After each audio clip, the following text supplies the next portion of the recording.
Hello and welcome back to another slow damage video. We didn't see what he painted yet, but we shall for chapter 2. Because I'm pretty sure I stopped before we could fully look at it. Because I said, I want to keep all the chapter stuff together. Last chapter was a doozy, but hopefully this one might be better. Surely. Thanks to Taku's thorough treatment, I recovered steadily. While I convalesced, Eiji called me and apologized for giving me false information about Asakura. He had told me there was proof of Asakura visiting a child place, but apparently that was untrue. When Eiji investigated further, he learned that the eyewitnesses had only seen him loitering outside of the place. No one had actually seen him go in. As someone who had always loved children, the unfounded suspicion had made him paranoid. Hayato's behavior toward him was only ever that of a child seeking love from a parental figure.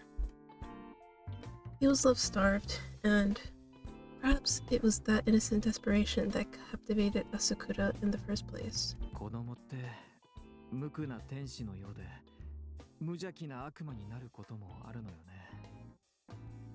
Oh, let me just make sure the audio's fine. Okay, looks fine to me. This was a comment Ray made when he and Taku came to check on me while I was recuperating. Taku got a hard look on his face and fell silent. He was probably thinking of Hayato. After all, Hayato was a victim too. And Taku probably had a lot of feelings on the subject, since he cared for the boy. But something didn't feel right.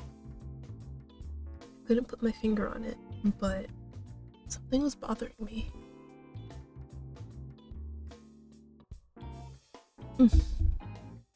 As I gazed at Taku's wavering smoke, I narrowed my eye and mulled it over.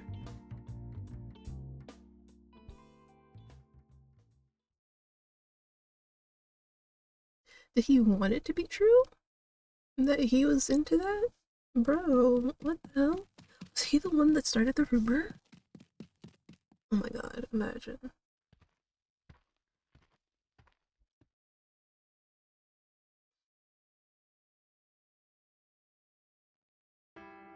So, I'm sorry. Mom? Mom? No. How could I? It's my fault. I have no idea who's speaking, but probably has relation to the next chapter.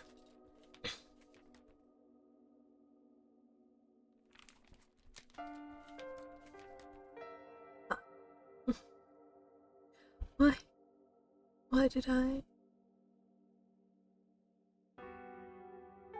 I never meant for this to happen. Ooh.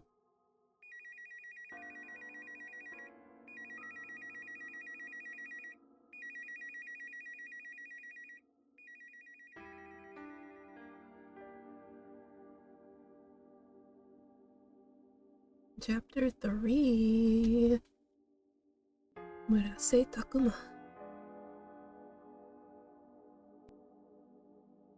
Nostalgia. Wait, am I on his route? Oh god, please tell me I'm not. Or is he just the next person? Because like I was saying before, I'm pretty much more leaning towards Ray than Taku right now. But again, I also don't know how exactly this works in terms of roots, so we'll be finding out together. 2 days after Asakura's euphoric episode. Leo, go nap. Why are you moaning? I said go nap. I don't have time to entertain you right now.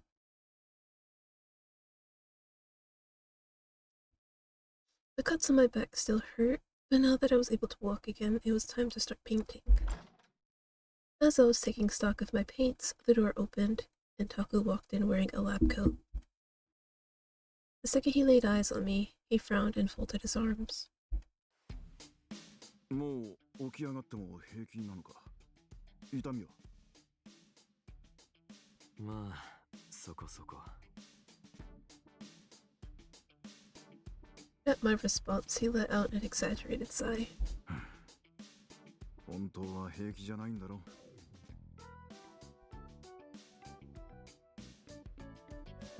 Once I had granted my model's wish, I always headed to the canvas, no matter what fresh injuries I was sporting. I wanted to get it out while the image was still fresh in my head. When I was in art mode, there was no stopping me.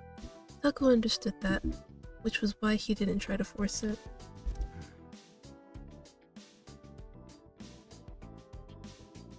He fell silent but didn't leave the room, just stood there with a bitter look on his face. Clearly, there was something more he wanted to say. Suspicious, I continued setting up. Then, finally, he opened his mouth to speak. 俺は朝倉がお前に対してやったことは本当に許せない。許せないんだが、それとは別に朝倉が苦しんでいたことについて理解できないわけでもないんだ。Taku, I think you have no right to judge this man. Because, again, everybody here in Shinkoumi has really... what's the word? Odd? Peculiar? Unique? Kinds of reasons for being here. You know, especially if you visit Roost. Now, I don't know if Taku visits Roost. Probably not, but I think you got some skeletons in your closet too. You have no right to be judging other people. I froze and looked at him. Where did that come from? He stared at his feet. 朝倉は隼人君を放っておくことができず、結果として入れ込みすぎてしまった。本来、医者は患者に対して常に客観的で冷静な距離を保たなきゃならない。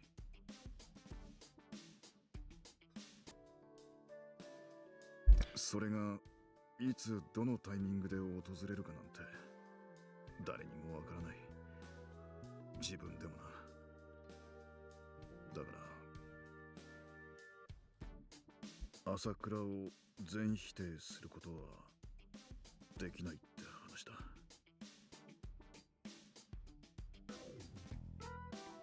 Hesitantly, he rubbed the back of his hand. いや、すまん。なんでこんなことお前に話してるんだろうな。Then he turned and left the room. A doctor overtaken by emotions. To me, that described Taku more than anyone else. Was it just the Asakura incident? Maybe he could personally relate to the struggles of a fellow doctor. All the more proof that life was easier when you didn't care about anything. With that thought, I went back to setting up my easel.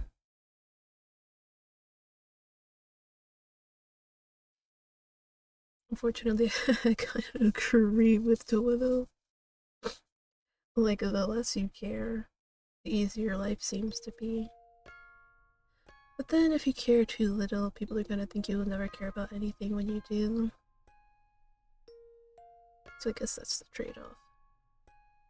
The world was blurry, like the view from underwater. Vaguely, I could tell that the scarlet light was rippling.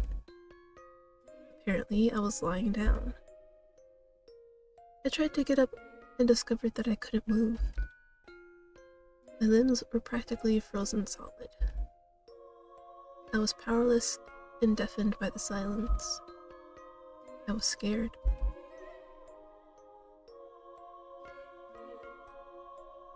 Just then, I sensed someone standing behind me, but I couldn't turn to see. Meanwhile, the presence continued to grow and grow, threatening to engulf me. I tried to scream, but I couldn't even open my mouth. All I could do was tremble as the fear roasted me alive.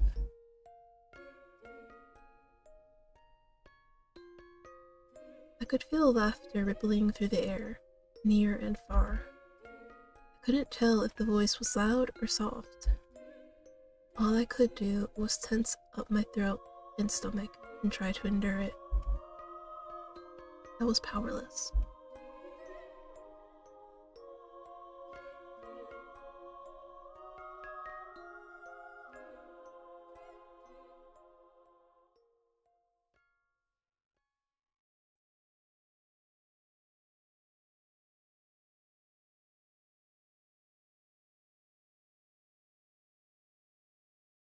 3 days after I started painting Asakura. After days of barely eating or drinking, I finished my piece and staggered out of my room on December 31st, New Year's Eve. The clinic had closed for the winter holidays. Nevertheless, Taku was always on the first floor just in case I needed something, and Ray came by almost every day. When I went downstairs, I found Taku and Ray sitting in the waiting room. They rose to their feet and rushed over to me. とは大丈夫？全然大丈夫そうじゃないけど大丈夫？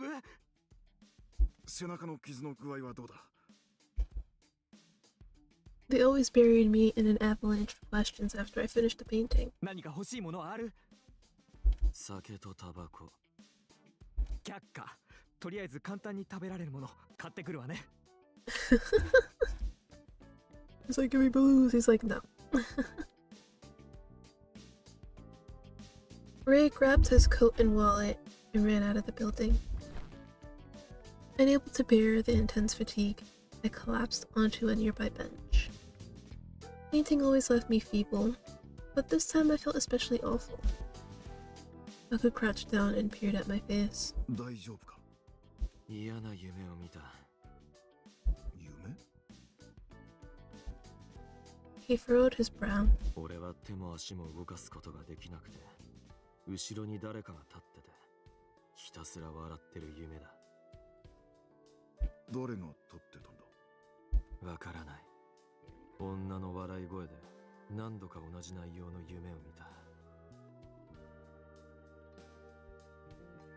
Every time I had a nightmare, I'd wake up with a racing heart, sweating like a marathon runner. Normally, I never remembered my dreams after I woke up, so it was strange that I would have the same dream over and over. I hated it so much. I couldn't bring myself to sleep on the last night of painting. Taku fell silent, as if in contemplation. 薬は飲んでたのか？絵を描き始めた時はな。その夢を見るのが嫌で途中から飲まなくなった。そうか。調べてみた方がいいかもしれんな。薬の処方も変えよう。 Just then, the front door opened wide. ただいま、買ってきたわよ。Ray ran in, carrying big grocery bags in both hands. He set the bags on the reception counter, then turned back to us, frowning.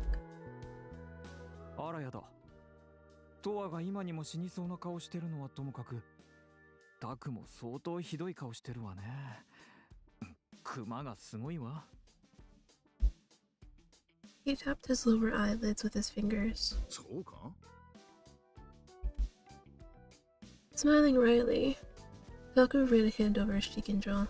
そういえば、何か試験でも受けるの？試験？ He looked back at Ray, puzzled. だってタク、最近やけに真面目に勉強してるじゃない？昼休みとか、クリニックを閉めた後も一人で黙々と机に向かってるし。だから、新しい資格を取るために試験勉強してるのかなって。。ああ、まあそうだな。試験か。Taku hesitated awkwardly. Ray stared at him wide-eyed. 違うの？じゃあ何の勉強？そもそも勉強じゃないとか。いや、自主的にやってるだけだ。Oh, so Taku is our next victim.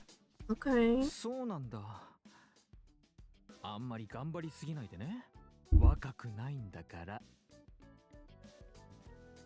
おい、一言余計だぞ。Taku donned a melodramatic scowl, while Ray laughed and shrugged. そうだ。とは、とりあえずこれ食べて。Ray grabbed the bags off the reception counter and thrust them at me. They were filled with ready-made snacks like sandwiches and rice balls, which sound very good right now. Oh, have you guys ever had like, what's it? Damn. Cause there's this Korean this Korean place that we sometimes go to, and basically it's like literally just like a ball of rice with like seaweed in it or on it with like some seasoning, and it tastes really good. Like, I am not kidding you, it tastes so good.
Sorry about suddenly going quiet. I had to blow my nose, but yeah. And they taste like really good, even though it's literally like just rice and seaweed together. So I mean, I guess technically it's not onigiri, because most onigiri has like something inside of it. Like I know there's like sometimes there's fish, like tuna, salmon or whatever. I know there's also like plum. I don't know if there's red bean. I feel like that might be a thing though. But yeah, I really do enjoy the ones that we get from the Korean place. They're so good. They do taste the best when you first get them, but they're not terrible when you reheat them. Like I feel like you get more of like the flavor. So like let me try to describe. So it's like it's really good when it's like freshly made, but then like when you reheat it like the next day, it's still you still get that, but it's like the seasoning is a little bit more like I guess soaked in, for lack of a better word, marinated. But yeah, so whether you eat it fresh or you're reheating it, it still tastes good, which is like great because most stuff when you reheat it, and it doesn't taste the same, you know? It doesn't taste as great.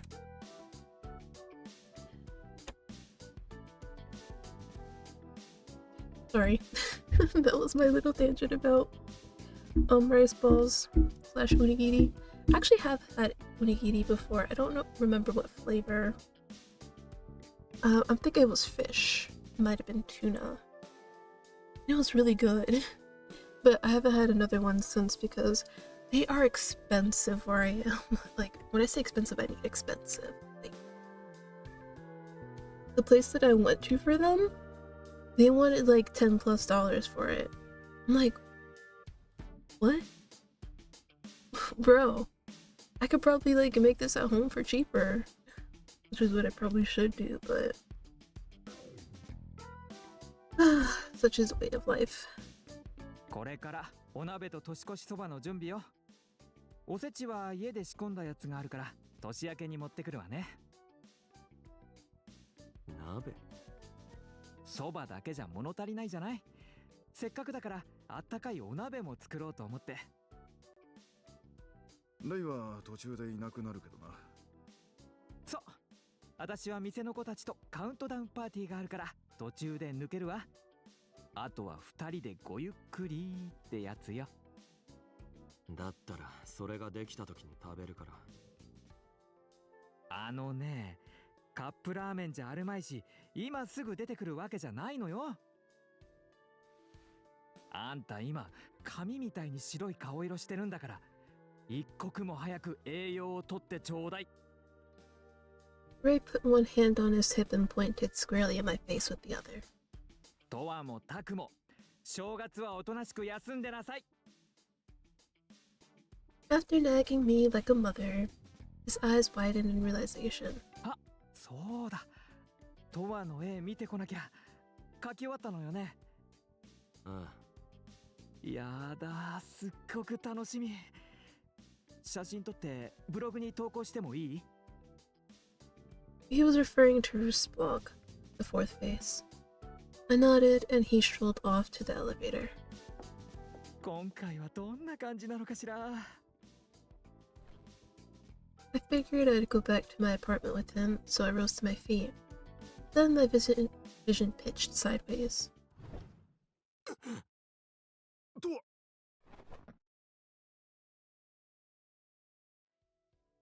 Taku reached out and caught me before I hit the floor. Apparently, my body was even weaker than I realized. レイが言ってたことは間違ってないな。とりあえず何か食べた方がいい。I sighed in exasperation. As I returned to the bench, I looked at the grocery bag sitting nearby.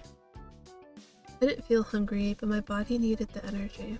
正月は俺もこっちに泊まるからのんびりしよう。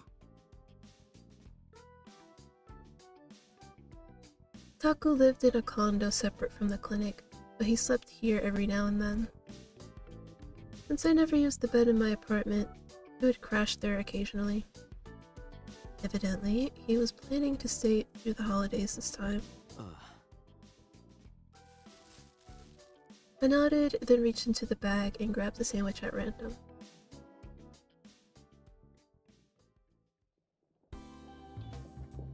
In a blink, Ray tidied up the mess I'd created while I was painting. Then midnight rolled around as we sat around the hot pot he made for us. The pale soy milk broth filled the room with warmth as it bubbled. Taku cracked the tab on his third beer and raised it in my direction. His cheeks faintly flushed. 明けましておめでとう。おめでとう。今年もよろしく。Likewise, I raised my whiskey bottle, then brought it to my lips. He set his can on the coffee table, leaned forward, and stirred the contents of the pot. もうだいぶ食べたな。にしても、豆乳鍋なんて洒落てるよな。レイらしいっちゃらしいが、俺ならただの水炊きになってるな。He called Ray bougie. Oh god. Is it?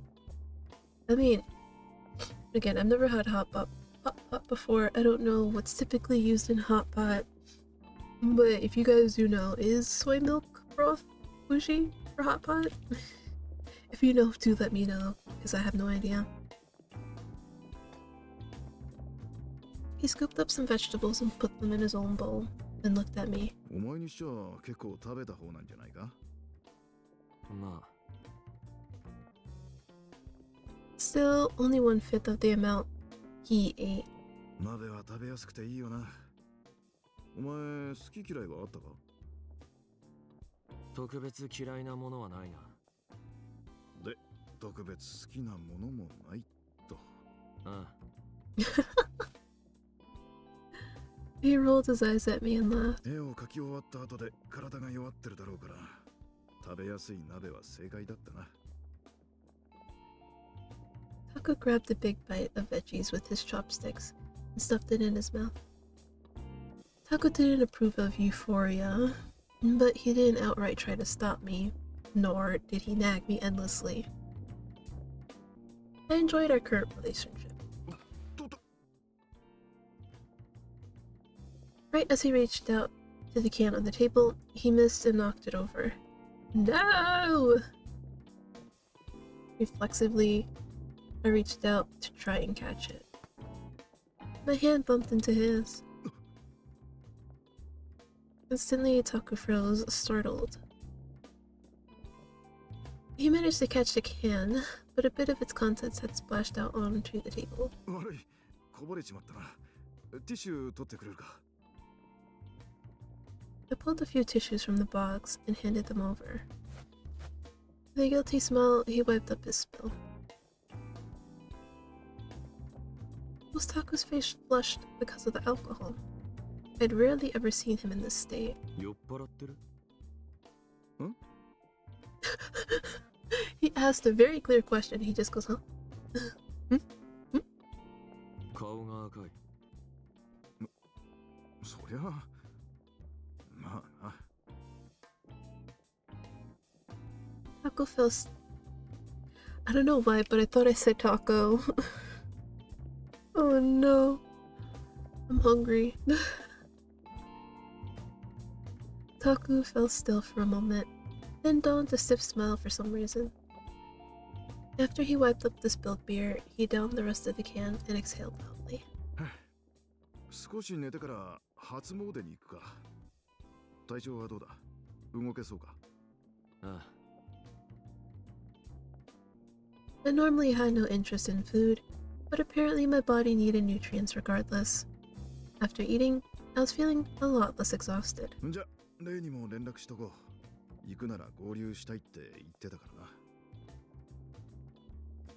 He tapped around on his phone, then switched off the portable burner.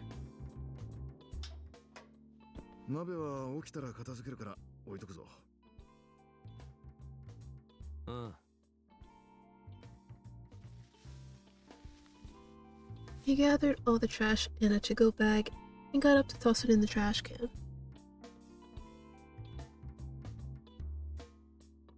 Afterwards, he walked straight to the bed. それじゃ、おやすみ。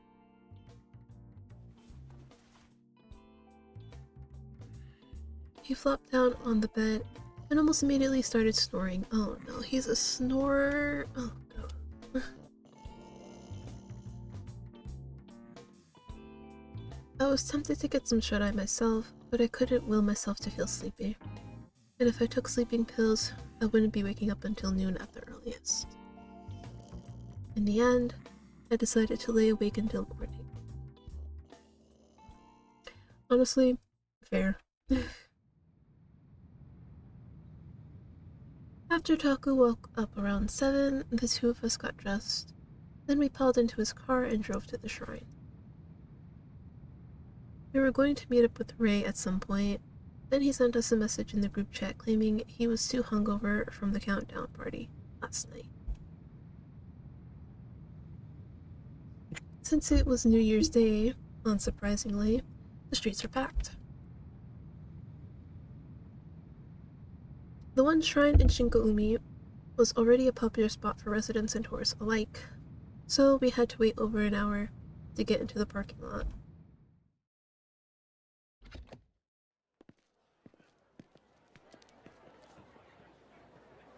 After we finally parked, we got out and walked to the shrine on foot. Food stands were packed in tightly, as for the crowds. We felt like cattle, slowly trudging forward. Another hour later, we arrived at the temple. Voted on by the visitors behind us, I put a donation in the offering box and pressed my hands together. 神社は二礼二泊一礼だぞ。Taku Taku criticized me from the sidelines after he finished his turn, but I just shrugged it off. 大事なのは形式じゃなくて気持ちだろ。You know what? I'm not even gonna argue with him with that. 気持ちを込めたってお前が俺なりに。Smirking, he fixed me with a playfully skeptical look. 神様なんて信じてないだろお前。俺が信じようと信じまいと、いるもんはいるんじゃないのか。He sighed in exasperation, then laughed.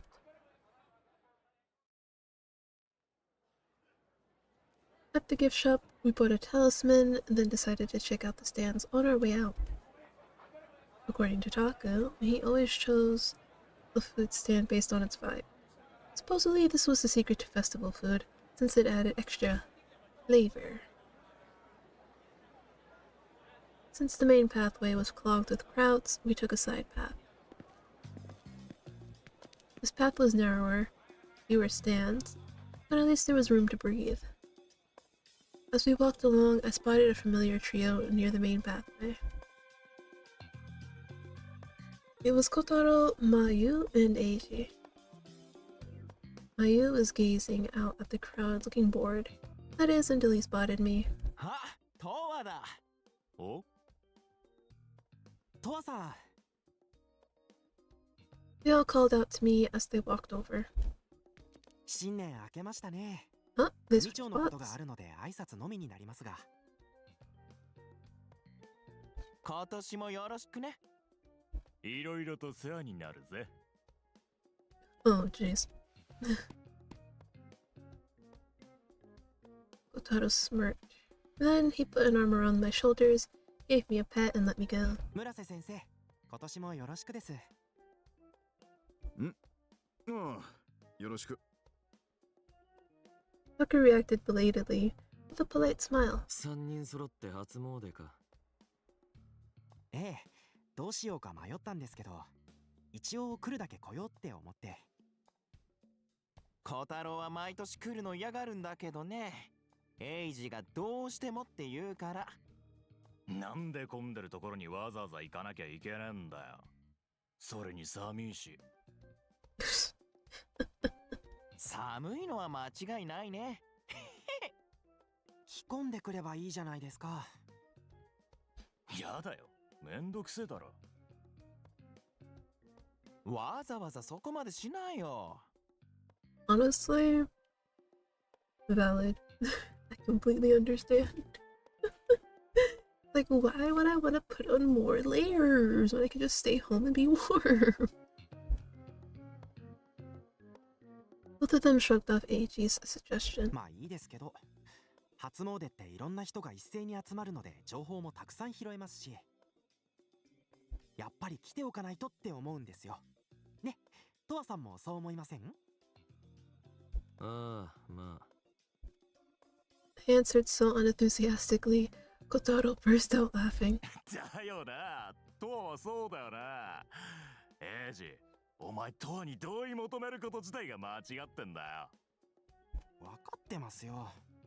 でも、この中でかろうじて同意を求められるのってトワさんだけじゃないですか。You know what, fair? ま、そりゃそうね。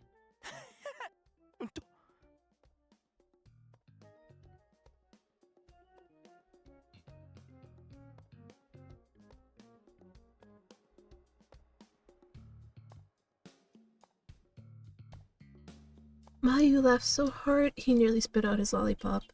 それじゃあ、俺たちは行きます。トワさん、村瀬先生、また。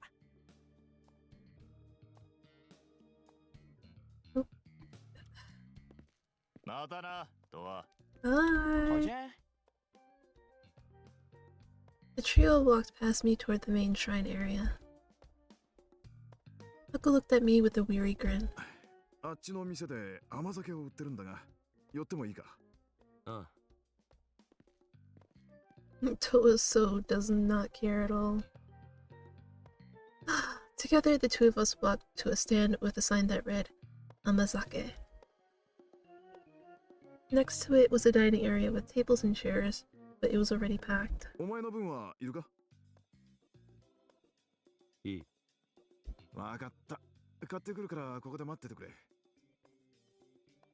Okay, just gonna take a little break. Because I need to eat. I have not eaten and it's like almost 12.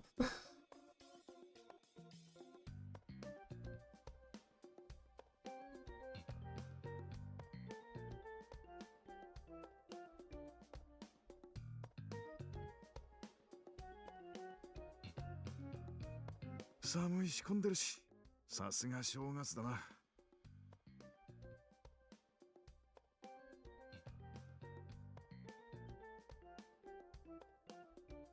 あっち、うまい。あったまるな。甘いもんは苦手だが、甘酒だけはいけるんだ。お前もほら。いや、正月くらい海苔を合わせてくれよ。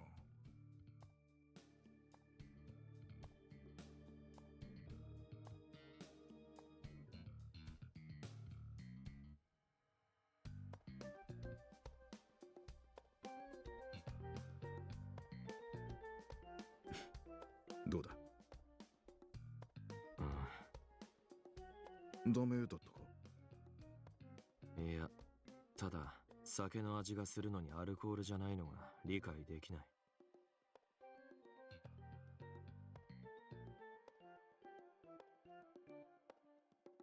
So, please. Oh my god. This was my honest opinion. But Taku burst out laughing. 当たり前だろ。何言ってんだお前は。Chuckling, Taku took the cup back and took another sip. よし、それじゃ行くか。And so we set off into the flow of the crowd. As we walked down the path, I saw a cluster of people gathered in an open area up ahead. In the center stood Sakaki, chatting amiably and accompanied by Igarashi. おい、あれって榊だな。親しみやすさをアピールってところか。Taku muttered quietly to himself as he watched Sakaki chat with the people around him. Over the past 3 years, the Takusato Gumi had worked to improve their reputation with residents and tourists of the greater Aburo neighborhood. Aburo. Efforts included holding a variety of sponsored events, building an accessibility-focused shopping mall, cleaning up the residential streets, and more. Maybe this had an effect on the upper class and tourists, but for the people struggling with poverty every day, nothing changed. Still, Sakaki was probably eager to start taking charge as the next leader of the gang. When he spotted me, Sakaki raised a hand in greeting. Then he and Igarashi walked over. 村瀬先生もチーター新年を祝うことはできねえんだが、今年もよろしく。よろしくお願いします。Igarashi frequented our clinic as a patient, so Taku and I knew him well. こちらこそよろしくお願いします。いやー、本当は来るのをやめようか迷ったんだがな。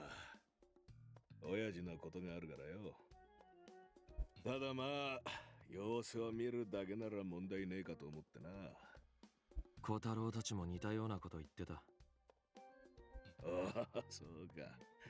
みんな考えることは同じなんだな。Sakaki swiftly reached into his jacket pocket. Then he pulled out a thick leather wallet, licked his thumb, and started leafing through the bills. たとけ、これはトアの分だ。He proceeded to hand me 50,000 yen like it was nothing. いや。いいから、ほら。I had no interest in accepting his money, so I kept both hands in my pockets. Then he pushed the bills against my chest. Reluctantly, I accepted. こっちは先生の分。あとはおまけで五十嵐。お前もだ。ついてるな。He offered wads of cash to Taku and Igarashi too. おお、マジっすか？いいっすか？やったー！さすが親父太っ腹Igarashi was every bit as shallow as he looked, so naturally he was over the moon. Taku, however, hesitantly shook his head. さすがに受け取れません。まあ、そう言わないでくださいよ、先生。今日は一年がこれから始まるという日だ。今日限りだと思って受け取ってください。それに、こいつはトアの世話をしてくれてる礼の意味もあるんだね。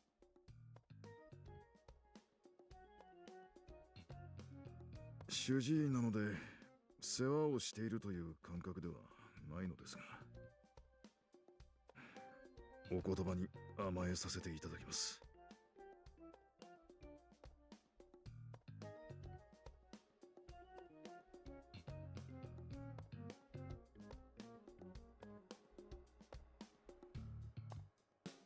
Taku wasn't the type who could say no to something like that.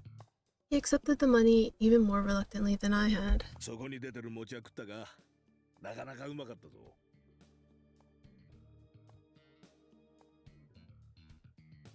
ああ、俺買ってきます。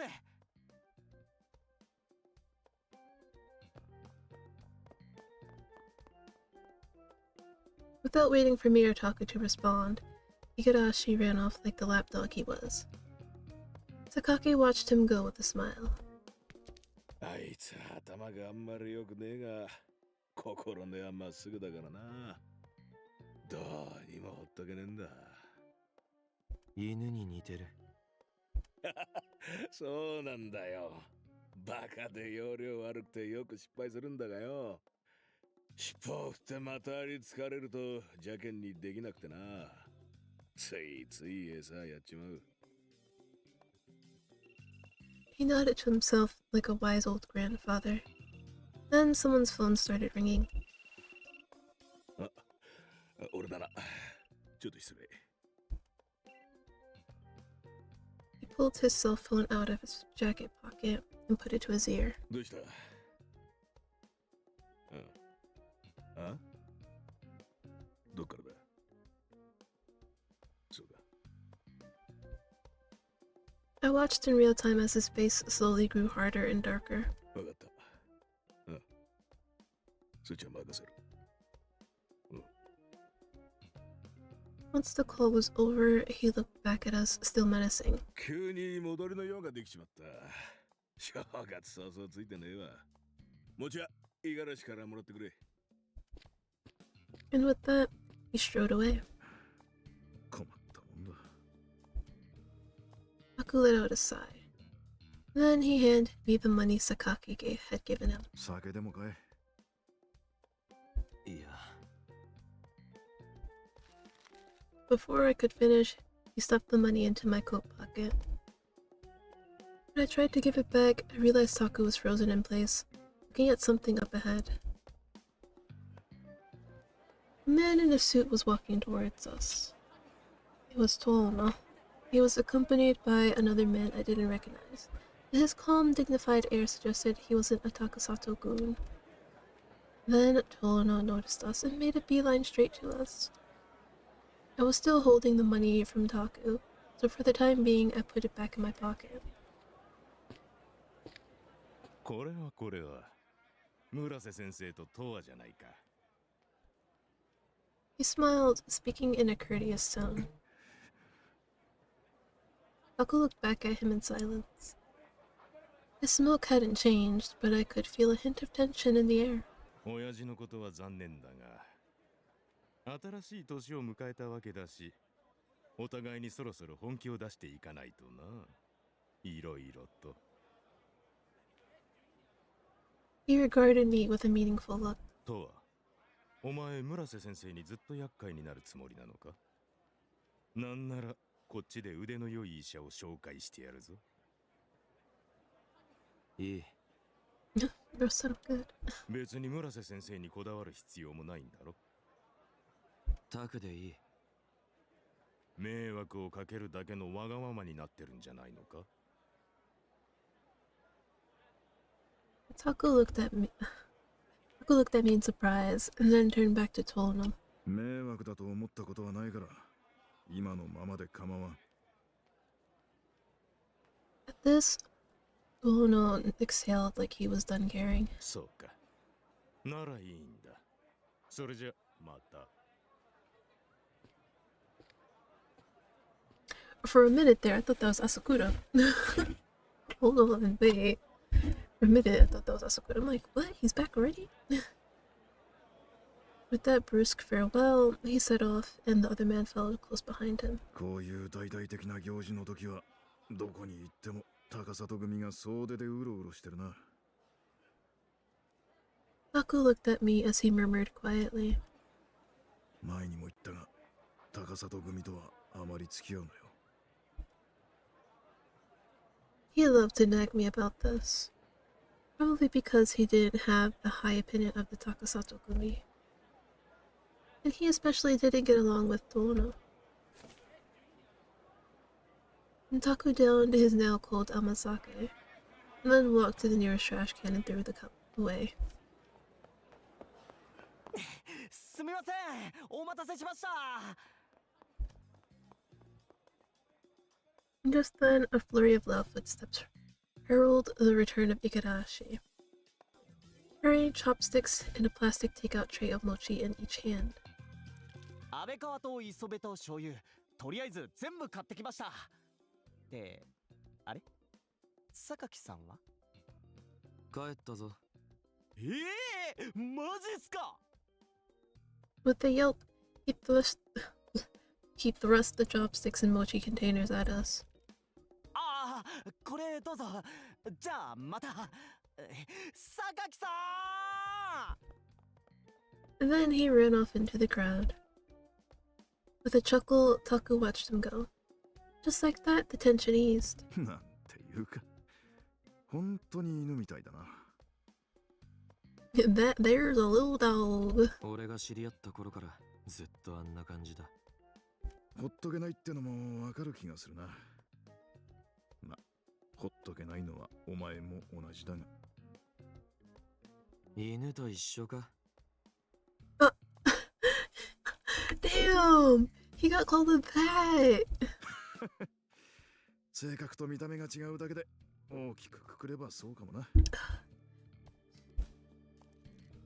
He looked down at the mochi containers and smiled. この餅、せっかくだからあったかいうちに食べようぜ。人が少ないところへ行こう。ちなみにお前、この中じゃどの餅が好きなんだ？どれでも。Taku slumped his shoulders in exasperation. じゃあ、俺は磯辺と醤油を食べるから、お前は安倍川担当な。この安倍川、結構砂糖が多そうだからな。全部は無理。わかってるよ。We stepped off the path in search of somewhere quieter.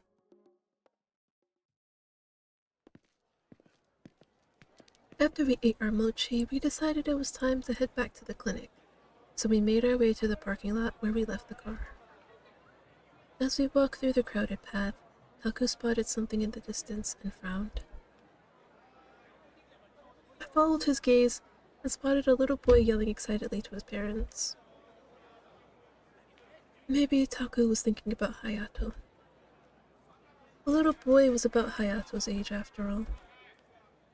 Maybe it reminded him of what happened with Asakura.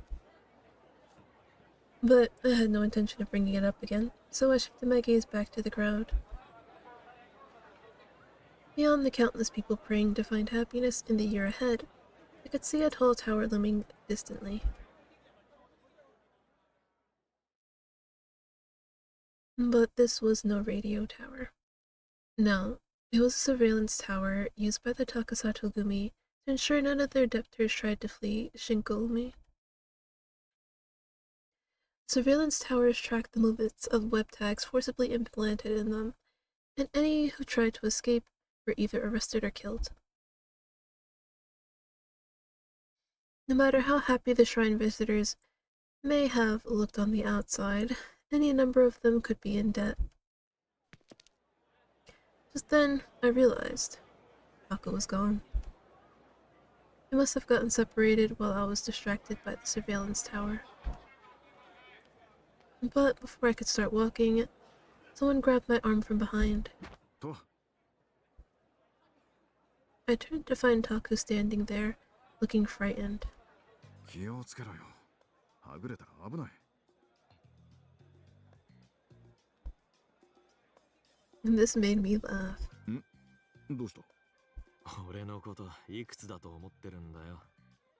いくつになってもお前はフラフラしてるからな。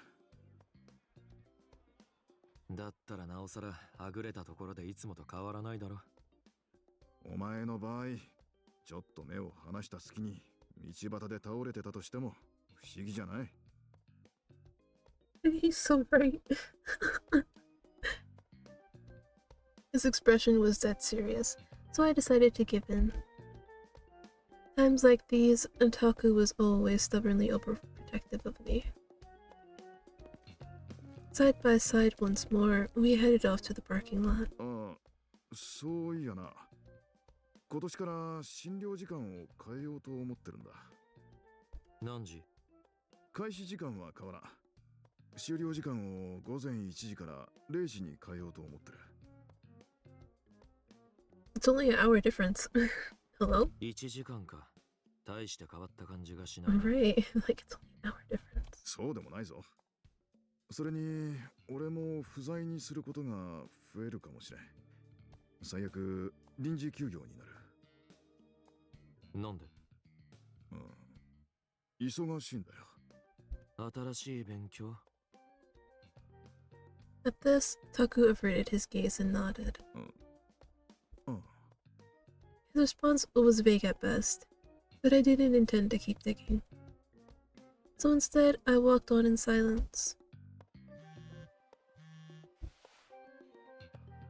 Okay, let's see. What is going to be the topic of this year? Rumors say a new drug is making the rounds. Got the scoop. Taku, it's you? Oh my god.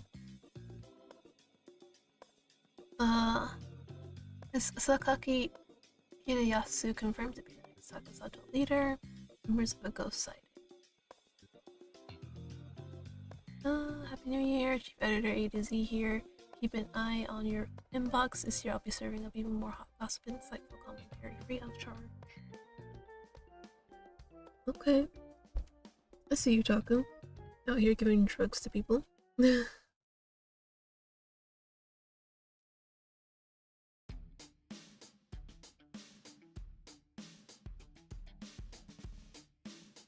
5 days later. Festive spirit still lingered in the air as the winter holidays officially came to an end. Like all the rest, Murase Clinic was once again open for business. Rei and Arimura walked in and started getting things prepped. そういえば、診療時間が変わったんですよね。It's only an hour difference.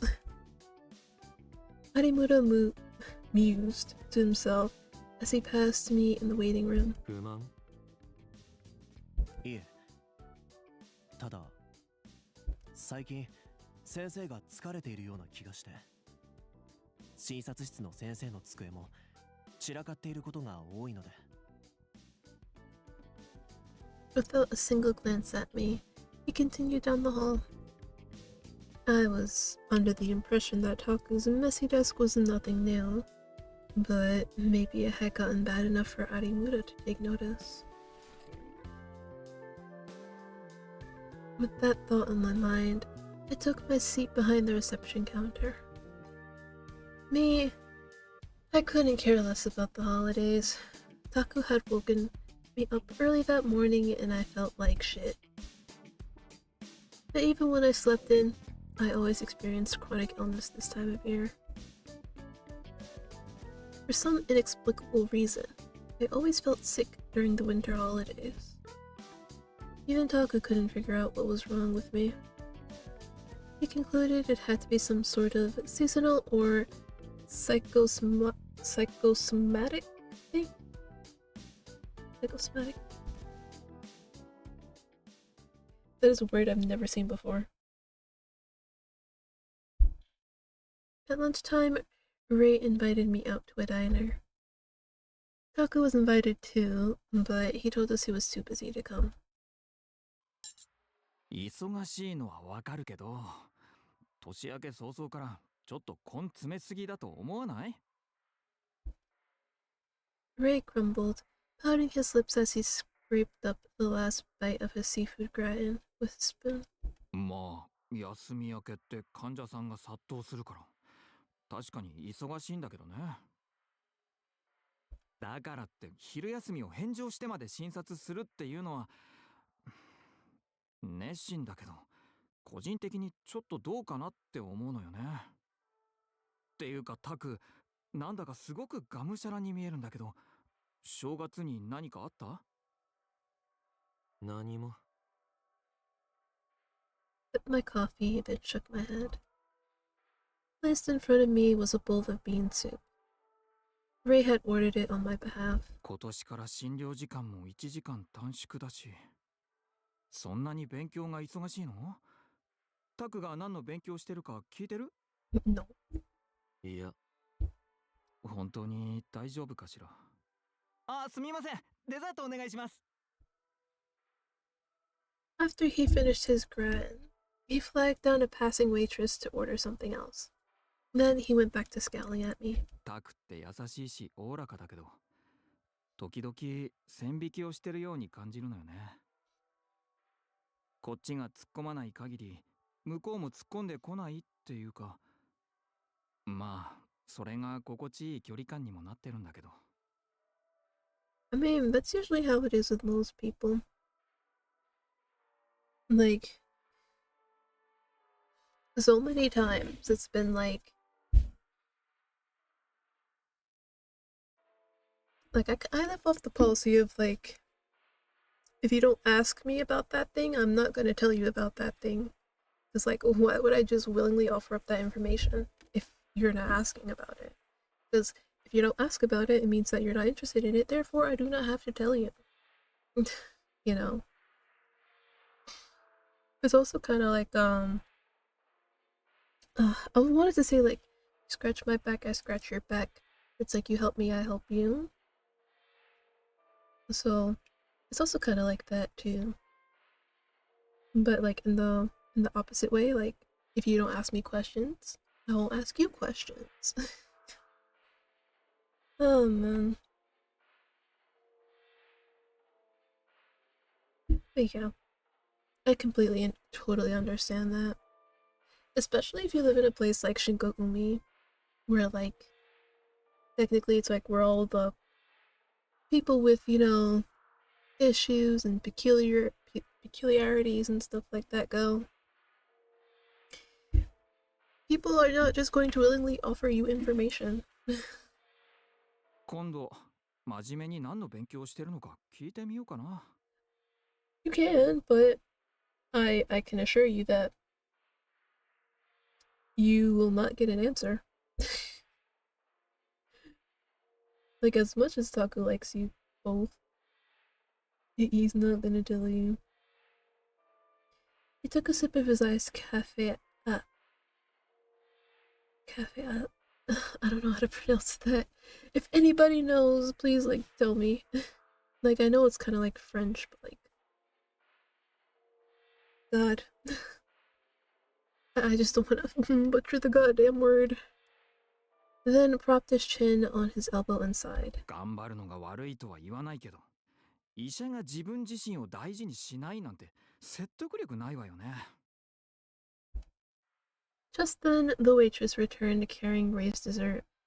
Instantly, his face brightened. 来たー！いちごヨーグルトサンデー！ His grumpy scowl was now a thing of the past. He grabbed his spoon without missing a beat. 冷たくて美味しい。I watched him wearily as I sipped my lukewarm coffee. Honestly, I want to know what Ray's little darkest desire is. Like, I'm trying to think, like, what could it possibly be? I don't know.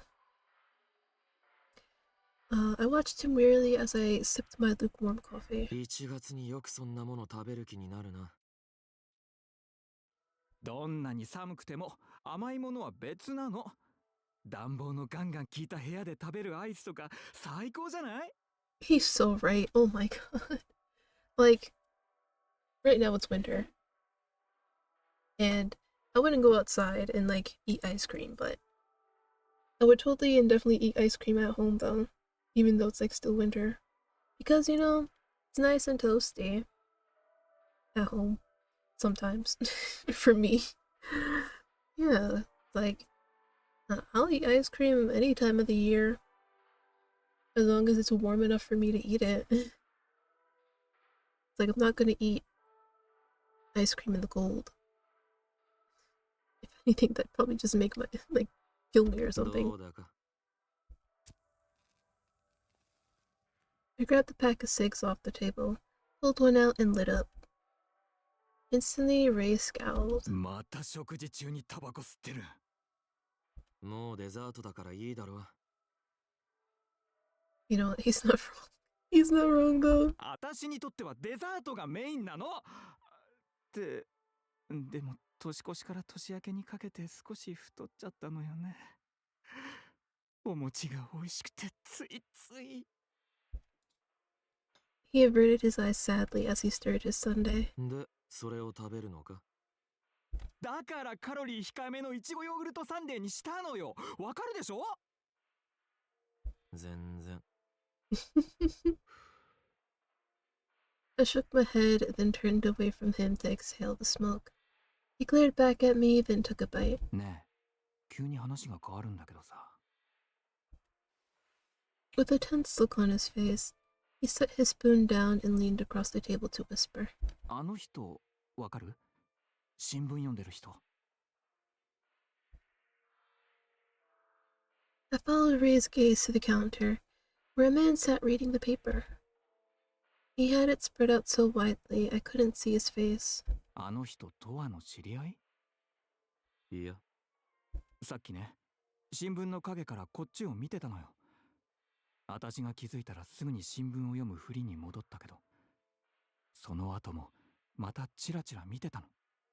何なのかしら。ストーカー？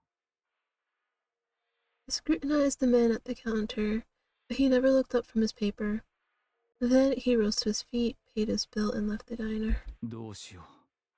すごいこと思いついちゃった。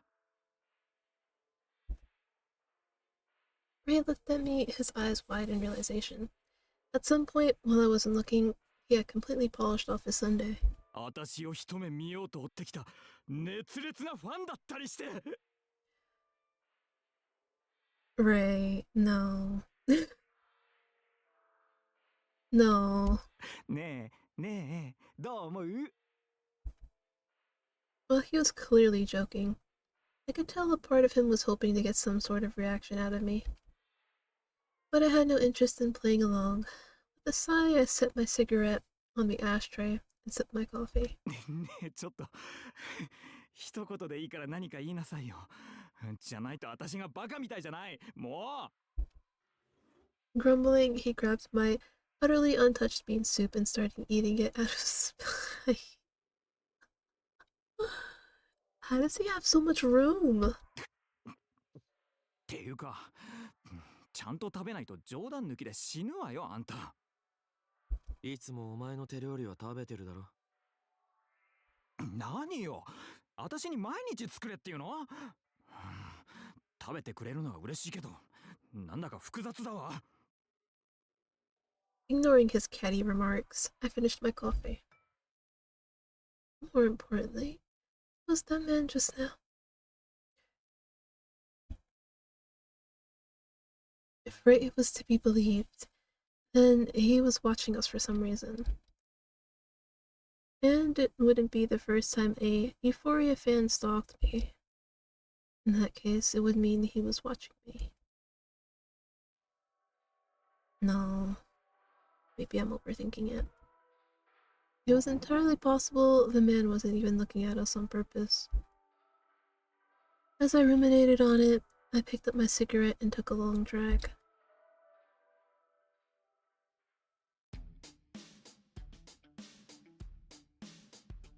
At the end of lunch, we went back to the clinic, and the afternoon shift began. The patients waiting outside all filed in, filling the benches in the lobby. As I quietly carried out my receptionist duties, the flow of patients slowed to a halt. 10 minutes went by without any word, so I dialed the extension for the exam room, but nobody picked up. I set the phone back down in the cradle, then left my seat. I walked down the hall to the exam room, but right before I opened the door, I froze.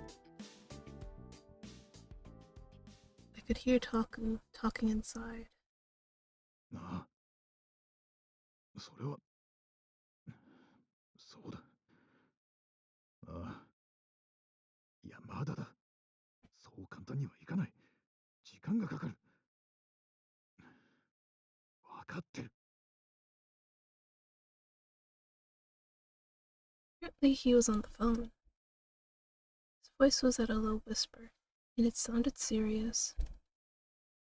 But I couldn't tell who he was talking to or what it was about. 待ってくれ。わかった。それじゃ、仕事に戻る。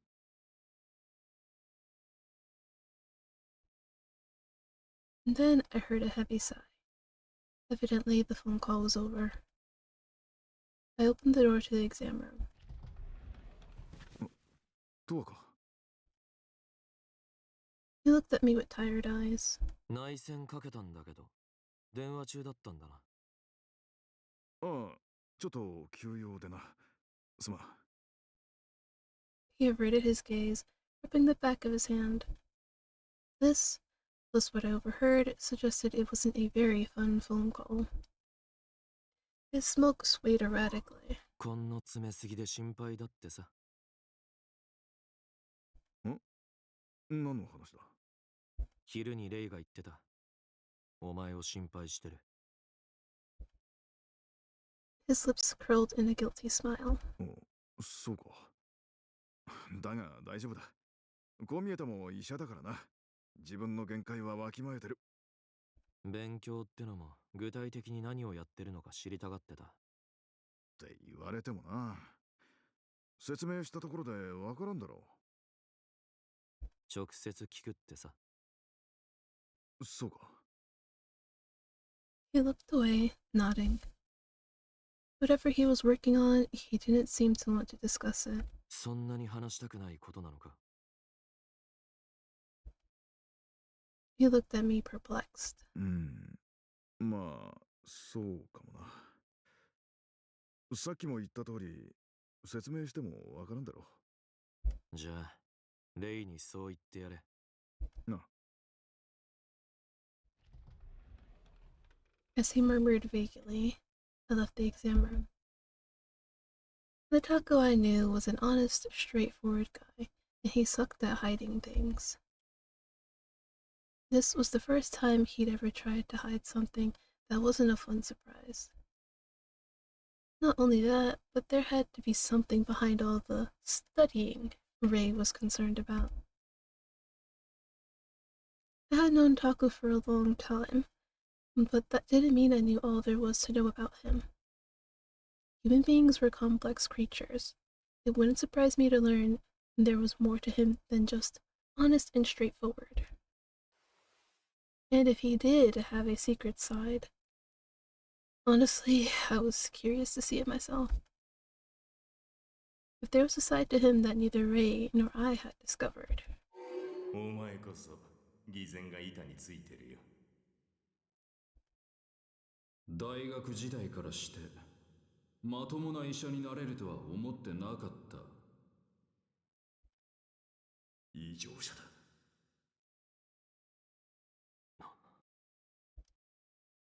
My curiosity was ever so faintly piqued. Yum. I knew that man had some skeletons in his closet.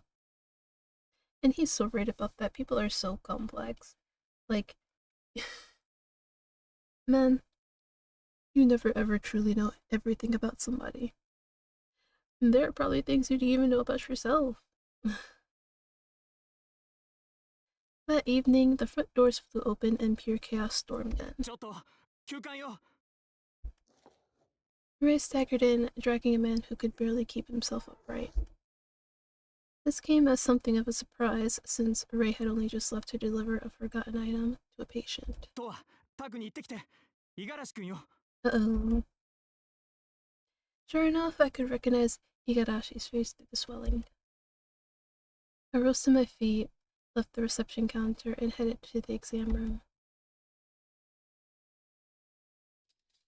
いってって。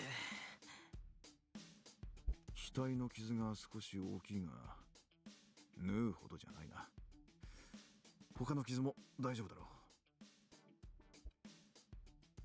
While Taku worked to swiftly treat his patient, Igarashi grimaced, possibly from the sting of the disinfectant. His clothing was torn here and there. よし、終わったぞ。で、喧嘩したって？ Once he finished bandaging Igarashi's arm, Taku looked back at him with a mixture of sympathy and knowing amusement. 俺のせいじゃないんすよ。なんか街歩いてたら急に因縁ふっかけられて。それで。 Igarashi bit his lip in frustration. しかも向こうは5人だったんすよ。勝てるわけないじゃないっすか。もうされるがままにボッコボコですよ。そしたらレイさんが助けてくれて、本当に命拾いしました。 Nearby, Ray folded his arms inside. さっき患者さんの忘れ物を届けに行ったじゃない。その帰りよ。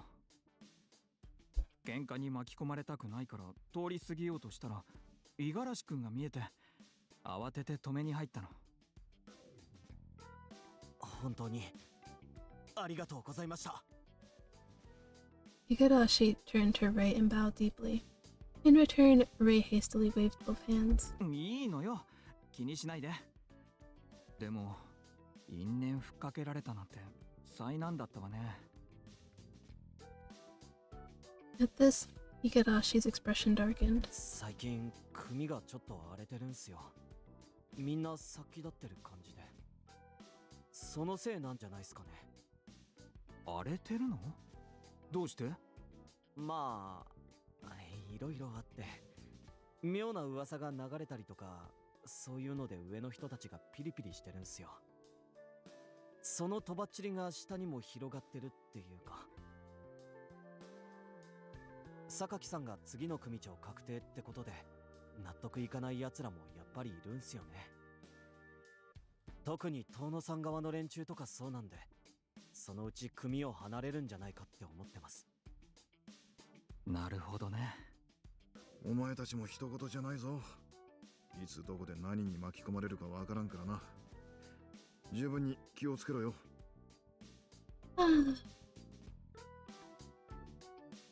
This is why I don't like gang stuff. Because their inner problems start spreading to everybody around them, and it's just like, jeez. All this over what?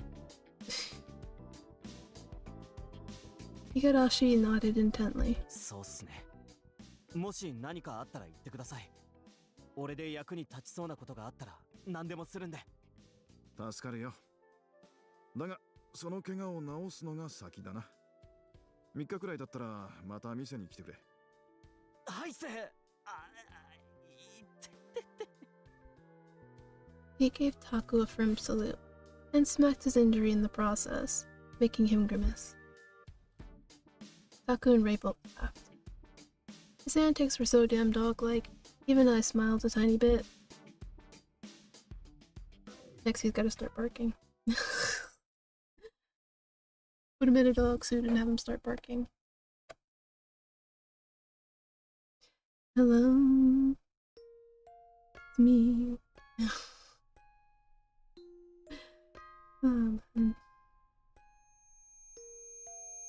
Alright.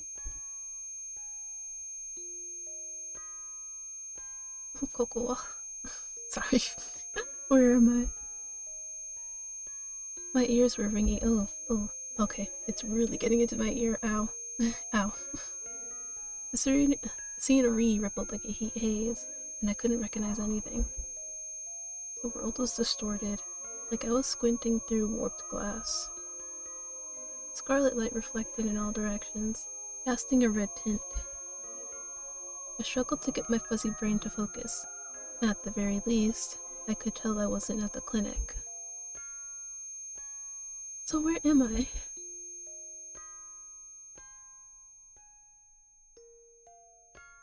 I squinted at the scenery, rippling like the surface of a lake. I could sense a lot of people buzzing with energy. Shadows swayed against the walls, silhouetted by the light. And then I realized my ears weren't actually ringing. As the drum grew louder and louder, I recognized it as the sound of people talking. I couldn't understand what they were saying. The voices all overlapped with each other, a discordant harmony beating against my eardrums.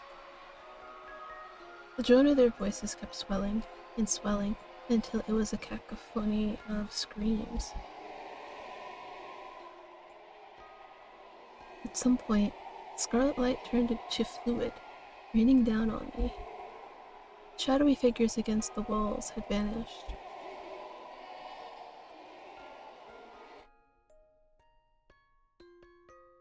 Suddenly, a chill ran down my spine, like the icy tongue of a monster. Goosebumps pricked up along my back.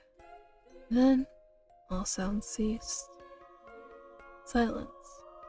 Terrifying silence. Someone was standing behind me. For some reason, I sensed it was a woman, even though I couldn't see her. She stood behind me without speaking a word. Who is she? Who is this woman?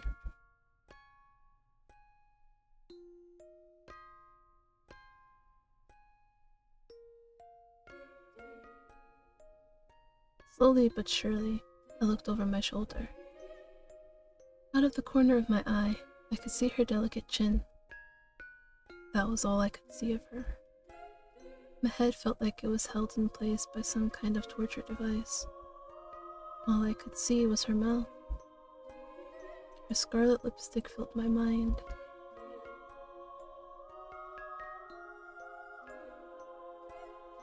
And then those lips slowly curled into a smile.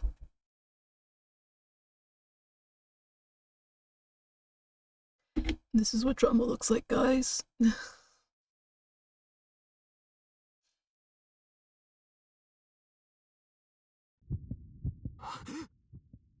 Oh, poor babe.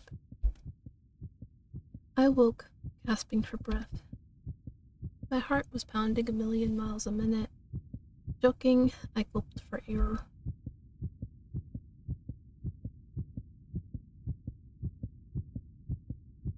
It was the middle of winter, and yet my whole body was slick with sweat. Almost like I'd risen up from the ocean depths.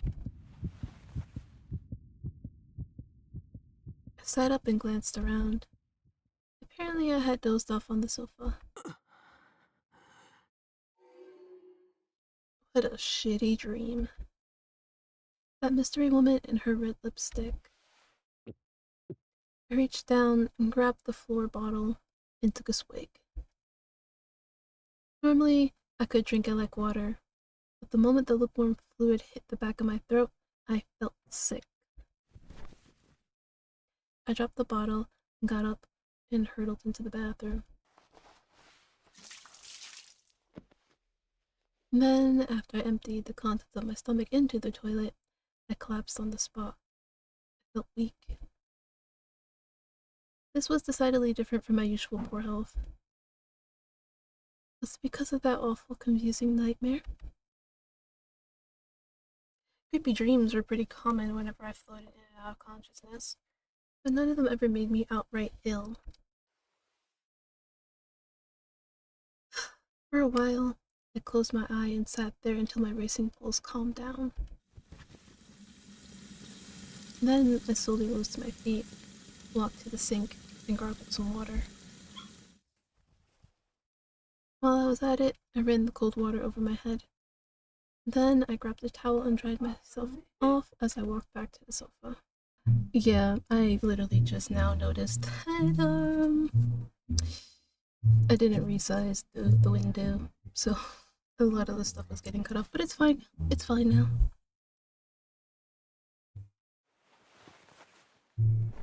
I grabbed my cell phone off the table. It was just past 8 p.m. I had received 2 emails, one of which was AAG's newsletter, so I decided to check the other one first. It was from Asakura. Inside, he thanked me and explained that his dark desire had been sated. Now that it was over, he was fully confident he had no sexual interest in them. Personally, I had no interest in revisiting the past. I closed the email and navigated to the newsletter. Let's see. Today's issue, doctor scandals, investigating the doctor at T Medical Office, M Clinic, the dark truth behind its disappearing patients, S General Hospital, the doctor who gropes his nurses, because that's what you do apparently. Alright, let's see. Today's issue, Doctor Scandals, investigating the doctor at T Medical Office. There's a rumor going around about the doctor at T Medical Office. So to say he was once caught touching certain people in the not great place. We interviewed a former colleague for the scoop. This time, the topic was centered on gossip about doctors, Taku included. Asakura was one thing, but frankly, I was surprised to see that there were unsavory rumors about Taku too. After all, he had a flawless reputation with the patients and locals. Maybe AG had concocted a ridiculous rumor of his own to fill the void? Stupid.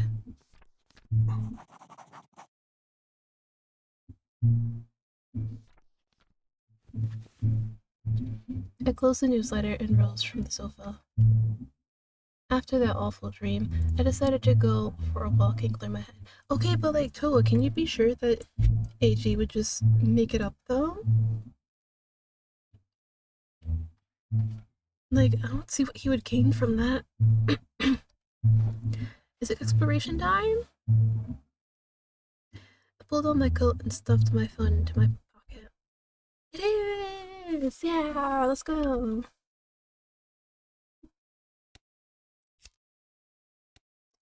Okay, not as many places as before, but we'll just go in order.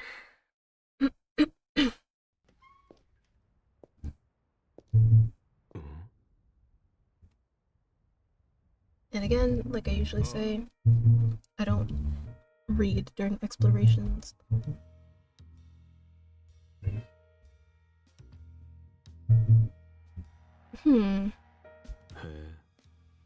Really? Yeah. But why here? Why here of all places, Olmo? 元気か別に Like, you could have gone literally anywhere else, but yet you decided to roam around here. Sus.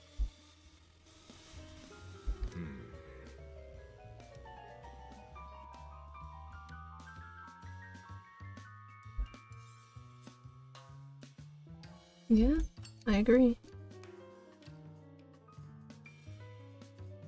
ネガティブに Nah.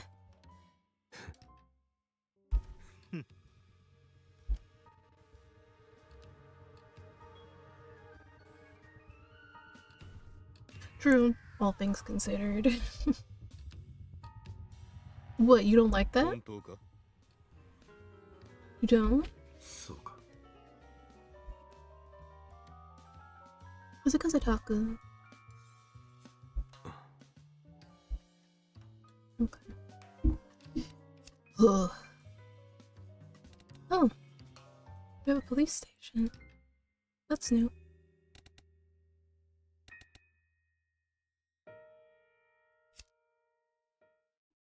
Yeah, the police station is new.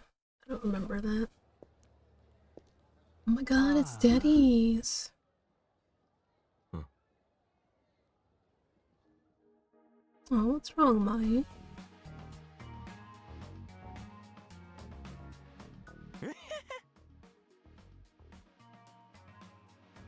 What's that, brother? No. He has so many tattoos, though. Like, did it not hurt?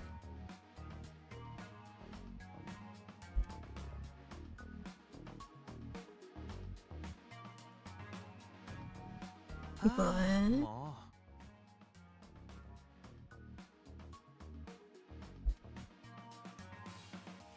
I mean, maybe. Yeah, speak your mind. Speak it. Was it all lit?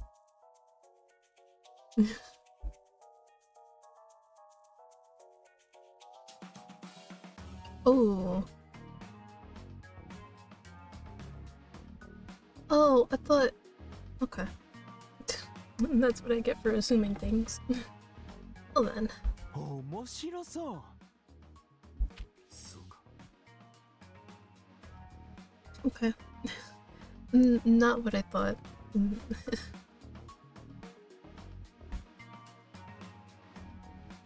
無理ね。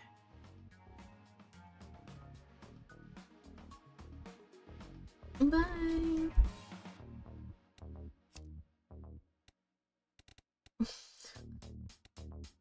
I'm sorry. I'm just like reeling right now. I did not expect that. It's like, oh yeah, bro did this. I'm like, oh, that kind of cleaners.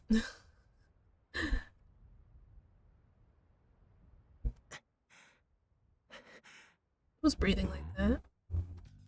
あら、とは。 Did we meet this person before? Hold on.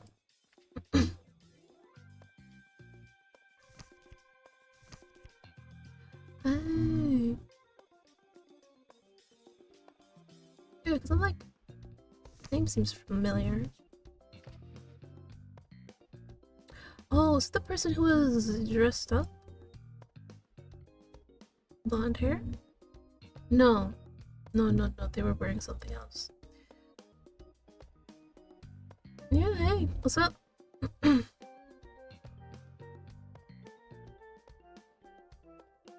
And damn, somebody keeps fit.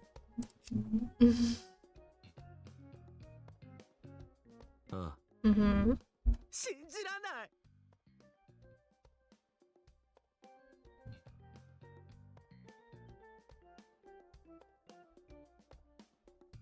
Mm-hmm.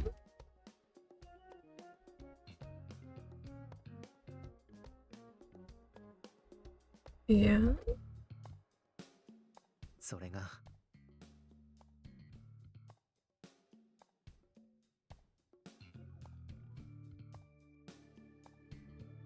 It's...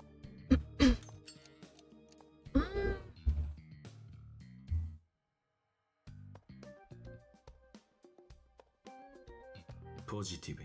I mean, I feel like both of them are very Toa. そうね。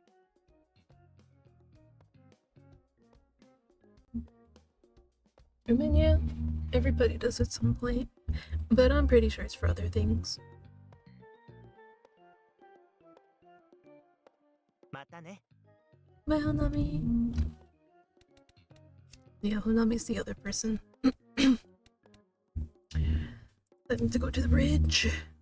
Pick up to the bridge. Oh my goodness. Give me 1 second. Cat is mowing.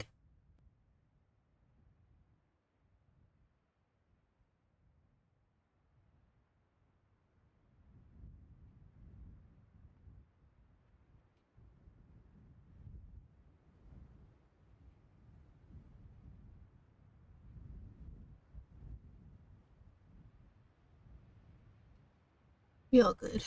Just mowing for attention as usual. Yo. Oh, I got Toro. What you doing at the bridge?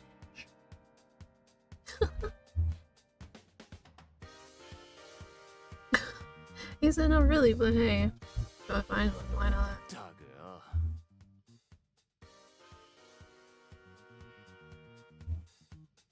Oh my god. He wants to sleep with us? That's so nice. おう。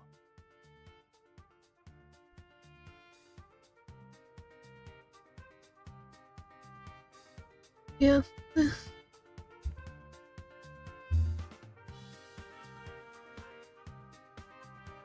I do feel you. どういうことだ？ You know what? That's a very valid question, though. ネガティブに。いや、 It's literally. He's so right.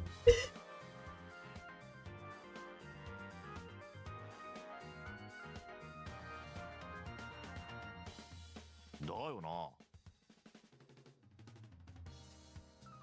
よし。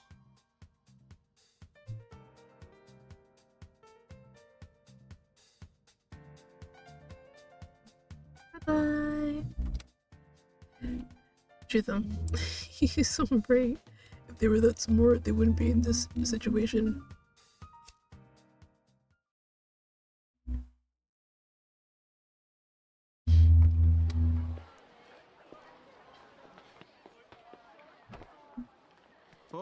Uh, him again. Here we go. Mm-hmm.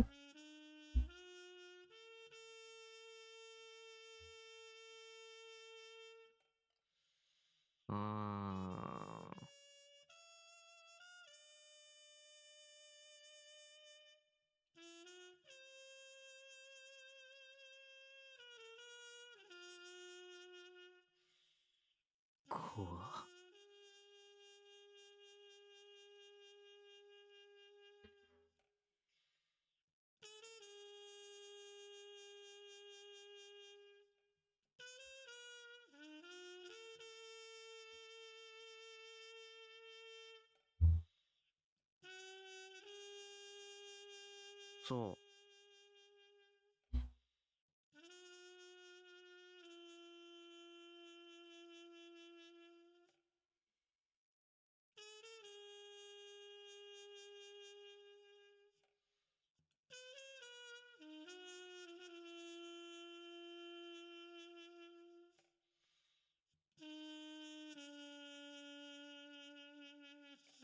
Two hours later.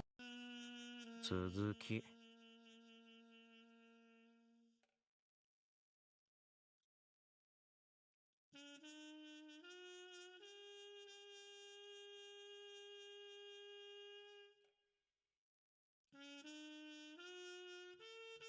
Last time. Oh, dear God. Oh, dear God. I don't like the sound of last time. Alright, that's the end of exploration.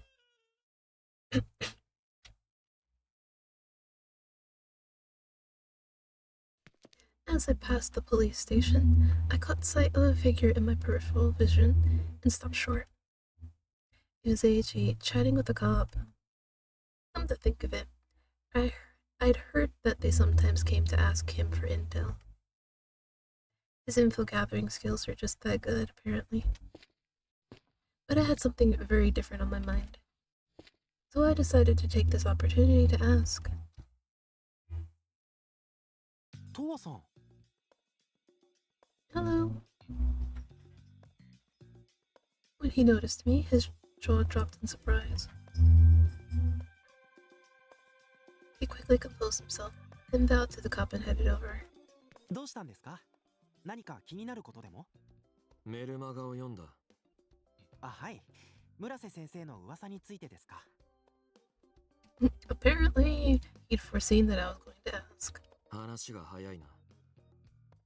もちろん、覚悟の上で記事を作ってますから。でも、僕の記事は噂を面白おかしく書いた創作です。中には当たっている話もあるんでしょうけど、事実がどうだろうと正直僕には関係ないんです。信じるかどうかは読み手次第ってやつなんで。Oh, so he's one of those. クレームが来そうな話だ。Mm-hmm. 来ますよ。でも僕からしたらこの新興味で何を言ってるんだって感じですよね。そういうのが嫌なら街を出ればいいんです。You know what? You know what? I don't hate him for that. I really don't. He's so right though. 高里組の負債者でなければの話ですが。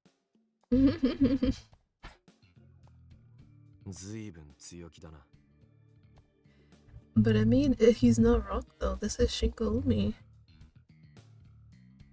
ええ、僕をどうこうしようったってそうはいきません。相手の個人情報を洗いざらい調べて返り討ちにしてやりますから。それか、そいつの家に爆弾設置。AG, no. No, don't do that. He chuckled to himself so happily that it was almost easy to forget he just threatened to kill someone. とまあそんな感じなんで、村瀬先生の噂もあまり気にしないでください。ネタとして多めに見てもらえると助かります。でも村瀬先生は大丈夫だと思いますよ。たとえ悪い噂が流れたところで誠実にコツコツと仕事をしていれば噂なんてすぐに消えますから。それにたかだか僕のメルマガですよ。動画で全世界に配信されてるってわけでもないし。 Despite his words, AG's newsletter had a fair number of subscribers. As you'd expect from someone who boasted that information gathering was his hobby. His network was vast, and his informants were myriad, I think. But while it was hard to believe his hit piece would have no impact, at the same time, he was right. Baseless rumors generally dried up. あ、それと朝倉先生、事件か何かに巻き込まれたみたいで入院してたのを知ってます？ああ、Of course I knew. 退院したらしいんですけど、すぐに引っ越すみたいですよ。Yeah, because he's all better now. He no longer has those kinds of thoughts. 街を出るのか。Where he belongs. はい。この間朝倉先生を見かけたんですけど、前よりもすっきりしたというか、つきものが落ちたみたいな顔してました。何かいいことでもあったんでしょうか。かもな。まあ朝倉先生もいろいろな噂が出回ってましたからね。深夜の病院で血だらけで震えてるところを保護されたって話も聞きましたし。なので新興味を離れるのは悪い選択じゃないと思います。と、予定があるんだった。トアさん、そろそろ行きますね。ああ。それじゃ、また。Grinning from ear to ear, AG walked off, playing with his cell phone. As I watched him go, I sensed a gaze from somewhere behind me. The cop outside the station was staring me down, so I decided to make myself scarce before I got yelled at.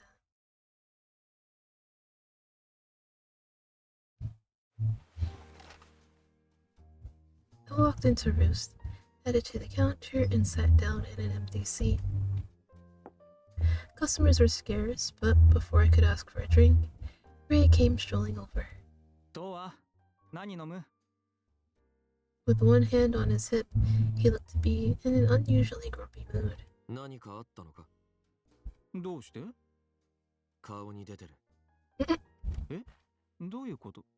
シワとか。 Flustered, he pressed both hands to his cheeks. 不機嫌そうな顔って意味だよ。そういう意味ね。まあ、あったわよ。嫌なことが。あ、いつものでいい？ああ。He passed on my order to the manager behind the counter. After a moment, I received a glass full of ice and amber liquid. But I didn't grab it. First, I pulled out my smokes. で、嫌なことって？ I put a cigarette between my lips and lit it. あれよ。エイジのメールマガジン。ああ。見たでしょ？まあな。嘘だってのは分かってるのよ。子供の下品な会話に毛が生えたようなネタ話よ、あんなの。でも、そうだって分かってはいても、ムカつくものはムカつくの。 He bit his thumbnail.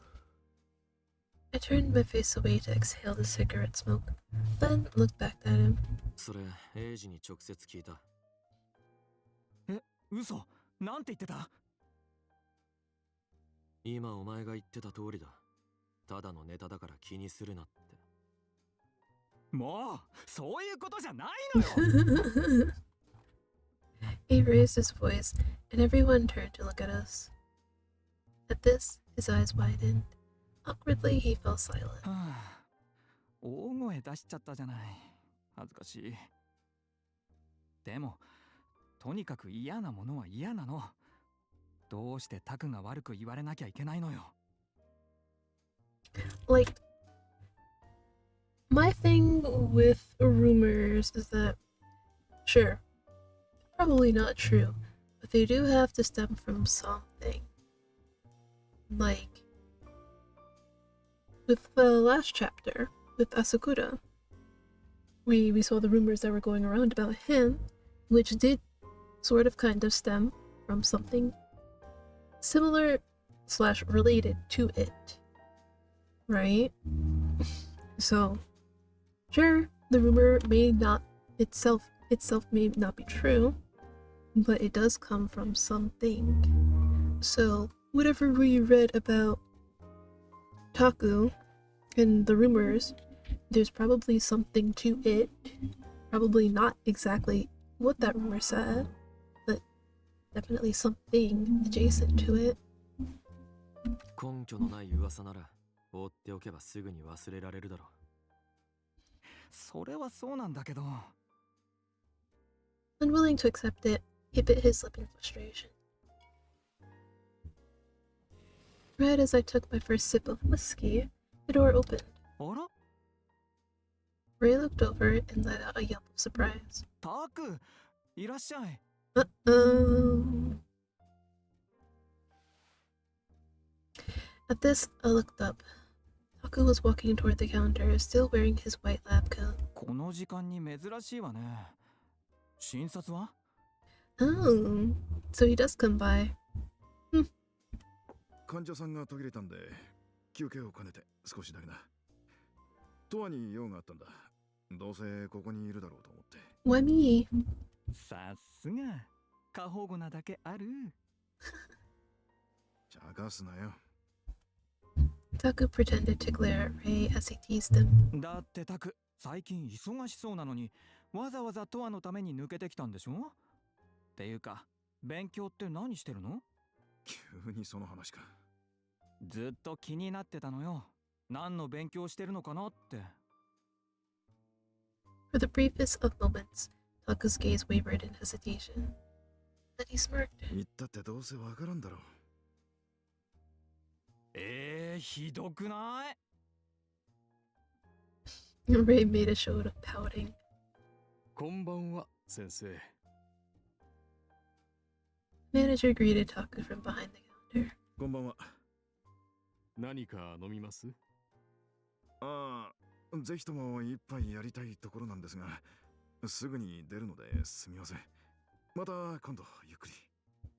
Taku inclined his head in apology. ああ、お客さんが呼んでる。はい、今行きます。Ray noticed the customer flagging him down from the table in the back and hurried over. Taku watched him go, then looked back at me. 体調はどうだ？まあまあ、背中の傷は？特に何も。悪夢を見るって言ってただろう。そっちの方は？ I nodded. He pulled a white paper bag from his coat pocket and set it on the counter. 新しく処方した睡眠薬だ。効き目を強くしてあるから合わないと思ったらすぐにやめろよ。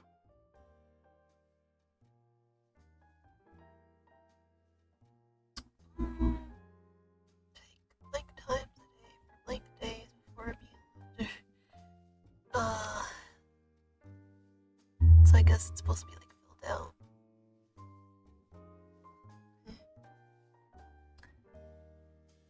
Oh yeah. わかった。 Sorry, I was just reading the information at the bottom. それじゃそろそろ戻る。飲みすぎないようにな。With that warning, Taku inclined his head to the manager, then headed for the door. Then he waved goodbye to Ray and walked out. I turned back to the counter and looked at the paper bag. Did he come all this way just to give me these? He said he'd come here on break. Couldn't he have left these in my room instead? This was going a little too far, even for a notorious worrywart like him.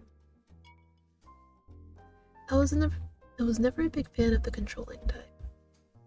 Annoyed, I raised my glass to my lips.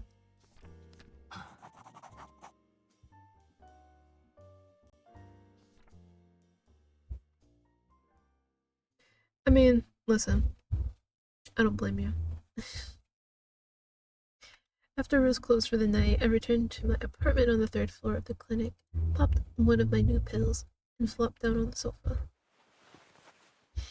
That night I'd slept without dreaming, then woke up the next day a little past 8 a.m.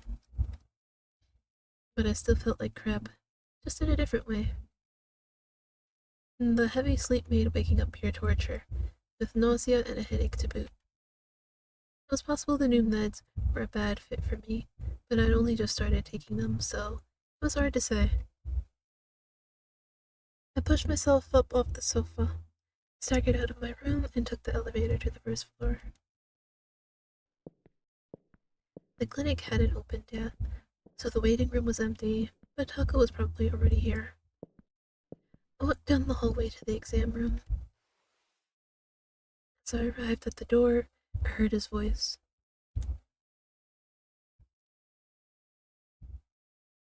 Apparently, he was on the phone again. And since no one else was in the building, I could hear him clearly. これからだ。いや、そう言われても無理だ。それはあまりに横暴だろ。わかった。だが本当に。ああ。頼む。That was where the call ended. Ooh. The next moment, the door suddenly flew open. 悪い。どうか。Taku came dashing out and nearly crashed into me. 顔色が悪いな。大丈夫か。Likewise, he looked completely exhausted himself. そっちこそ。ん？俺か？顔色が悪い。ああ。Taku grinned bitterly, and then his expression hardened. 急な話で悪いんだが、今日は休診だ。これから出かけなきゃならなくてな。休診の札はかけておくが、それとは別に臨時休業の張り紙を貼っておいてくれ。He dodged around me down the hall and stopped short. 本当に急で悪いな。He muttered over his shoulder, then grabbed the sign off the shelf near the entrance and walked out. The sign read office hours are now closed. He hung it up from the doorknob and then headed to his car. I'd hoped to ask him about my new prescription, but it would have to wait. Tasked with writing the explanation, I stepped into the exam room.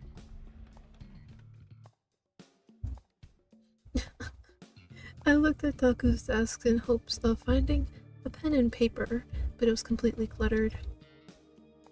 He hadn't left any important paperwork lying around, of course. But there were stacks of notepads and books all over. Funny, he was such a control freak when it came to my life, and yet he could never seem to get his own shit together.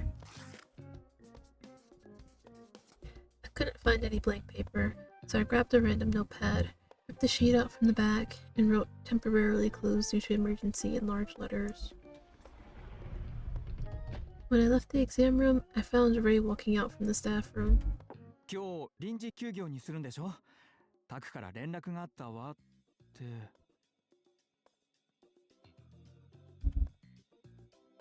He took one look at me and frowned in horror. やだ、どうしたの？あ Apparently, both Taku and Ray thought I looked pale. 薬のせいかもな。薬？睡眠薬の処方が変わったから。それじゃあ副作用かもしれないわね。タグに言わなきゃ。その話をしに行ったら電話してたんだよ。で、すぐに臨時休業だ。言う暇もなかったわけね。電話の相手はクレームかしら。さあ、あまり楽しそうには見えなかったな。Ray put a hand to his chin in contemplation. ねえ、タクって昔からあんたの主治医みたいな感じだったんでしょ？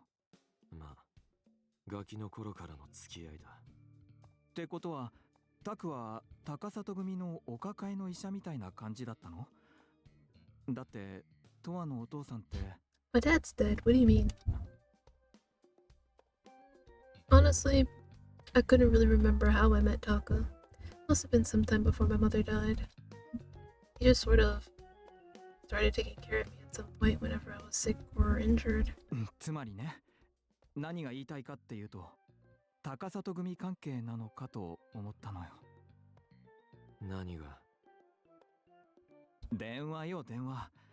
私たちにも言えないような大事なことで呼び出されて、それで臨時休業にするのかなって。どうだか。I shrugged it off, but I couldn't deny the possibility was there. After a moment of contemplative silence, Ray clapped his hands together. ね、お腹空いてない？クリニックも休みになっちゃったし、何か食べに行きましょうよ。With a smile and a subject change, he snatched the paper out of my hand. これ貼ってくるから、ドアは準備してきて。With that, he set off down the hall. Then he stopped short and looked down at the paper. あんたって見かけによらず字が綺麗よね。Huh? どうも。I mean, he's a... well, no. Because I'm pretty sure there are plenty of artists who have, like, terrible handwriting. Who knows? Who knows how it came about? He chuckled and continued on his way to the front door. As for me, I returned to my apartment to get ready to go out.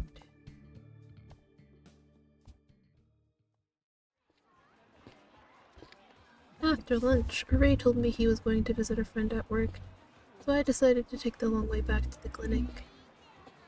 Oh my god, it's Pizza Nut!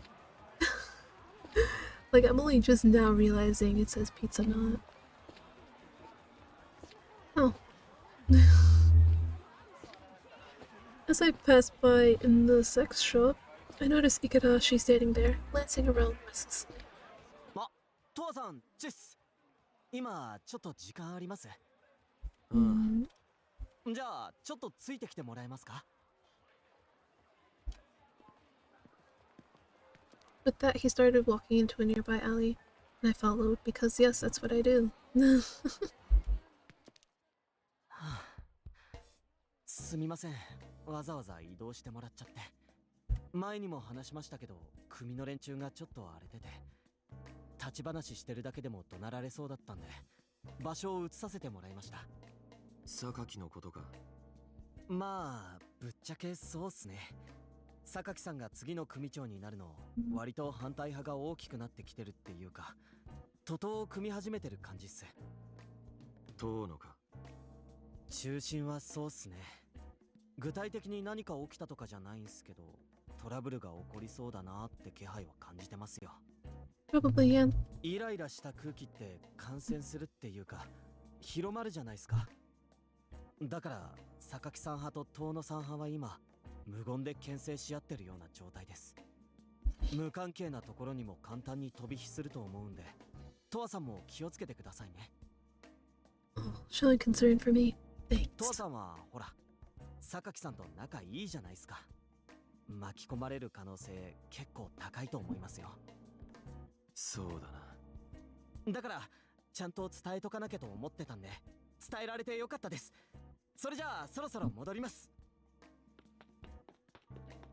He whipped his head down in a quick bow, then ran off. Quietly, I watched him go. Afterwards, I leaned against the alley wall, pulled my pack of cigarettes from my coat pocket, and lit one up. After a long drag, I contemplated what to do next. Go back to my apartment, or wander around for a while. Oh, directed exploration.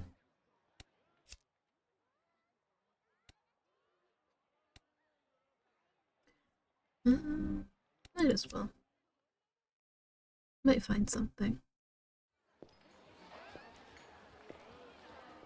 あ、トワだ。Ah, Maya. What's up? ああ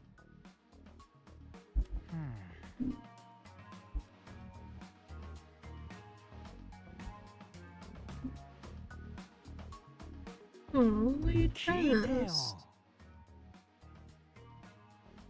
No. Yukimi-chan? そうか Oh, I'm sorry.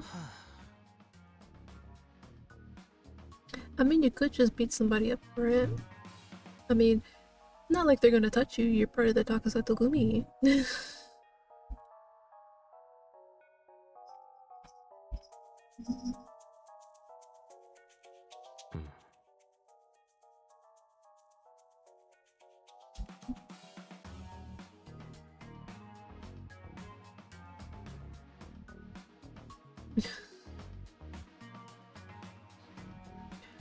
What kind of reasoning is that?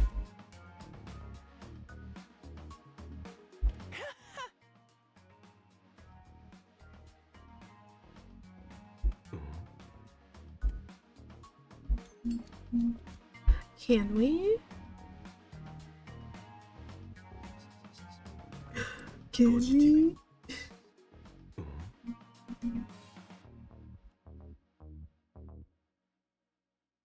いいの？ Dang it. But there we go. や We're going. った。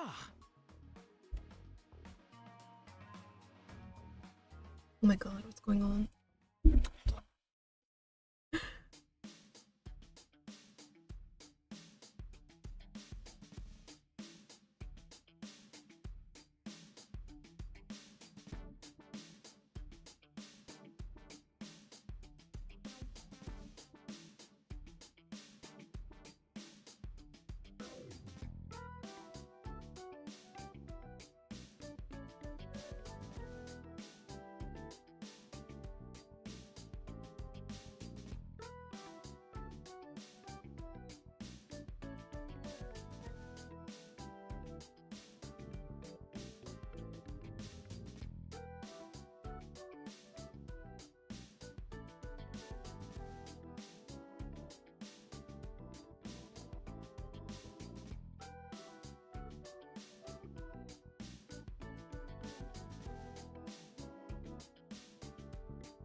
And so it was forcibly decided. Let me read that again. And so it was forcibly decided that Mayu and I were going back to his place. We had known each other for a long time. This was actually my first time visiting. I'd never been to Kotaro's house or Eiichi's either. God, we're going.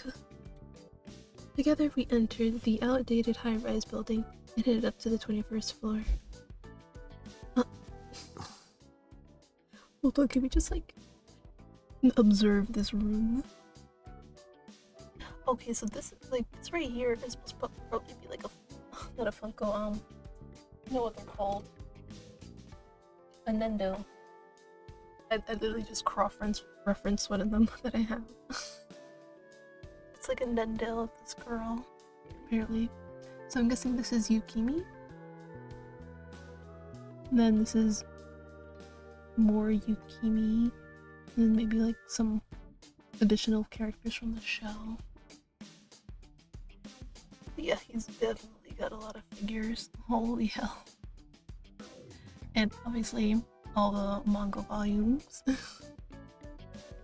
Damn, he is obsessed. Wait, don't tell me. Wait, is this a PC? Or is this like another figure? After party? Okay, I think this might be a figure. Damn. This man is obsessed. But it's really cool though that they like made like Nendos in here. Yeah, like all of these are like Nendos. Well, their version of Nendos. Oh. Me too, Toa, me too. Mayu opened the front door and walked in. I took one step inside and froze. There's more? Hold up, we gotta see the rest.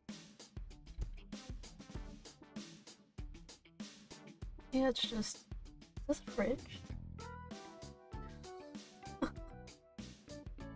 Wow. He is obsessed.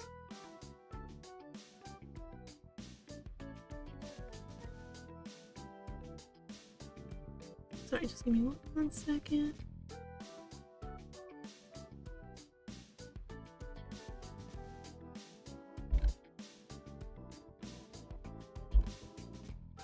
The room was approximately 100 square feet in size and crammed full of anime merch.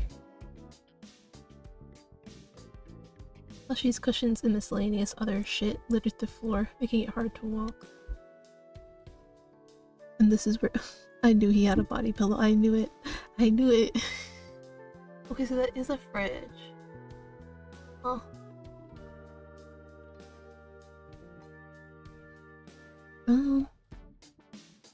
And this is where he sleeps, apparently.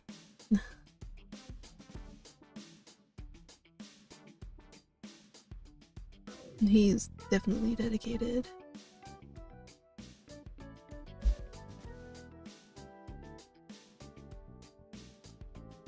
In the center of the room was a wafer-thin futon and a balled-up blanket. Yeah?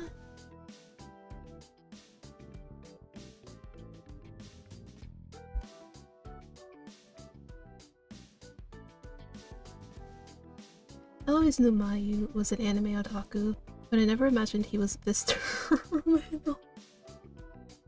Doa! Doa, no!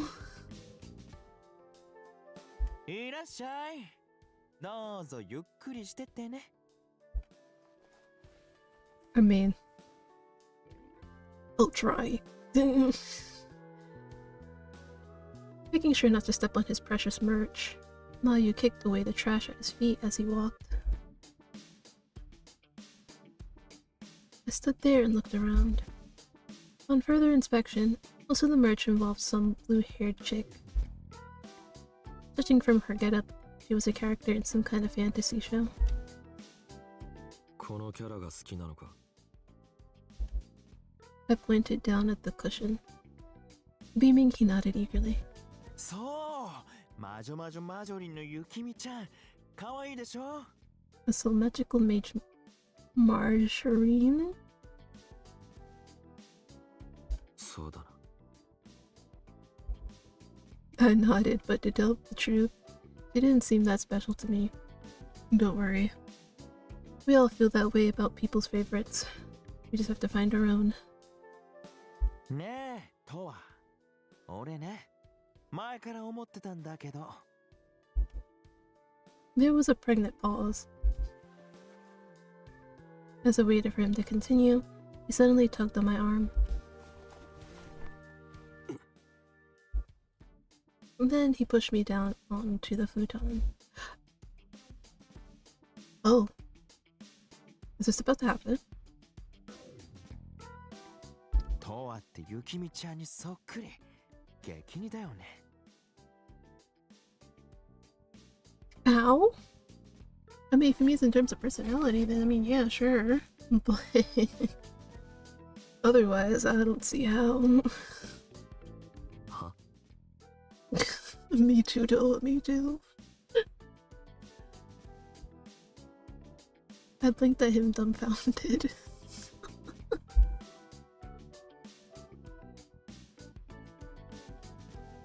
He just said Yukimi was the name of that blue-haired anime chick. And now he was trying to say we were similar? As if. 全然似てないだろ。いや似てる、絶対似てるって。 Normally, he was pretty chill, but when it came to anime, he could get really stubborn. だからさ、ちょっとそういうプレイしてもいい？ Okay. プレイ。トワのこと、ゆきみちゃんだと思ってもいい？ Indulge him, Doa, indulge him. Thus far, I'd had my fair share of inky partners. But as you might expect, none of them had ever compared me to a female anime character.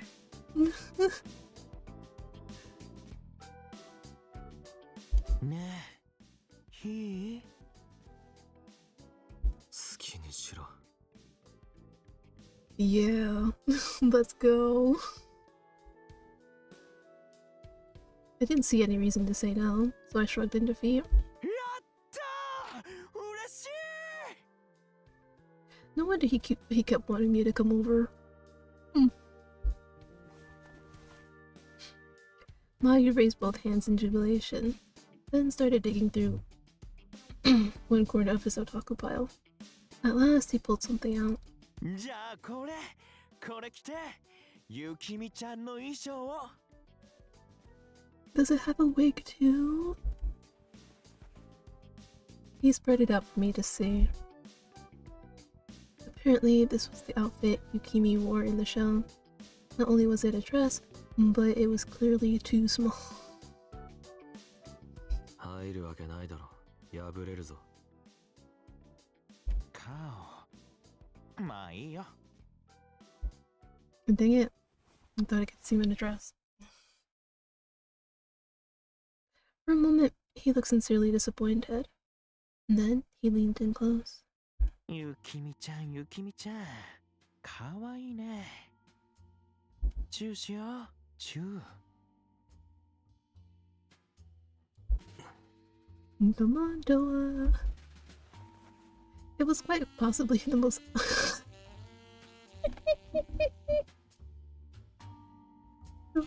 I have to agree with him though.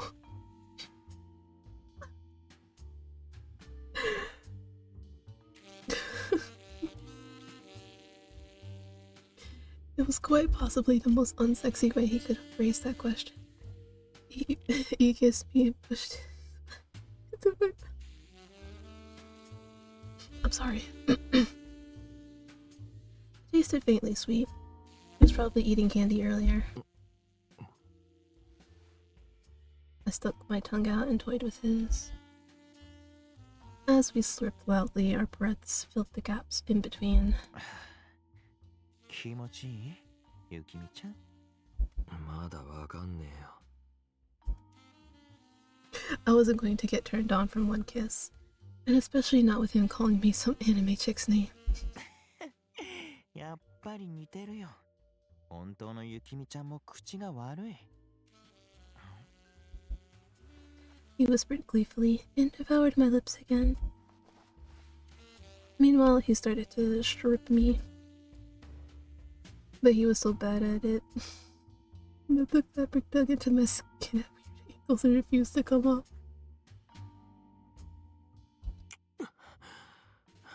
貸せ。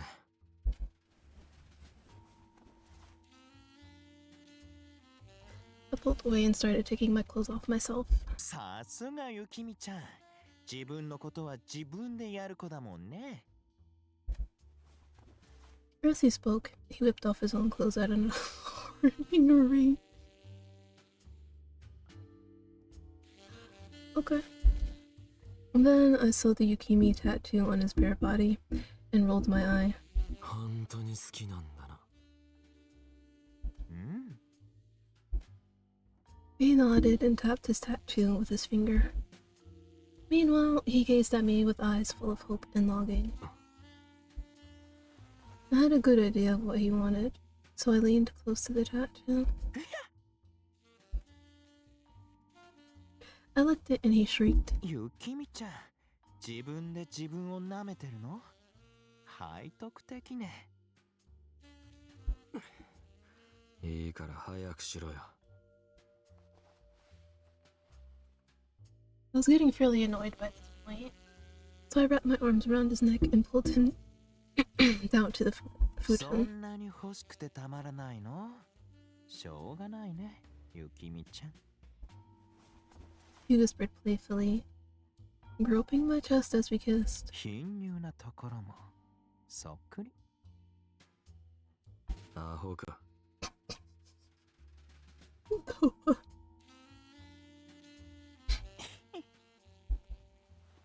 Giggling, he leaned down to my scarred chest and started licking. ガブ。 He suddenly sank his teeth in, and the unexpected pleasure made me shiver. 痛いの好きだよね。もっと。ガブガブ。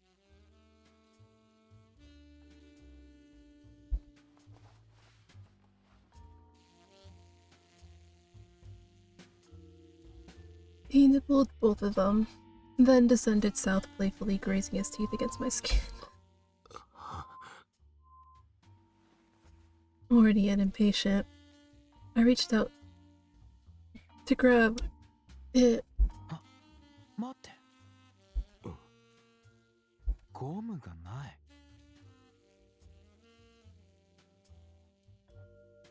そのまんま入れちまえ。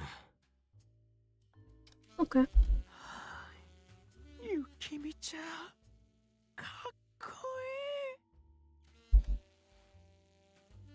いい。 He swooned and kissed my cheek. そうだ。服がダメなら。He went back to the corner and dug through the pile once more. せめてこれ。ね。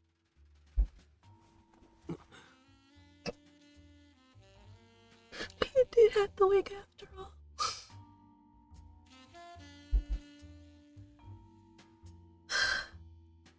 He set something onto my head.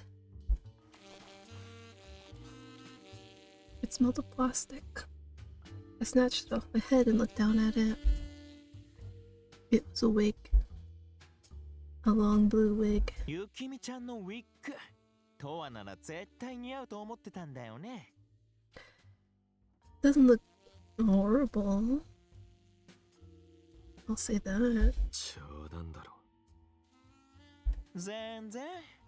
ちゃんと直して。What's up? かわいい。He carefully positioned the wig back on my head and beamed brightly. いいでしょ？お望みならな。I mean, like I said, he doesn't look bad in it. I could only imagine what it looked like in this wig, and it wasn't pretty. I mean, look, you don't look bad. I think that's the most you could ask for. But I didn't care enough to take it back off. Gleefully, he flipped me onto my stomach. ねえ、興奮してきたよ。もう入れていい？ This is probably definitely getting censored.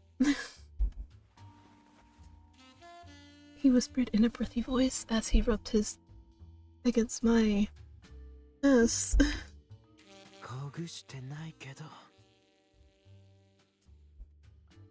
入れていい。もうガチガチだな。相手がゆきみちゃんだと思うと我慢できないよ。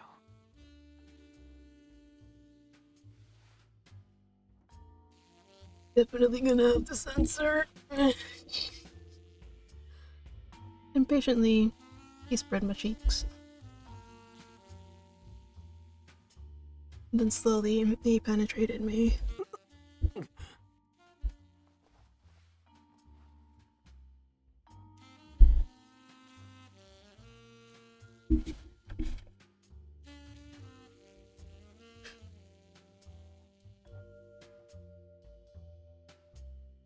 Oh jeez.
Starting in 3, 2, 1. My walls were bone dry and tighter than a single finger. The pressure made me grunt. 引っかかるね。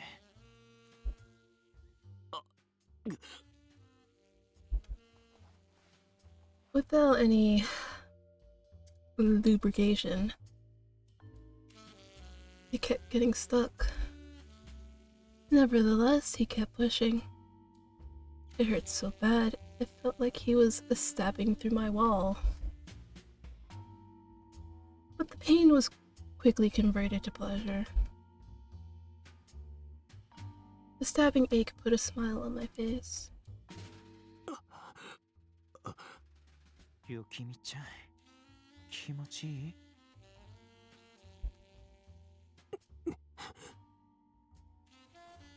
Giggling, he bucked his hips as I clutched the damp sheets with trembling hands. It hurt so bad, but it felt so good. 全部入ったよ。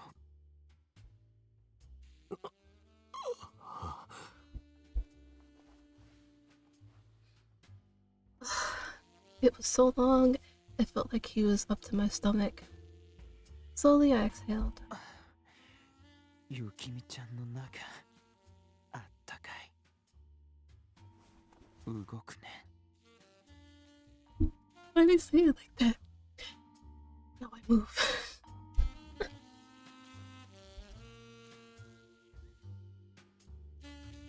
Whispering, he grabbed me by the shoulders and started.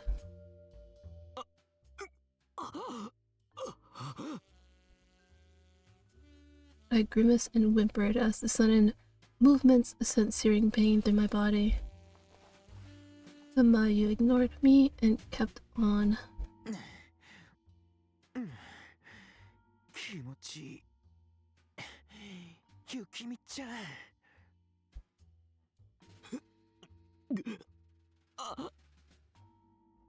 Wait, that means... I know, I'm like literally jumping ahead right now, but that means we won't get one with Eiji because he said he's not into that kind of stuff.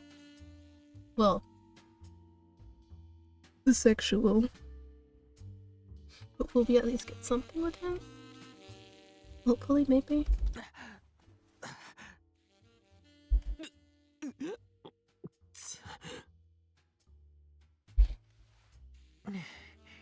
Yukimi-chan.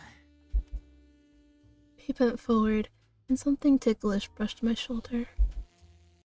It was his hair.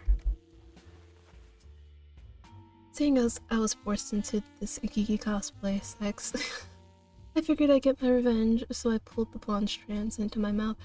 Oh! My head just kinda hurt thinking about it.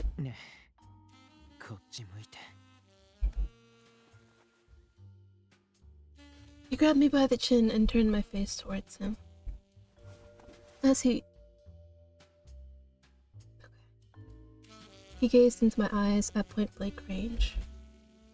His smile was feverish. その感じ、ちょっと目を伏せた時のまつげとか、ゆきみちゃんそのもの。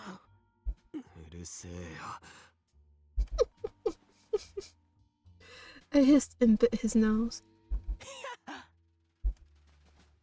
He shrieked in delight, then straightened up and slammed himself into me. ゆきみちゃん、気持ちいい。ゆきみちゃん、ゆきみちゃん。私の正義があなたを許さないって言って。言うか、バカ。ええ、決め台詞なのに。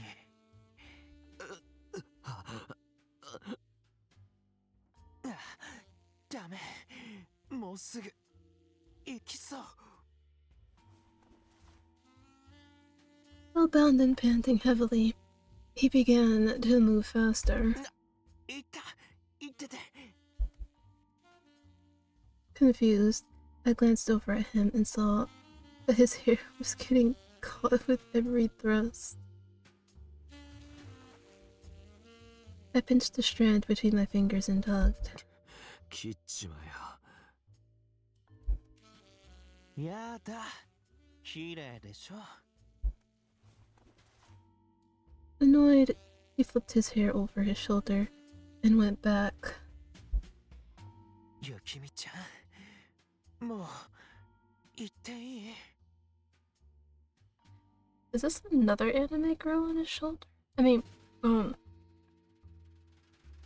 arm. Man, one of these days I'm gonna know how to speak.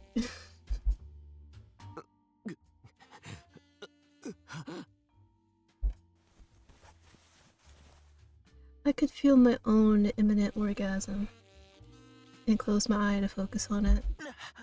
行く。ゆきみちゃんの中で出す。中にぶちまけるね。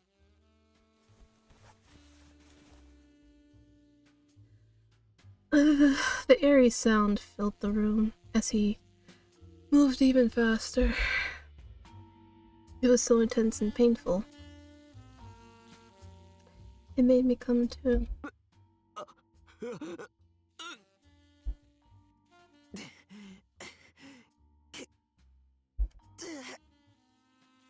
He wrapped his arms around me from behind and spasmed hard.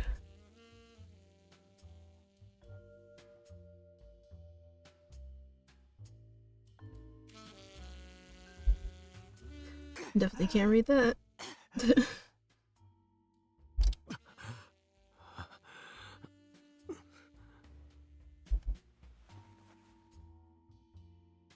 As I trembled in the wake, I felt him pull out.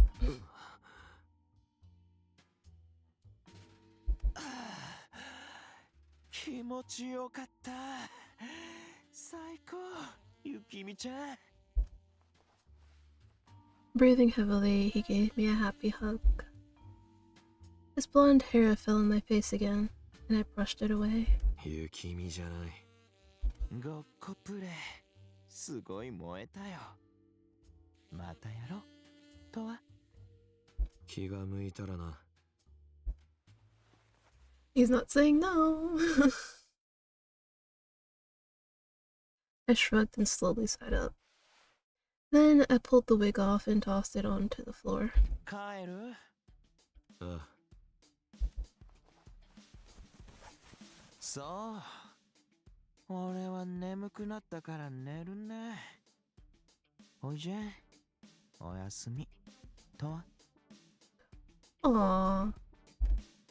All cute bundled up like that. Makes me forget that, you know, he kills people. With that, he curled up in his blanket. This is where he got the nickname Mayu, because he always rolled himself up in a cocoon. Quietly, I got dressed.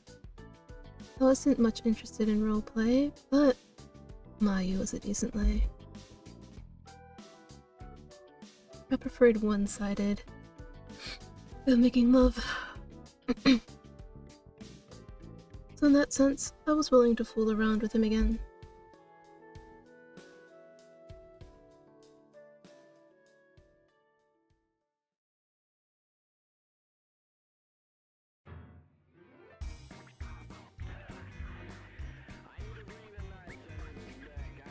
Wait, what just happened? Did I like...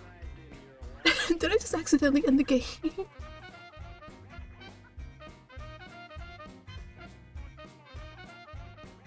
I think I did.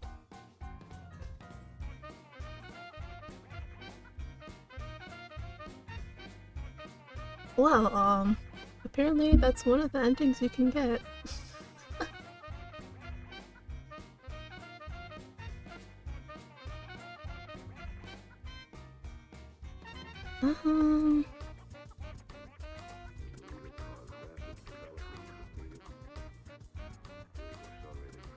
Let me see if I can get past this. Doesn't seem like I can. Huh? No. No. Alright, it doesn't look like I can get past it, so we will have to chill out while that goes past.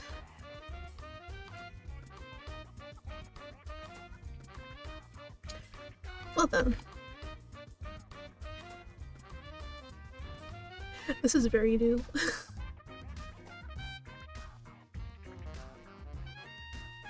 So did he just like completely like lose interest in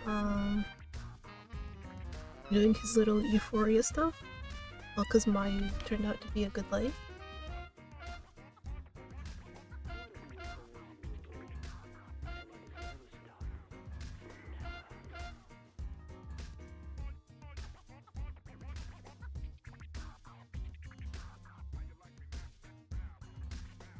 Which means when we get the option to be with Kotaro, it'll probably be the same. Well, looks like this video is gonna be longer than I anticipated.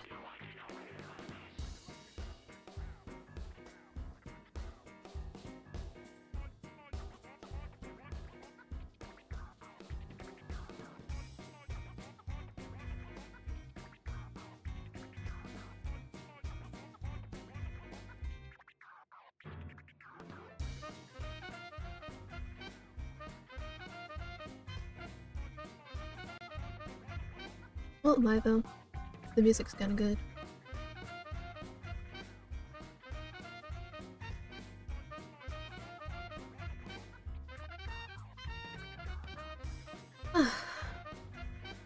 Oh? Mastered by Sony. I see, I see.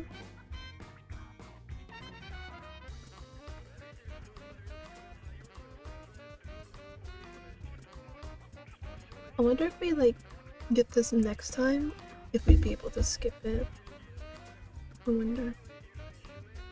Like, not because I don't want, you know, to see all the people who worked on it. It's just because, you know, it's still probably early in the game. And you want to kind of get back to it without quitting, you know? But, you know, thank you to all these people who brought this game to us. But hey, so far it doesn't seem as bad as Hadaka Chi I always have trouble saying that word together. For those who don't know what that is, its English name is Naked Butlers, and it's insane. I think both are pretty much on the same wavelength, but I rank Hadaka just a little bit higher than this one. But then again, I haven't really finished this game, so who knows? Maybe this might be higher up once I finish it. Okay, are we done? Please say yes.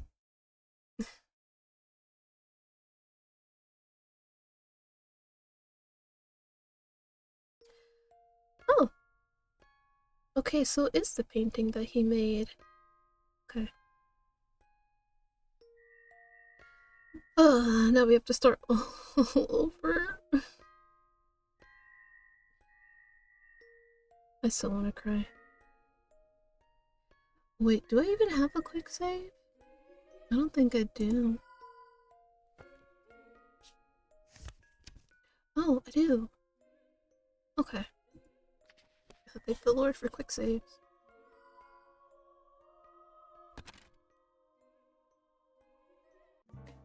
Okay, let's do this all over. Now question is, how do I skip? Oh, there we go.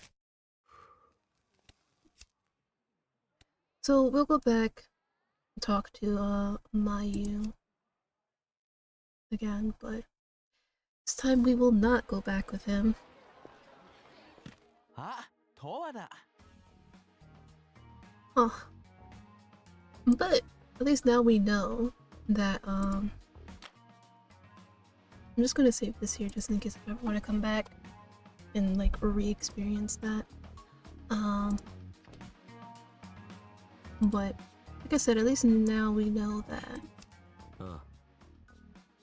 for future people, we'd be like, Yeah. get like an ending or something.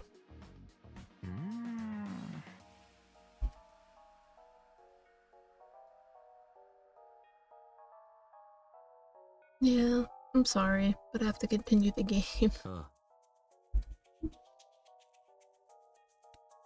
I feel bad now. Sleeping pills weren't something I needed to take. I could get a decent amount of sleep if I got drunk.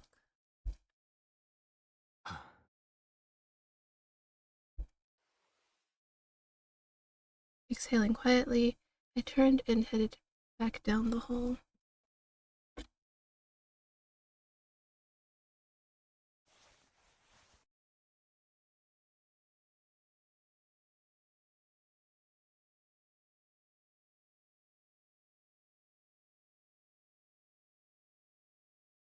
That night, I lay on the sofa and drifted in and out of sleep until morning. Absently, I stared at the white light streaming in through the blinds. Just then, the door opened. I could see Taku peeking in through the gap. とわ、朝だぞ。起きろよ。 He walked off without setting a single foot inside. My brain was still half asleep, so for a minute I wasn't entirely sure what had happened. I just stared blankly at the door.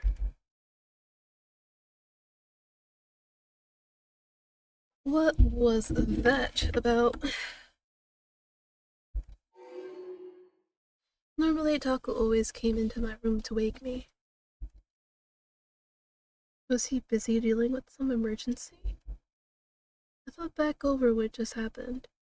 Something felt off. His smoke. Taku's smoke was swaying erratically. Was he just that exhausted? It didn't explain why he wouldn't enter my room, though. As I pondered, I got dressed and left the apartment.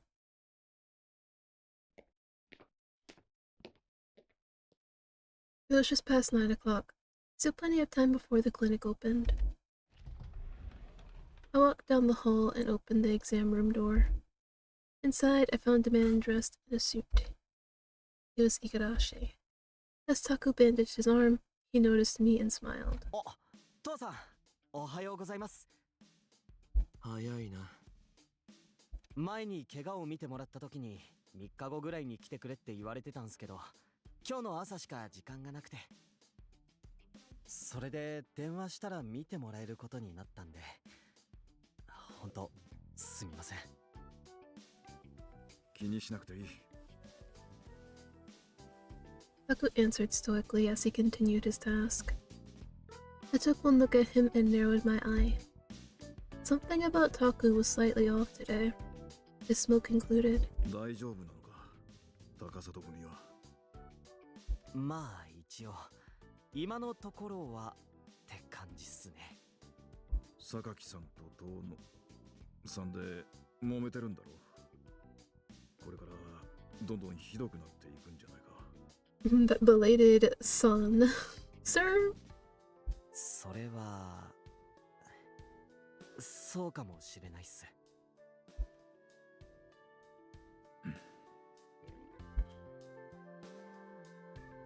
Taku fell silent for a moment. これはとても言いにくいことなんだな。 With that disclaimer, he gave Igarashi a stern look. この怪我の治療が終わったら状況が落ち着くまでうちに来ないでくれないか。え？ Igarashi looked back at him perplexed.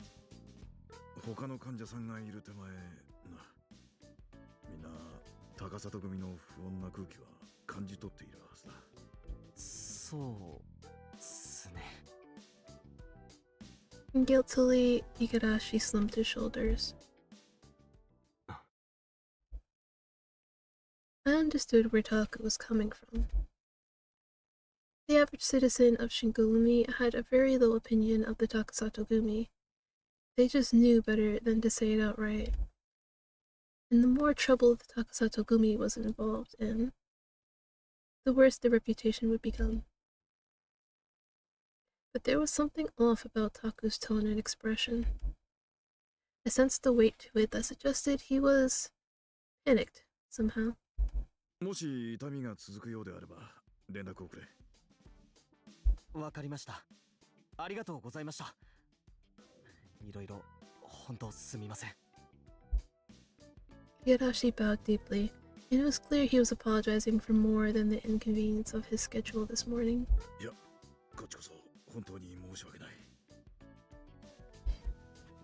いえ、先生の言ってることもわかりますから。それじゃ、ありがとうございました。失礼します。Igarashi rose from the chair, bowed once more, then left the exam room. Taku stared at the floor, shoulders slumped. Then, with a sigh, he reached up and massaged the furrow in his brow. 疲れてるなら休めよ。At this, his hand fell still. わかるか。ああ。そうか。He looked down at his feet, and let out a self-deprecating sigh. しかしな、休めって言われて簡単に休めるわけでもないからな。そのうち患者にも休めって言われるようになるぞ。もう言われてる。どうしようもないな。それでも休めないって言うならご自由に。I mean, yeah, it's one way to do it. I straightened up and walked to the door. At the sound of my name, I looked over my shoulder. I could see hesitation in his eyes as he frowned at me. 確かにお前の言う通りだ。無理をして診察中にミスをしたら、それこそ本末転倒だよな。Resolve settled into his expression as he rose from his chair. だが、昨日も臨時休業にした手前、さすがに2日続けて休むのは患者さんにも申し訳ない。今日は午前中だけ休みにしよう。スタッフには連絡を入れておく。仮眠でも取るのか？いや、実は前からずっと行きたいと思っていたところがあってな。せっかくだから気分転換も兼ねて行ってみようと思うんだが、お前も来るか？ I was about to decline, but the words never left my lips. His smoke had just spasmed and changed color, and his eyes were tinged with melancholy. ああ。そうか。それじゃあ準備してきてくれ。Relieved, Tuck grabbed his cell phone off his desk, probably to get in touch with the people scheduled to work later today. As for me, I left the exam room and headed back to my apartment.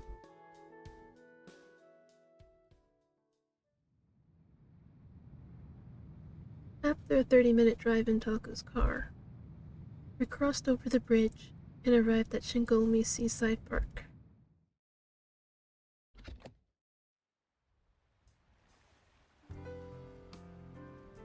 We stopped the car in the parking lot, then hopped out.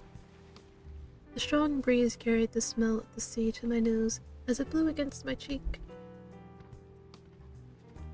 Without a word, Taku started walking, then came to a stop once the ocean came into view. I walked up beside him and pulled out my cigs. 本当にヘビースモーカーだな、お前は。Taku glanced at me out of the corner of his eye and smiled dryly. タバコは飯か水代わりだ。ちゃんと食べろよ。水も飲め。早死にするぞ。吸うか。 After I lit up, I offered him my crumpled pack. Still smiling, he shook his head. 誘惑するなよ。やめたんだ。隣で座れると吸いたくならないか。お前は隣でなくても四六時中吸ってるだろうが。もう慣れたよ。I looked out at the sea. I followed suit, slowly exhaling. Carried on the breeze, the cigarette smoke floated over the water until it eventually dispersed.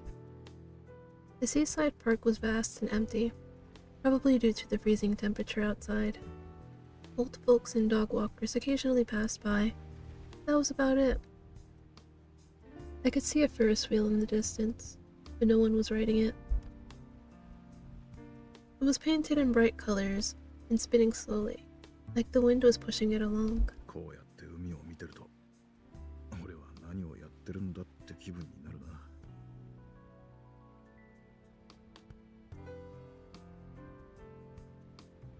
His words were so faint, wind nearly whisked them away. I looked at him, but he kept staring out at the sea, grimacing. ずっとこういう広々とした場所に来れば気分転換になるんじゃないかと、すっきりするんじゃないかと思ってたんだが、むしろ逆だったな。He exhaled and fell silent for a moment. 俺は医者だ。だから一人でも多くの命を救いたいと思ってる。だが今こうしてる間にもきっと数えきれないほどの命が失われている。人なんて簡単に死んでいく。殺されるのも含めてな。そう考えると人の死に方は生まれた時から決まっていて、どんなにあがいても逃れられないものなんじゃないかって、たまにそう思うことがあるんだ。特に若いやつが志半ばにして死んだりすると余計にな。人は結局自分が望む通りには生きられないんじゃないかってな。とはお前はどう思う？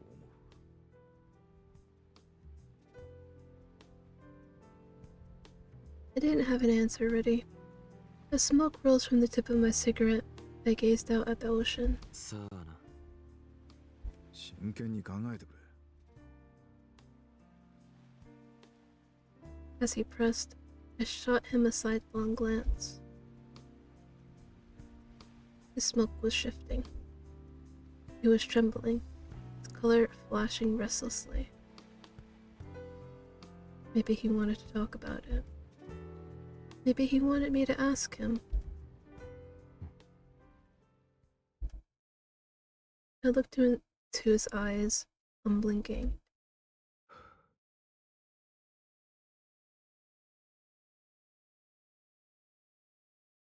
俺は。お前はどう思う？ Well, it's time. Okay.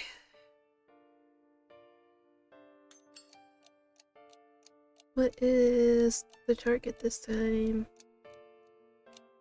Euphoria. Okay. そうだな。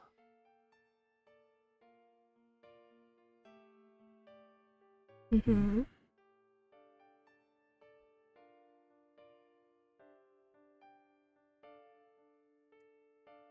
Positive. ポジティブ。例えば True. Like, instead of thinking about the people you can't help, what about the people that you can? 確かにな。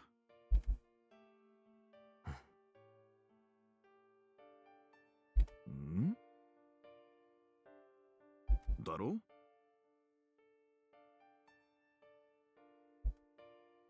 Okay. ポジティブ。 Just keep playing な along. るほど。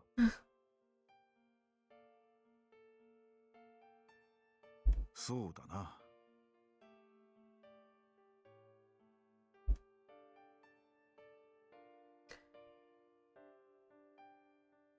Nah. Oh my god, I'm gonna be old. おいおい。も 46!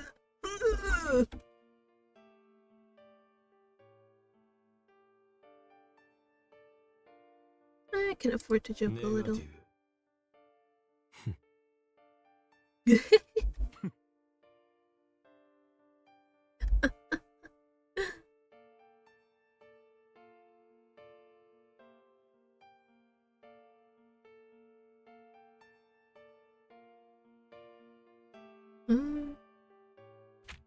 よし。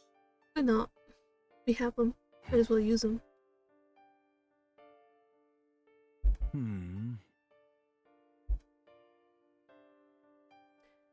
No, no, we're good. We're good. タクの意図は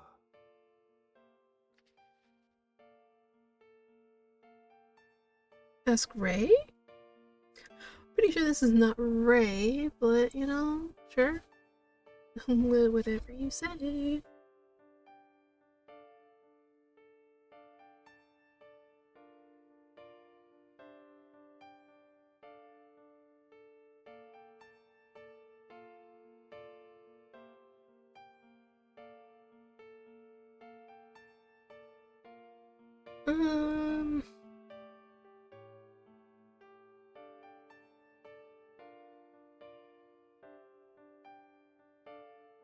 Would it be studying?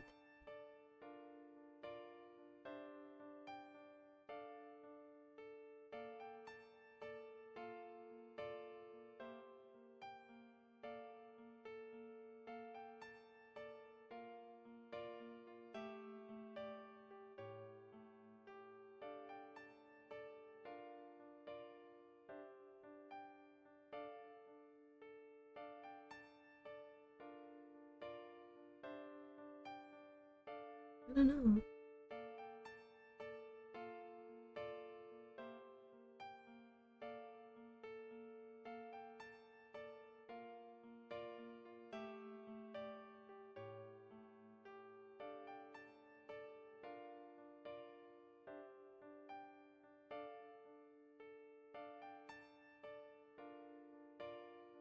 Maybe his studies? Might as well. Oh, it is. 勉 Okay. 強。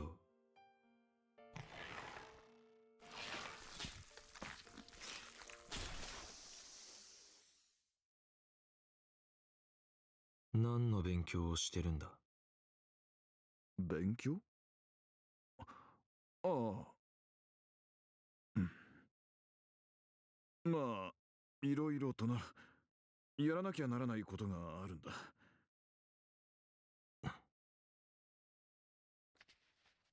Okay, we got one down.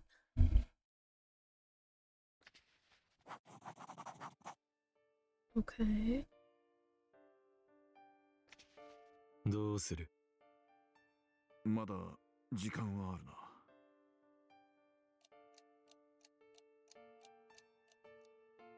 そういえば。 So our target is still the same.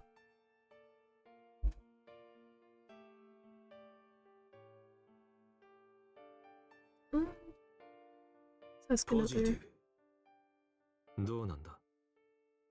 そうだな。 Oh, why is the wound so big? Please close.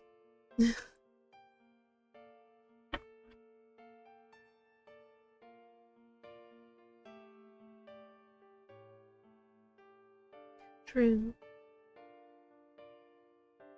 ああ。そうだろ。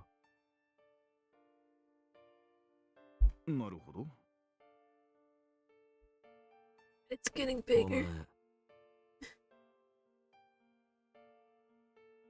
Mm.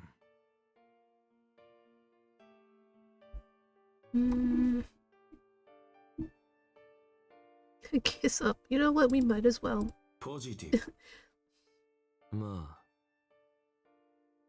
そうだな。 Okay. それ Close で a little. どうした？ He's going. ポジティブ。 He's leaving. ああ。うん。そういえば、ありがとな、とは。 No, but whatever.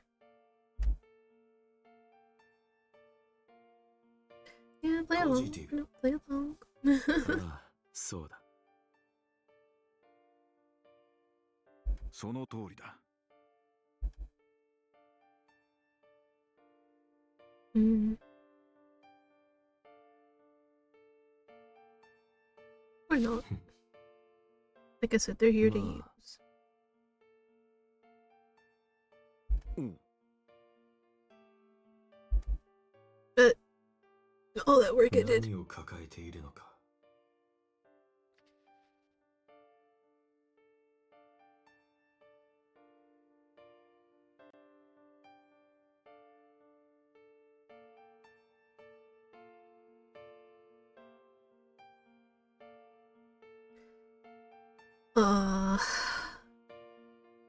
Not the rumors. Okay, well maybe I shouldn't say that because it could be the rumors. Um.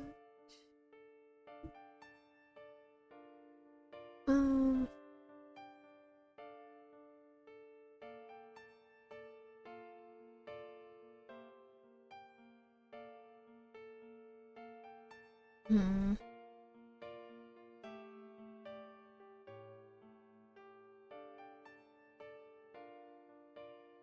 I'll just go with my first instinct. Aha! I was right.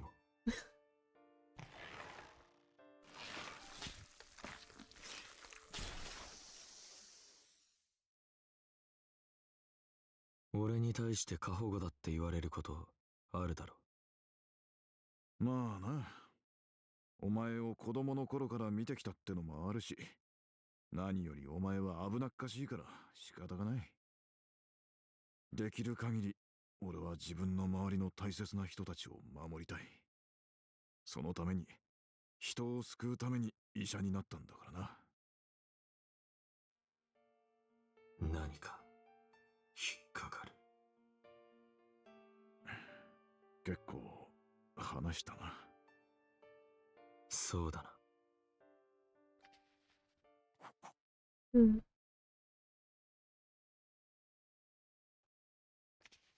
I guess we need a little bit more.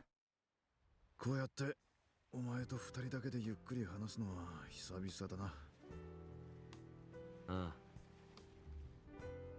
I generally wasn't the chatty type.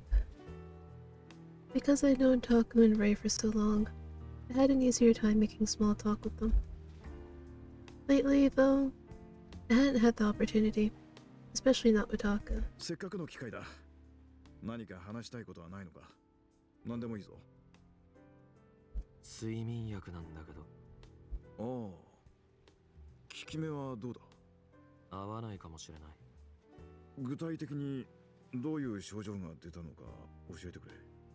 寝起きの気分がひどい。頭痛と吐き気がしてフラフラする。Frowning, he averted his eyes in contemplation. 飲み始めで体が過剰に反応しているのかもしれんな。もし2、3日経っても変わらないようならすぐに言ってくれ。わかった。夢の方はどうなんだ？まだ悪夢を見るのか？最近は見ないな。ならよかった。さて、そろそろ行くか。I dropped my cigarette and crushed it under my heel. Scowling, Taku reached into his pocket. 俺の前でポイ捨ては許さんぞと。Something round tumbled out of his pocket and hit the ground. When it stopped rolling, I recognized it as a portable ashtray.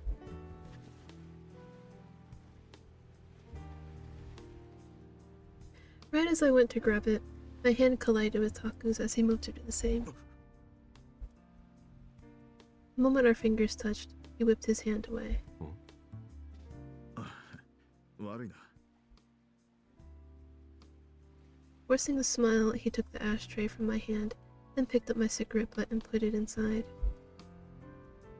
Didn't something similar happen on New Year's Eve too? Why did Taku always overreact whenever our hands touched? 車に戻るぞ。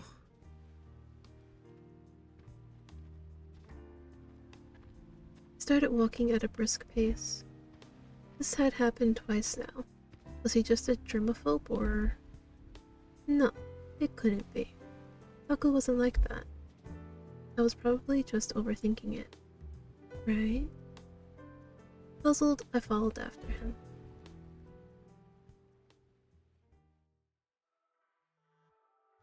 We left the park and traveled to the diner, where we ordered lunch. Partway through, Taku's cell phone started to buzz on the table. 電話だ。悪い。 With my blessing, he answered the phone. はい。 As the call began, Taku's expression grew steadily more and more panicked. When it was over, he announced that we were going straight back to the clinic. The reason for this soon made itself apparent. All over social media, there were articles announcing that the Takasato Gumi had been attacked during an executive meeting. The phone call was a request for Taku to treat the injured. He seemed hesitant, but ultimately agreed. By the time we arrived back at the clinic, the station wagon was already parked in the alley in front of the side entrance. Some Takasato goons hopped out, carrying a man who was bleeding from the stomach. Then another station wagon pulled up, and more wounded came spilling out of it. Just like that, the secondary medical ward was now fully booked.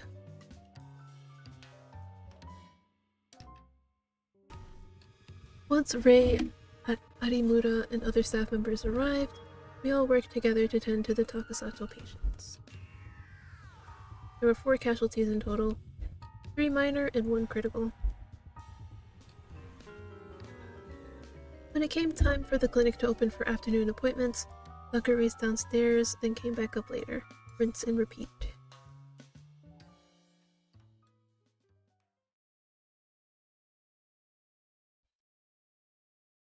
Late that night, after a roller coaster of a day, Ray and I sat slumped in the empty waiting room. Taku had sent the other staff home. He was still on the 2nd floor, watching over the critical patient. 昨日に続いて今日も午前中は休診だなんて連絡があったと思ったら午後は大変なことになってなんだか最近落ち着かないわね。 Ray sighed heavily.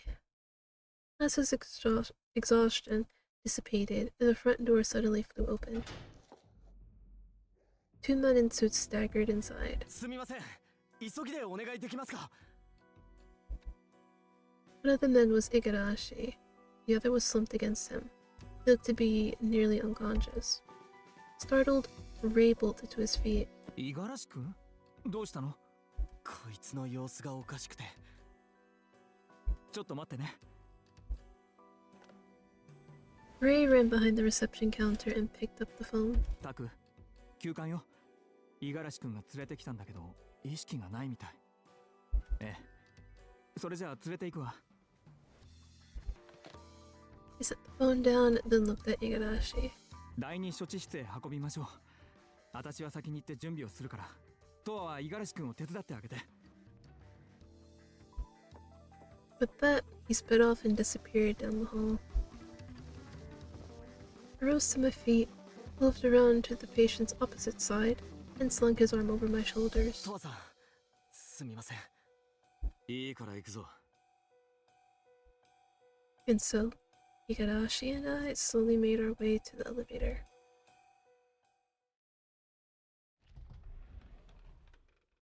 When we entered the secondary medical ward, we found the critical patient all patched up and preparing to leave. We carried the unconscious man to an empty bed and laid him down on his back. His eyes were open, but he wasn't looking at anything. His complexion was as pallid as a mannequin. Drool trickled from the corners of his mouth. 彼の名前は Taku stormed over, his expression hard. 岡本です。岡本さん、聞こえますか？岡本さん。 The man didn't respond, even when Taku spoke directly into his ear. ダメだな。どういう状況でこうなったんだ？それが俺もよくわからなくて、いきなり大声で叫びながら暴れ出して、その後バタッと倒れたんす。詳しく見てみないとわからないが、おそらく薬だろうな。薬。 Shocked pain grimace rose up on Igarashi's face. 何か心当たりがあるのか？いえ、ただ新しい薬が流れてるって話は聞いたことがあるんで、まさかと思って。新しい薬？はい。もともと新興組はうちの組が許可してる薬以外の売買はダメってことになってるじゃないですか。でも個人でネットとかで買ってるやつがやっぱりいるんすよね。俺もそういう連中はたまに見かけるんですけど、組のやつでここまでの状態になってるのは初めて見ました。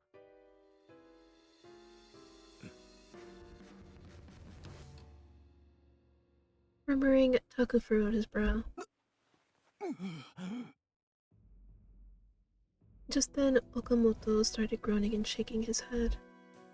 His eyes were still unfocused, but he was trying to move his shaking hands. Taku crouched down and spoke to him. 岡本さん、聞こえますか？聞こえたら返事をしてください。幽霊が、幽霊、助けてくれ。幽霊？ Okamoto closed his eyes and went limp. Apparently he passed out. Taku shot a confused look over his shoulder at Igarashi. あ、そういう噂があるんす。死んだはずの組員を見たとか見ないとか。そうか。ひとまず容体が落ち着くまでは様子を見よう。五十嵐君はもう帰ってもいいぞ。ありがとうございます。すみません。今朝言われたばかりなのに迷惑かけて。患者を救うのが医者の仕事だからな。Emotionally distraught, Igarashi bit his lip and bowed deeply. よろしくお願いします。あ、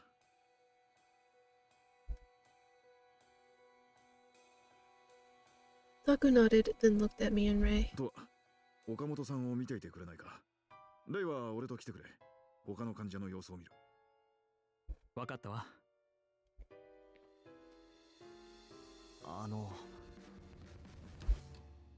After Taku and Ray moved to a different bed, Igarashi looked at me hesitantly.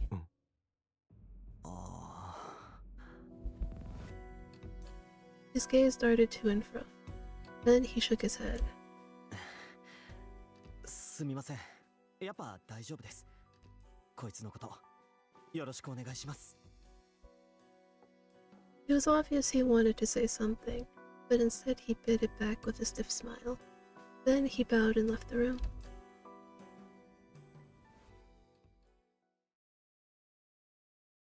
About an hour later, Taku, Ray, and I all came downstairs to the waiting room. Taku looked utterly haggard. He rubbed the crease in his brow. タク、大丈夫？さすがに疲れたな。His voice was weak, and I could see dark circles under his eyes. 本当にお疲れ様。でも、やっぱりタクはすごいわ。たとえ高里組の人間であっても、怪我人や病人を絶対に見捨てないんだから。タクのそういうところ、本当に尊敬する。Ray sounded like he was trying his best to cheer Taku up. But Taku grimaced like he was holding something back. 今日は本当に助かった。二人も疲れただろう。あとは俺がやるから、もういいぞ。え？ Ray looked back at him in shock. でも、本当に大丈夫だ。レイは帰って家でゆっくり休んでくれ。トアも部屋へ戻れ。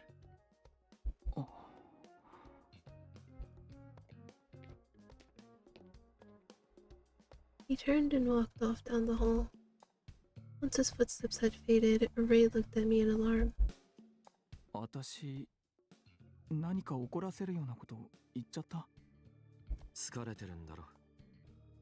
そっか。タク、今朝はどうだったの？調子は悪そうだった。最近ずっと元気がないわよね。大丈夫かしら。Just then, my phone buzzed in the back pocket of my pants.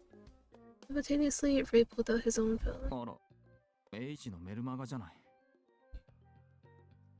Let's see, breaking. Takasato Gumi under attack, executives confirmed to be safe. Learning more about Sakaki Hideyasu, the man rumored to be the next big boss. Doctor Scandals Part 2. Shady business at M Clinic. Falsifies records. Production of narcotics. Even human experimentation. Chief of Ophthalmology at a room of nurses. I want to read that last one. I want to read this one. What happened there?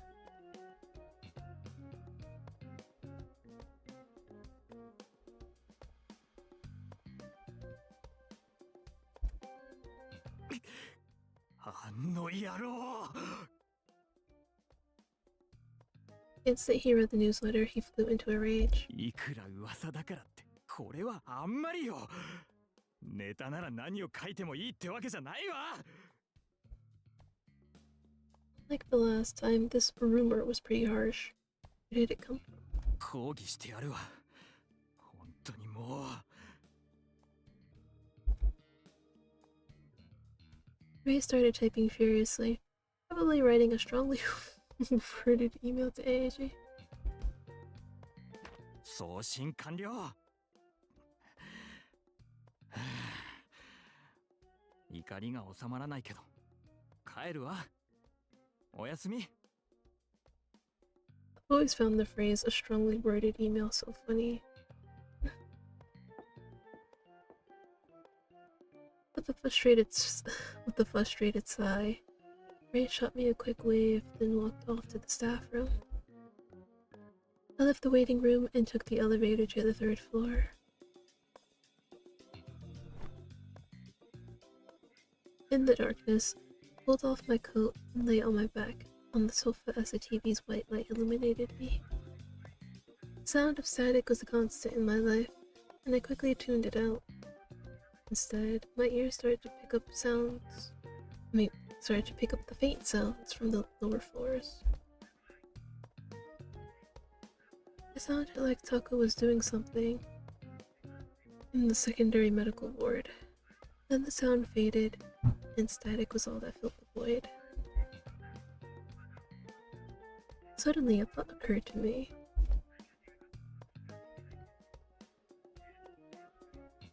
Was Taku still struggling with something all on his own? Granted, I knew it wasn't easy to open up and talk about that kind of thing, but still. I reached out to the coffee table and grabbed a blister pack of sleeping pills. After all that running around today, once I actually wanted to sleep. I popped 2 pills, then grabbed the bottle off those off the floor and washed them down. Once I returned to the floor. Damn it. Once I returned the floor bottle to its proper place, I slowly closed my eye.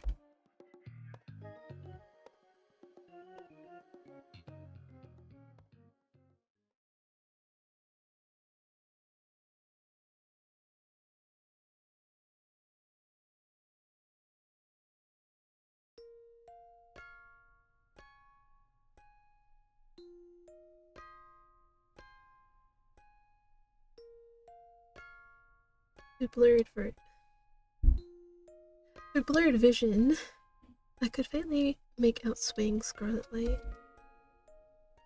Every time it undulated,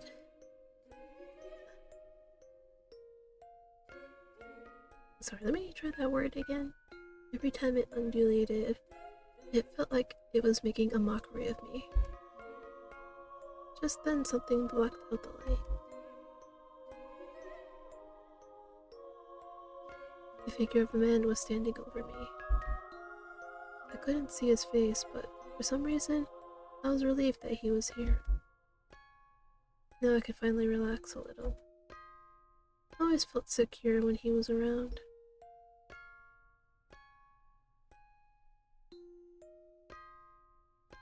But then the man pulled away, and a smaller figure took his place. It was a woman. Instantly, my anxiety came rushing back. I could see the man moving farther and farther away. Don't go. I tried to speak but couldn't. The woman before me was saying something. For your sin. Together we. The voice was too muffled and distorted for me to parse. Confused, I began to hyperventilate. Scarlet light flashed in my eyes. Scarlet. And again and again.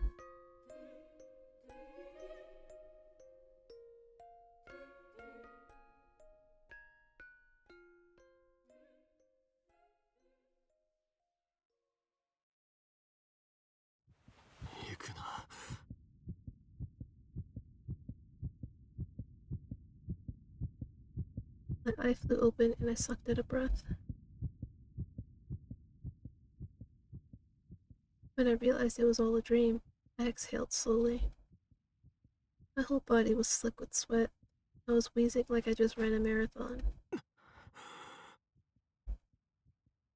Just then, I sensed someone's presence directly beside me.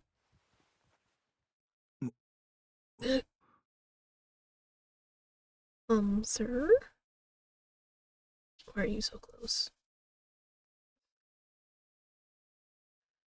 Oh, Lord Taku. Taku was looking at me in surprise. What was he doing here? His gaze shifted downwards.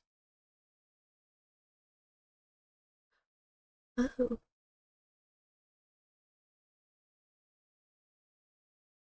Okay, yeah, that makes sense.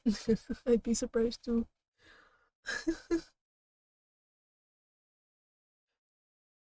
Okay, but first of all, why was he watching until asleep? That's creepy. I followed it and realized that I was clutching his hand in mine.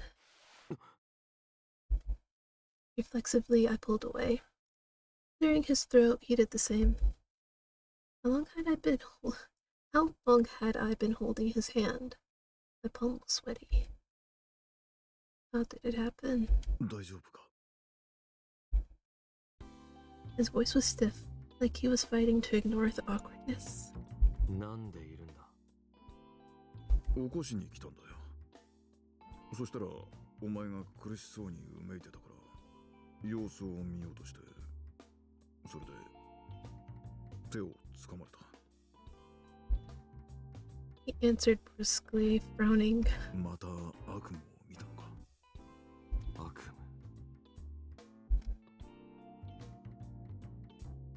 夢。 I repeated the word, trying to recall the dream. I couldn't remember the details, but I did remember thinking, "Don't go." Was I chasing someone? I couldn't recall. 新しい薬が合わないか。 True, maybe they weren't. Still, this dream felt a little different from usual. I sat up on the sofa and grabbed my cell phone off the coffee table. It was 10 a.m. The clinic was about to open. I was supposed to work this morning. That was probably why Taku came to wake me. 少し休んでから降りてこい。いや、鏡を見てみろ。そんな顔で患者さんの前に出たら逆に心配されちまうぞ。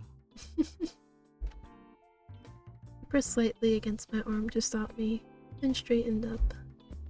代わりに誰か入れないか聞いてみるが、例も来てるからな。なんとかなるだろう。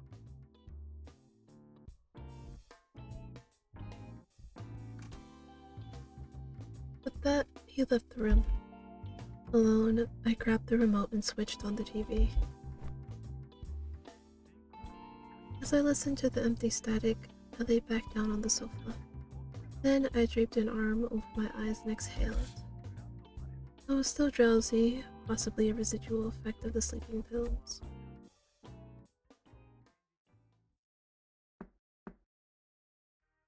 As I drifted in and out of consciousness, I heard a light knock at the door. I lowered my arm and looked in the direction of the entrance. It was Taku. He had only just left. What was he doing back? And then I realized what time it was. The clock was pointing to 12 p.m. Apparently, a lot of time has passed since I first lay down. どうだ、調子は。 Once again, I pushed myself up into a sitting position.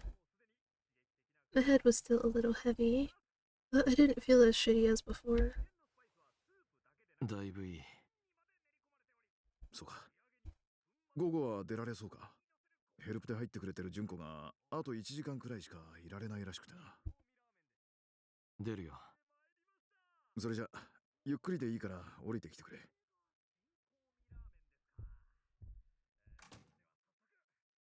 Though he was trying to be considerate, I could sense his impatience from the way he rushed out of the room. Well, at least he was acting like his usual self. No sign of any troubles on his mind. I rose to my feet and walked to the fridge. Then I pulled out a cold bottle of sake and took a swig. I was hoping a stiff drink might wake me up, and sure enough, my mind cleared up a bit. The fuck? A flash of scarlet light flickered in my mind. I knew it was a residual image from my nightmare, but it vanished before I could fully perceive it. What was causing me to have these reoccurring nightmares? The sleeping pills were just a catalyst. Was there some kind of trauma buried in my forgotten past?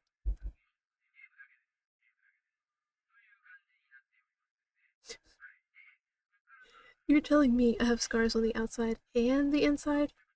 Great. What a joke. I'm laughing so much. Ha ha ha. Scoffing at myself, I got ready for work, then headed downstairs.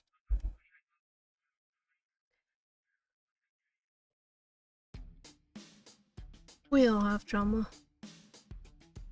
In one way or another. Time flew by, and the next thing I knew, it was 4 p.m. Rhea came walking down the hallway carrying medical supplies in both hands. Stopped next to the reception counter and leaned in my direction. ねえ、ちょっと気になったんだけど、診察室すっごく汚くなかった？ I ruminated on it for a moment. I did vaguely remember the exam room always having a bit of clutter, so it didn't seem like a big deal. いつものことだろ。違うわよ。いつもよりだいぶ汚いって言ってるの。タクが全然整理してないからなんだけど。トアの部屋の掃除と洗濯はちゃんとやってるんでしょ？ああ。タクって自分のことはどうでもいいけど、人のことは気になるタイプなのかしら。あとね、前からタクが昼休みに出かけてるって知ってた？昼飯で外出してるんだろ。それが違うのよ。昨日ほなみが言ってたの。昼によく繁華街の方でタクを見かけるって。Honami was a good friend of Ray's. When they weren't working at Roost, they sometimes came in to work a shift at the clinic. Junko was another one of our on-call nurses who worked at Roost. だから昼飯だろ。でもタクってお昼は診察室で仕事しながら食べるか、私たちと外食するか、トアの部屋で食べるかのどれかが多いじゃない？でね、最近は仕事しながら食べるからって断られることが多いの。だからほなみの話を聞いたとき、私びっくりしちゃって。Perplexed, Ray tilted his head. 本人に直接聞いたらどうだ？私もそうしようと思ったんだけど、最近のタクってちょっと話しかけづらいのよね。ピリピリしてるっていうか、そんな感じしない？ That I could understand. Ray was probably sensing that something was off about him, same as me. あとね、これはただの勘違いっていうか、思い過ごしかもしれないんだけど。Hmm?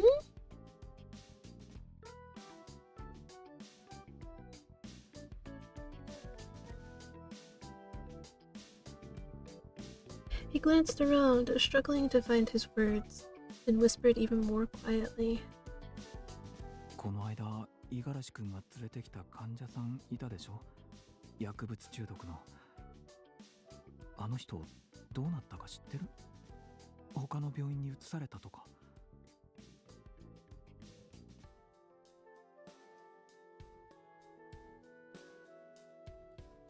いや。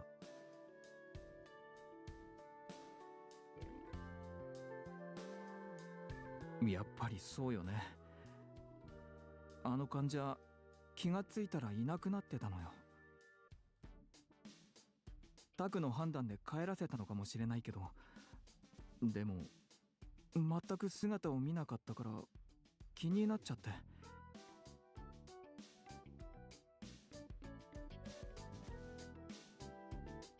実はね、前にも何回かこういうことがあって、でも気のせいだと思ってたの。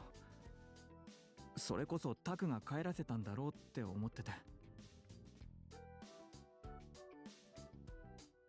今回はタクがちょっと変だってこともあって、前みたいには思えなくて。タクにもそれとなく聞いてみたんだけど、はぐらかされちゃったのよね。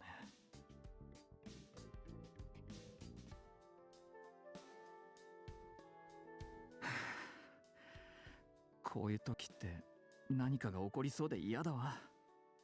風向きが悪いっていうのかしら。取り越し苦労で終わってくれればいいんだけど。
In the winter, the sun was always quick to set. As night fell, we received more and more patients, particularly those in less than scrupulous professions. As the end of my shift was approaching, an uncommon visitor walked in. Like, you guys can't tell me he doesn't look like Asakura.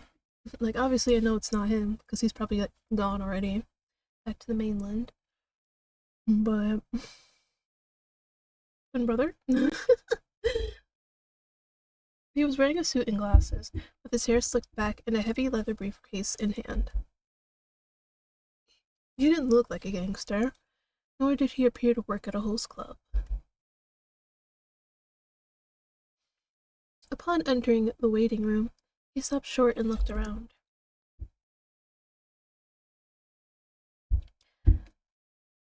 His gaze was calm and calculating, like he was sizing the place up. Since he was so different from the rest of our clientele, the patients all looked at him with suspicion. 診察でしょうか。 Only then did he finally seem to notice I existed. He walked to the counter. 失礼。こういうものです。Oh, a lawyer.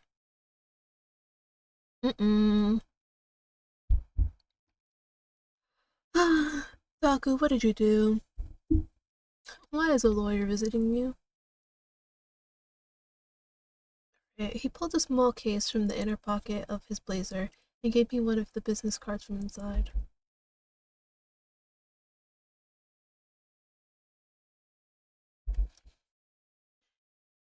I looked up and scrutinized his face. Just then, a memory flashed through my mind. Where had I seen this man before? Oh, that's right.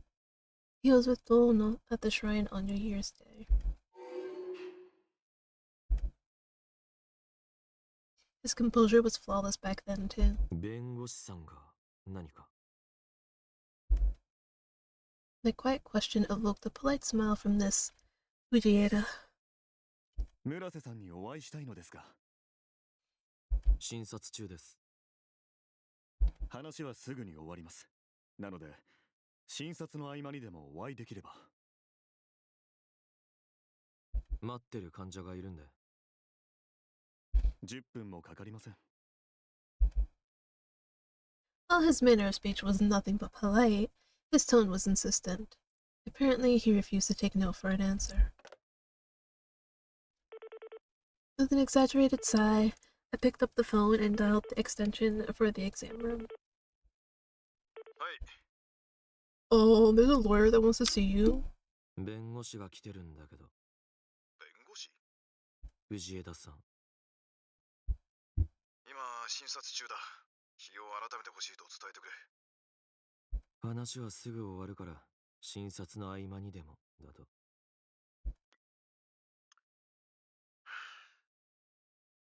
わかった。診察が終わったら連絡する。Taku let out a sigh of resignation. He must have sensed that the lawyer had no intention of backing down. I set the phone back in its cradle, and then looked back at Fujieda, smiling faintly. それで、要件は何でしょう。患者さんを待たせているので、手短にお願いします。Before the next appointment, Taku brought Fujieda into the exam room.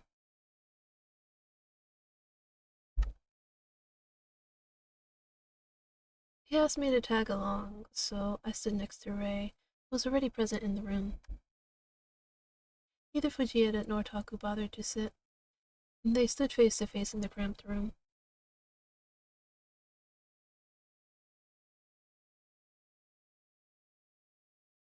まあ、何の要件で来たのかは、私よりも村瀬さんの方がよくわかってらっしゃると思いますが、私が来たのは、つまりは念押しです。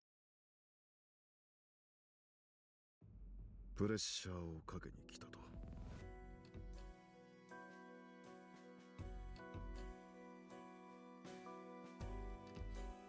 Give me 1 second.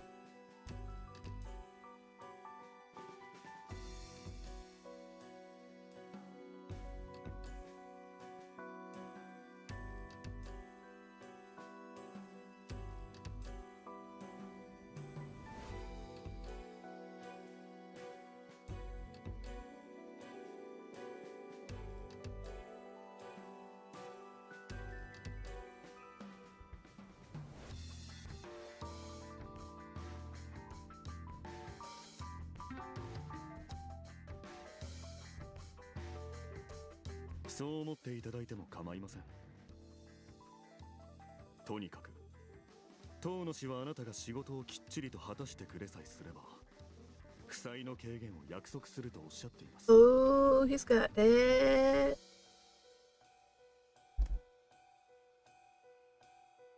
Reduce his debt?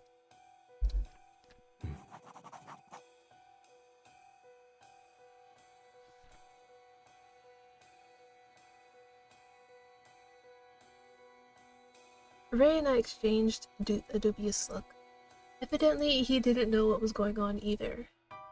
組長が亡くなりおまけに襲撃までされて高里組は踏んだり蹴ったりな状況ですが、それとこれとは話が別だ。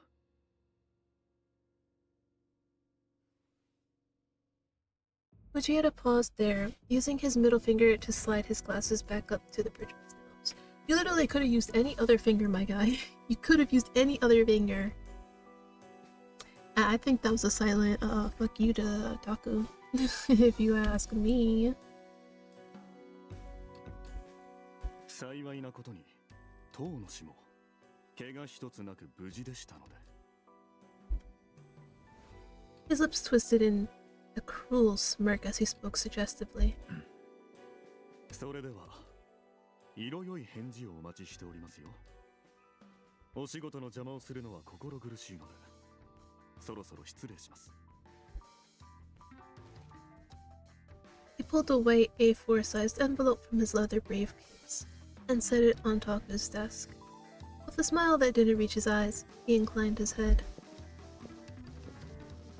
Then he turned on his heel and gallantly strode out of the room. Struggling to process what had just happened, Ray and I stared at Taku, who gazed at the floor with his jaw clenched. 今の弁護士なんでしょ？でもなんで負債ってどういうこと？ Ray spluttered in confusion, but Taku remained silent. 高里組に借金があるのか？ At this, Taku closed his eyes, which was more than enough affirmation for me. Fujieda made it sound like Tono would lower the amount Taku owed in exchange for something else. If Tono was in charge of his debt, then the Takusatogumi had to be involved. そうだ。 Quietly, Taku forced the word out from the back of his throat. それってじゃあタクもウェブタグを体内に埋められてるっていうの？ああ、完済するまで新興味からは出られない。そんな。 Shocked, Ray covered his mouth with both hands. 借金返済の当てはあるのか？ For a moment, Taku's gaze faltered in hesitation, but then he nodded slightly. 大丈夫だ。仕事っていうのは遠野に何かを頼まれてるのか？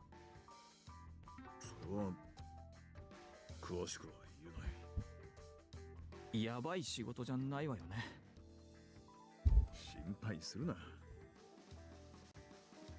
He smiled stiffly. このクリニックに影響が出るようなことはないし、もちろんお前たちにも迷惑はかけない。必ず何とかする。 He spoke gently, as if to reassure us. But to me, that only made it more obvious that he was trying to gloss over something. I looked over at the white envelope Fujieda had left on Taku's desk. It was stamped with the Fujieda Law Office on the front. Taku noticed my gaze and snatched the envelope like he was trying to hide it. それじゃ診察を再開しよう。With a heavy sigh, he changed the subject. Ray clearly had more he wanted to say, but since Taku was having none of it, he reluctantly left. Now I was confident beyond a doubt that Taku was at max capacity. He said he'd figure something out. Bullshit.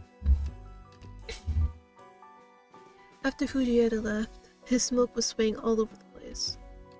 But if he still had no intention of coming clean, then all we could do was watch and wait. I snuck a glance at his face in profile as he headed to his desk. Then I left the exam room and turned to the reception counter.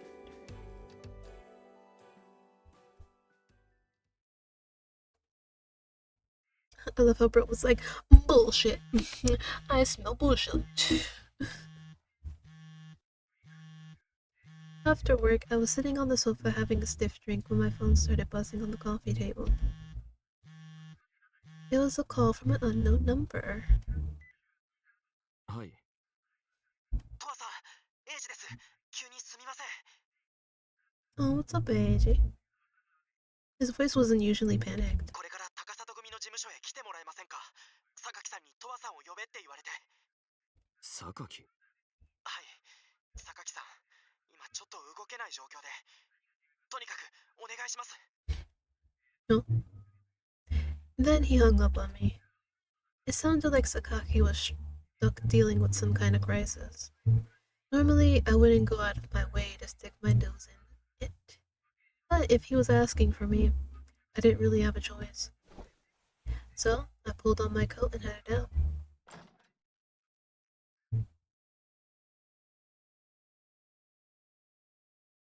Oh my god, new place unlocked! At the Takasato office, one of the goons escorted me to Sakaki's study at the far end of the hall. Sakaki was still sitting at his desk with a conflicted look on his face.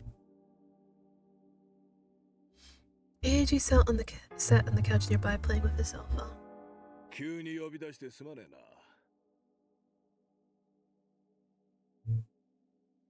Sakaki's usual warmth was gone, replaced with stern eyes beneath a furrowed brow.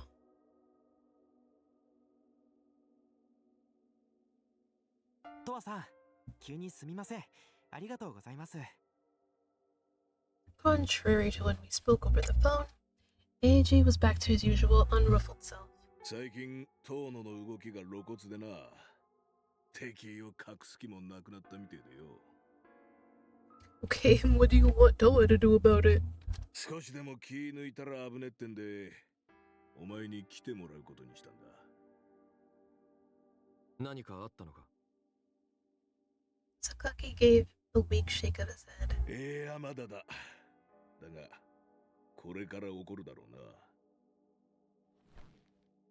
He leaned forward, his eyes glinting intently. 実はな、村瀬先生が遠野に脅されてるらしいんだ。脅されてる？ああ。以前からつながりはあったようですが、最近は特に。何か手伝うように強制されてるみたいですね。借金のことじゃないのか？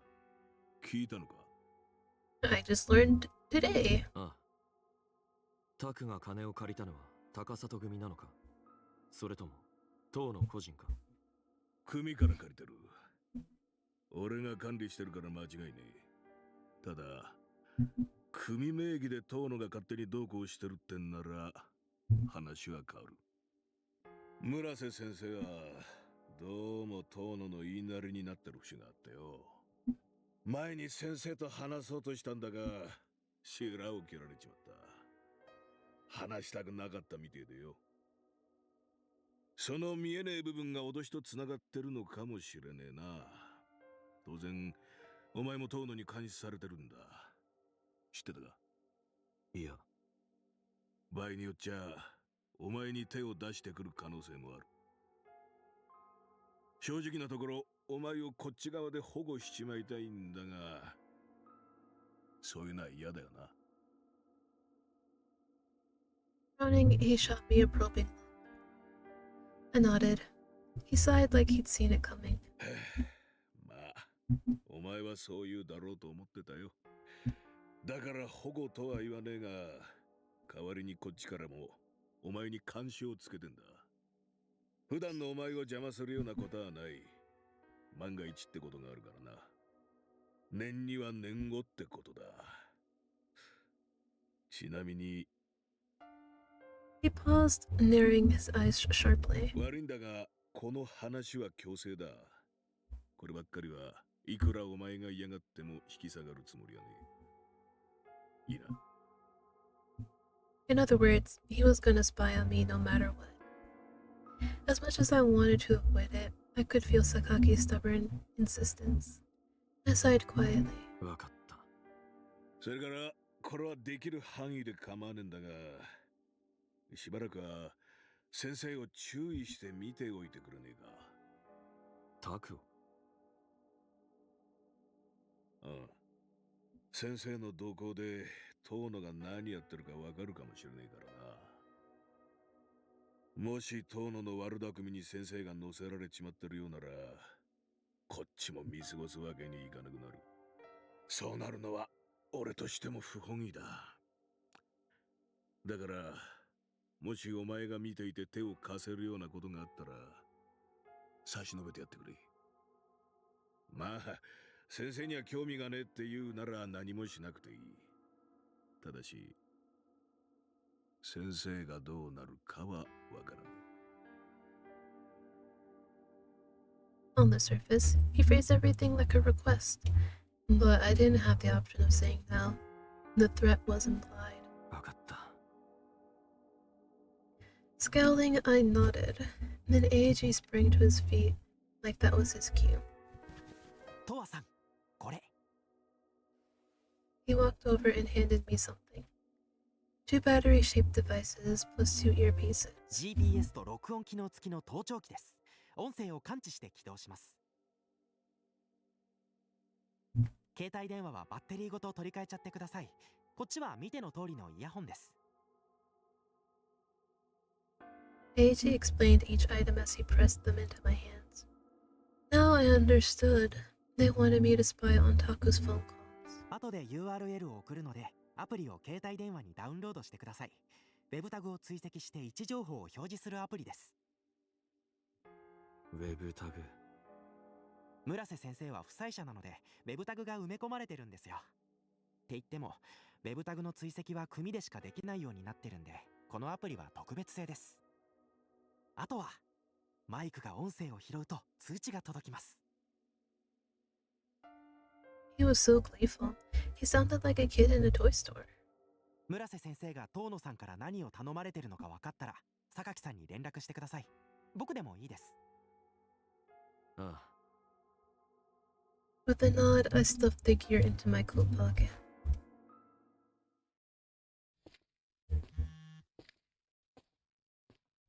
Right as I left the office, I got an email from AIG with the URL.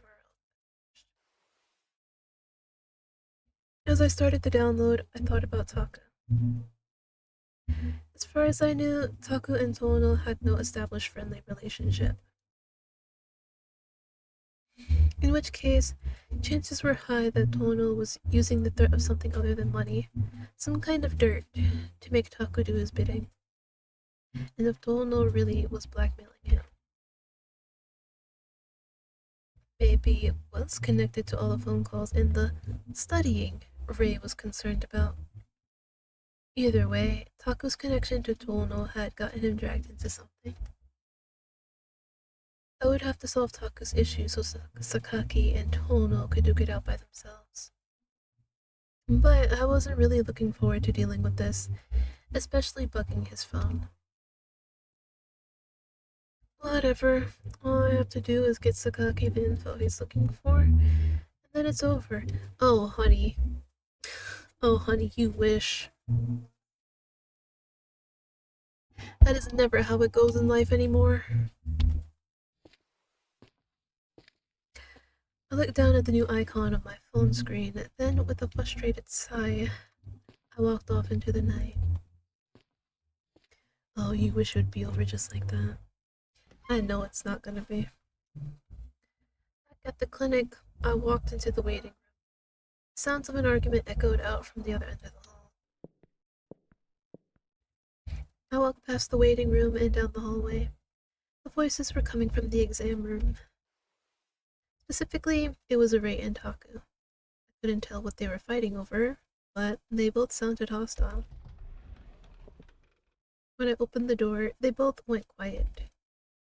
Then they rounded on me in perfect unison. あらとは、お帰りなさい。うん。おかえり。喧嘩か？ Ray let out a heavy sigh.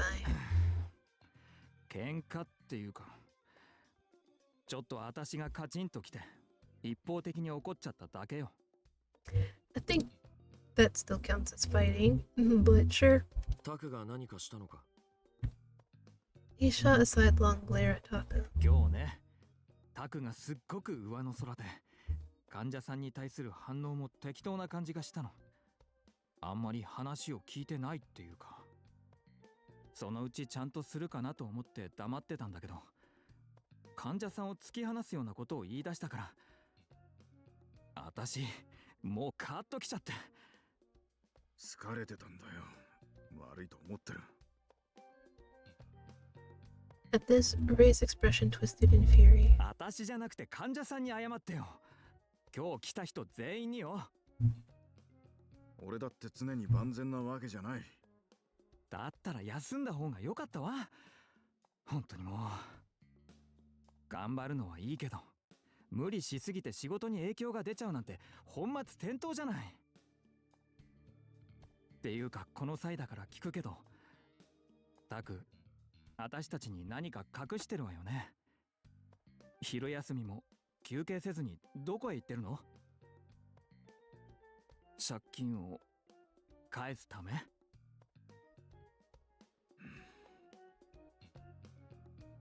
？Whose expression hardened. ねえ、タク、私たちじゃ力になれないの？ I mean, unless you can just somehow miraculously get rid of his debt. No. 悪いが、その話はしたくない。タク!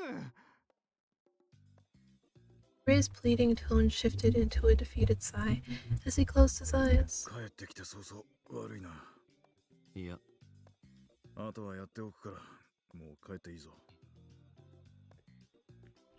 So wait, how are we gonna plug his phone?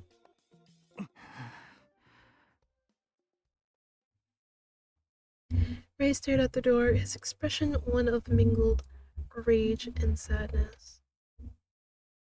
If Sakaki and Eiji were right, and Taku was involved with Tolono, then no amount of needling him would get him to spill the beans.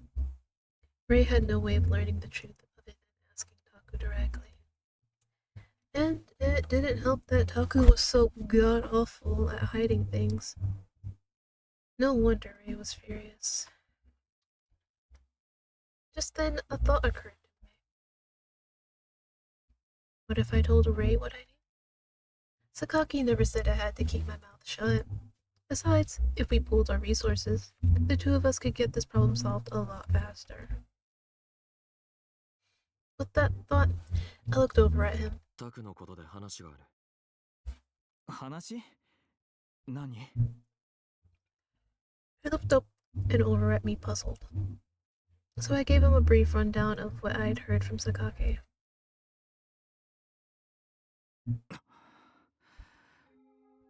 The blood drained from Ray's face, and his lips trembled. やっぱりそうだったのね。まだそうと決まったわけじゃない。疑いがあるだけだ。でも、もしそれが本当の話なら、タクを助けなきゃ。タクは絶対遠野に脅されてるのよ。だから逆らえないんだわ。もしかしたら、消えちゃった患者さんも遠野のせいで。その可能性は高いな。何よ、ずいぶん人事っぽいわね。タクのことが心配じゃないの？ I mean... お前こそ、さっきまでタクに怒ってたんじゃないのか。怒ってるわよ。でもそれは心配だから怒ってるの。タクが困ってるならもちろん助けるわ。困ってるならな。含みのある言い方ね。ここは小さい頃からタクに見てもらってるのにちょっと薄情すぎるんじゃない？それとこれとは別だ。まだ確かなことは何も分かってないからな。探るしかない。まあ、それはそうね。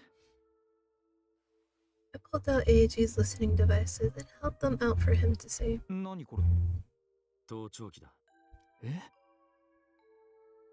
Ray's expression shifted in こ alarm. れをタクに？俺もこういうやり方は好きじゃない。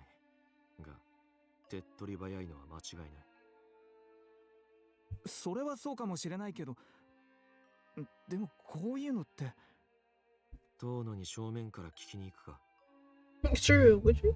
無理よ、そんなの。And this is the only way? って悩んでる間に時間が消費されるな。これ、どうするの？電話のバッテリーと付け替える。タクの携帯電話と、あとは診察室にある呼気がいい。なるほどね。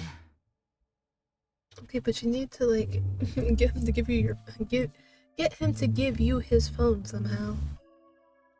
診察室の電話は今やればいいけど、携帯電話は難しいんじゃない？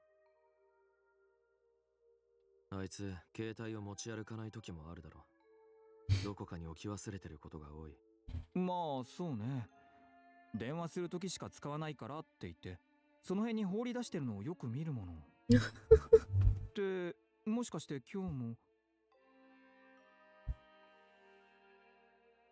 He looked over at Taku's desk, and his jaw dropped. やだ。Sure enough, Taku's cell phone was sitting atop a stack of documents. He was so tired he must have forgotten to take it with him when he left the room.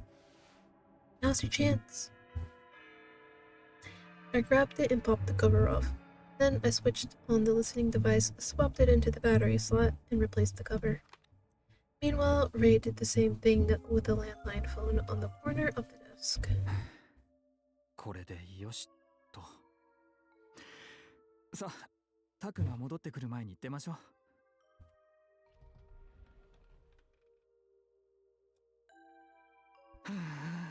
なんだかすごく悪いことしてる気分。With a heavy sigh, he rubbed his arms with both hands. ねえ、あれってどうやって聞くのかしら？録音？専用のアプリがあって、音声を感知すると通知が来るらしい。それをこいつで聞く。I pulled the earpieces out of my pocket and gave them a little shake. 貸して。He took one and held it up to his ear. 何か聞こえるか？でもマイクが音を拾ってるのはわかるような気がするわ。He pulled the earpiece out and handed it back. 録音機能もあるらしい。つくづく高里組っていうか、エイジって怖いわよね。Both. Be afraid of both. 情報もたくさん持ってるし、頼めば違法のものでも何でも用意できるんじゃないかしら、あの子。Just then, his eyes widened and he looked at me. ねえ、タクが戻ってくるまで、あんたの部屋にいていいかしら。タクが一人になったら何かアクションを起こすんじゃないかと思って。もちろん何もないならそれでいいんだけど。This was actually a pretty decent suggestion. Instead of hovering over him, it made more sense to give him a false sense of security. We exchanged a firm nod. それじゃ3階へ行きましょう。 And so, Ray and I waited in my room for Taku to return. I checked the earpiece several times, but couldn't hear anything of note. Then, after about 10 minutes, I faintly heard the sound of the clinic doors opening. Ray fixed me with a tense look as he sat in the chair opposite the sofa. 帰ってきた。 He hissed under his breath, his brow furrowed. こんなことするなんて本当に嫌な気分。でもタクが何も言わないから仕方がないのよね。It sounded like he was struggling to talk himself into it. He bit his lip. Before I could respond, however, there was another noise downstairs, but I wasn't sure exactly what it was. I pressed a finger to the earpiece, trying to focus my attention on the faintest of sounds. It was coming from the bug in Taku's cell phone.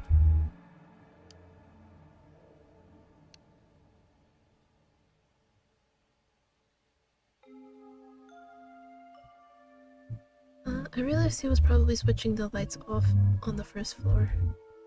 Then I heard slow footsteps traveling down the hall. Was he headed home for the night? But then I heard a truly inexplicable noise.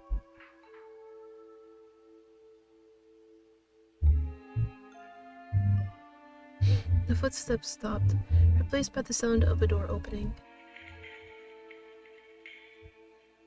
Next, I heard what sounded like metal clacking together, followed by another door opening.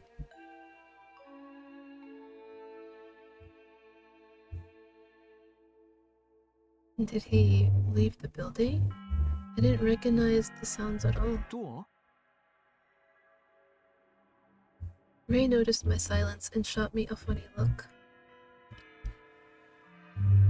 I took out my phone and opened the tracker app. Taku's signal was still coming from the clinic. He hadn't left. 様子を見に行くぞ。え、急に？どうしたの？ Oh, he's got a secret hiding place. I didn't have time to explain. I rose to my feet. Ray hastily followed after me. We walked out of my apartment and then took the stairs down to the first floor.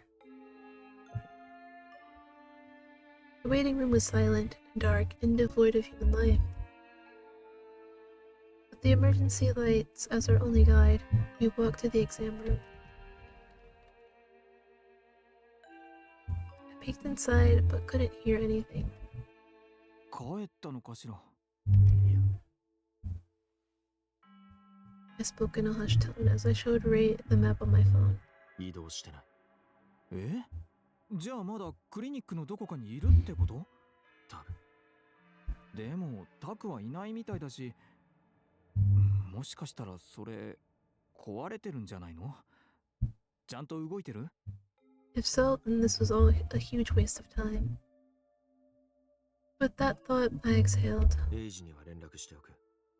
そうした方がいいわ。はあ、なんだか拍子抜けしちゃった。Ray shrugged, smiling wryly. でも、こういうのも変だけど、少しだけほっとしたわ。死刑の執行が伸びたような気分。このまま何もないといいんだけどね。After that quiet addition, he looked at me. 私、今日はもう帰るわね。ドアもちゃんと休むのよ。ああ。なんだか大変なことになっちゃったけど。それじゃ、おやすみ。With a weary smile, he headed for the front entrance. Left behind in the silence, I started feeling restless. I couldn't stand the quiet, but right as I was about to go back to my apartment, I heard a faint sound, and it wasn't coming from the earpieces. It sounded like something was being moved, and it was still going. Slowly, I started walking, focusing my attention in the direction of the sound.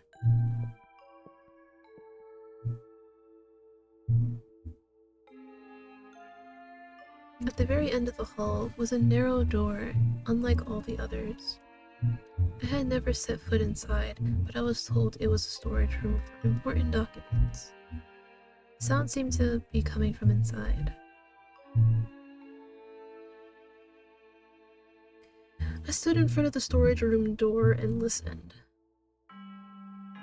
Sure enough, the sound was coming from inside. Holding my breath, I reached out and slowly twisted the knob.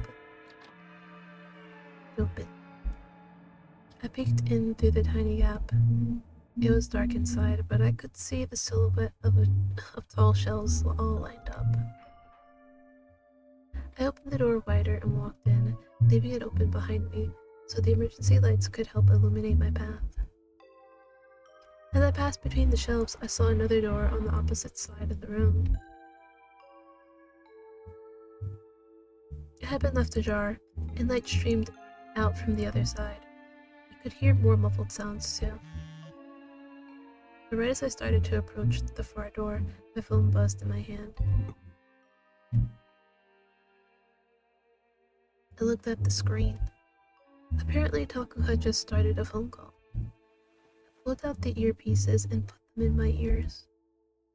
なんだ今日そっちの人間を汚したかどういう意味だ地下の鍵が開いてた誰かが入ったってことかああ俺は指示を出してないしうちの連中には用がなければ行くなとも言ってるお前が鍵をかけ忘れたんじゃないのか Oh my god, gaslighting 101.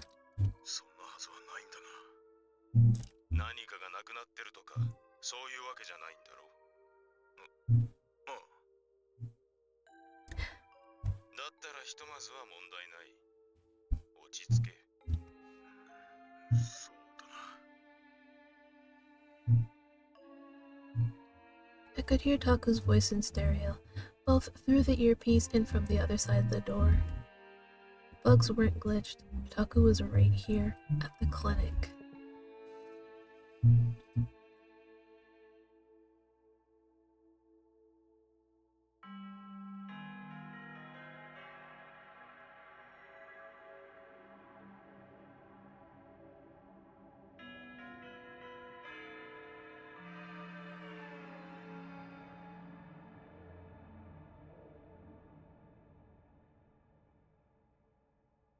Beyond the door, I could see stairs leading down. This was probably what he had referred to as the basement. Did the other employees know that the storage room had a basement? Because I was fairly sure Ray didn't, and at the very least. Furthermore, I recognized Tolono's voice on the other end of the line. Was Sakaki right about them working together? ところで今日トアが榊に会いに行ったらしいそれであいつは榊のお気に入りだ使い道があるんじゃないかと思ってな Ooh. トアには常に見張りをつけてこちらで動きを把握している場合によっちゃ使わせてもらうかもしれないってことだ So Sakaki was right to, have people watching out for him. 何お前が仕事をきっちりこなせば問題ない万が一の保険だよ例の現場で時間がない絶対に間に合わせろ The call ended, and the phone line began to beep. Taku cursed, and I heard him fling something at the floor. Then the earpiece went quiet, so I pulled it out. Careful not to make a sound, I crept out of the storage room, quietly closed the door behind me, then headed for the stairs. As I walked, my mind replayed the conversation between Taku and Tono. Sakaki was right about all of it. Taku and Tono were connected, and Tono had his goons watching me. But from the way Taku spoke, it didn't sound like he and Tono were very buddy-buddy. Clearly, Tono was forcing him into it somehow. Was it the debt? What did Tono mean by you-know-what is coming up soon? Whatever it was, he was using it to pressure Taku. Why did Taku feel the need to keep the basement a secret? What was he doing down there?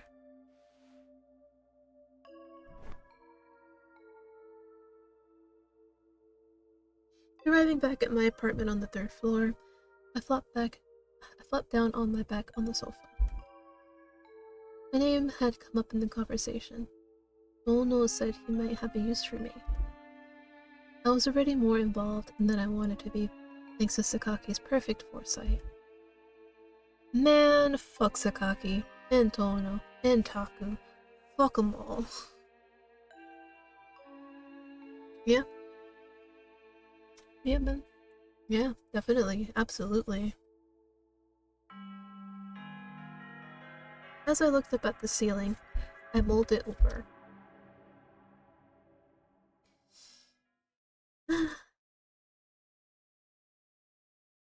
Life ain't so great now, is it, huh? Unwilling to take more sleeping pills, I spent the night lying awake instead. I could tell morning arrived from the way it lit up the closed blinds in the window. Slowly, I sat up. I didn't have a headache this time, but my body felt like lead. Hoping to clear the fog from my mind, I lit a cigarette.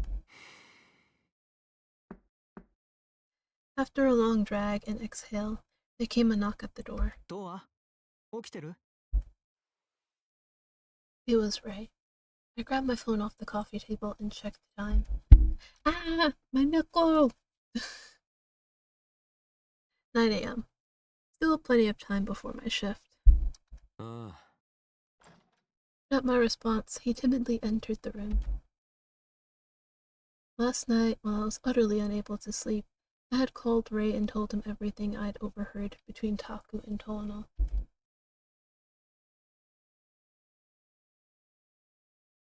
When I told him Taku didn't sound like an enthusiastic participant, Ray started raging about how it was proof that Tono was blackmailing him. At that point, I found myself hesitant to tell him about the secret basement, or that my name had come up. He was already struggling to process all this new, less than fun information about Taku.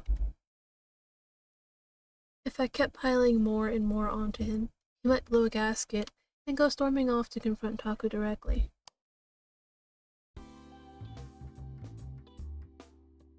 Today, however, he seemed a lot calmer. The look on his face suggested that there was a lot on his mind. 昨日の夜トアから電話をもらった後少し冷静になって考えてみたの Good boy! What else did you do? タクに対していろいろと思うことや言いたいことはたくさんあるけどタクが本当に遠野に脅されてるんだとしたら私たちも慎重に動かなきゃいけないって向こうは高里組だもの目障りになったら何をしでかすかだからどうしたらいいのかは全然わからないけど考えなきゃって He paused, taking a deep breath. とりあえず今日は普通にタクを手伝うわでももしまた何か分かったら教えてああ I nodded. A small, relieved smile crept up on his face, and he left the room. After he was gone, I switched on the TV and let the static fill the void. Then I sat on the sofa and had a smoke. What bugged me most was the basement. I hadn't explored it yet, but the memory of the light seeping in through the cracks was burned into my eyelids. What exactly was down there? At the very least, it was one of the secrets tying Taku and Tolono together. I narrowed my eye and exhaled white cigarette smoke. While I was concerned about Taku, there was no point in staying in my apartment for hours on end. I crushed my cigarette in the ashtray, rose to my feet, and pulled on my coat. Exploration time! Oh, jeez. A lot more places. Yeah, like I said, we'll just go in order.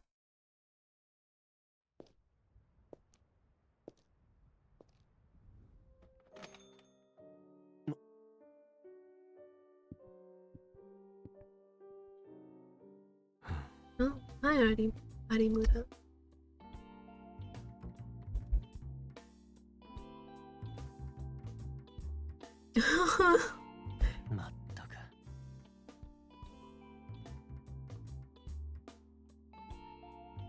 Damn, bro, you don't like him that much?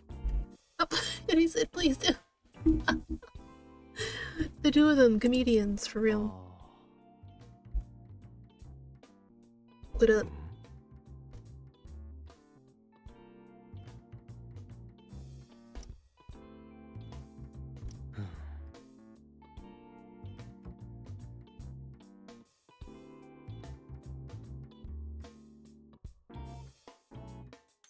I forced myself to ask you. Wow, don't sound so. ネガティブに Don't sound so. Like, it literally physically pained you to do it. Damn.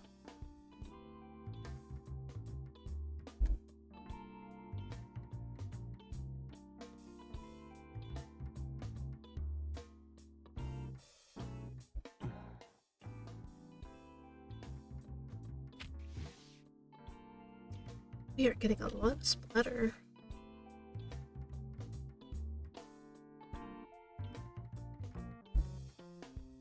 Well, I mean, it's fine. It's good to know that you care about him. ああ Yeah, it's good to know that you care. Wonder how many more we might get. Next, we go to Shopping Street. Let's go shopping.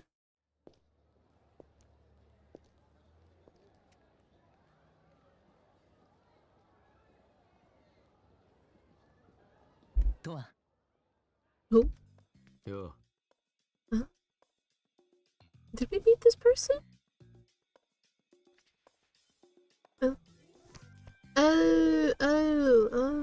The other person. So, like in order, it was Junko, Rei, Honami, and then Arata. Okay. I was like, did we meet this person?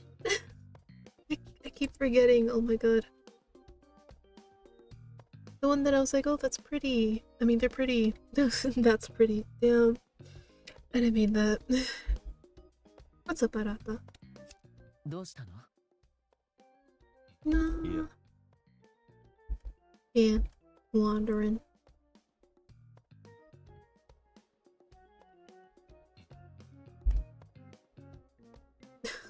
True. He doesn't have the makings of a vampire.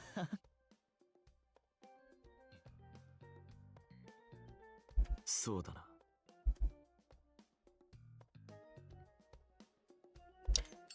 I'm pretty sure he hasn't. Can't speak his ポジ mind. ティブに Why not? ないな I mean, if you want to leave, you そろそろ行 can. くね As long as you don't have a debt, you're free to go. You know? Right. The flower shop. I haven't been there in a hot minute.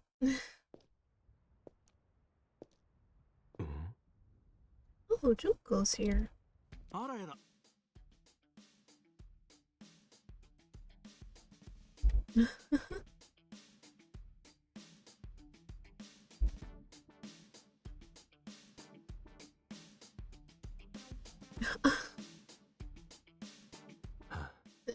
I see. I think this is the reason why he doesn't talk to you much. You're a bit of a handful.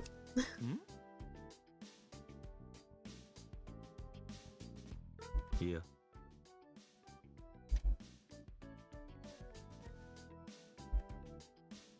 Oh. I mean, it depends on who. ポジティブに Because, like, personally, そう I だ don't care for flowers. You know? But then, take, like, maybe one of my friends and they're, like, obsessed with flowers. And they're like, oh my god, yeah.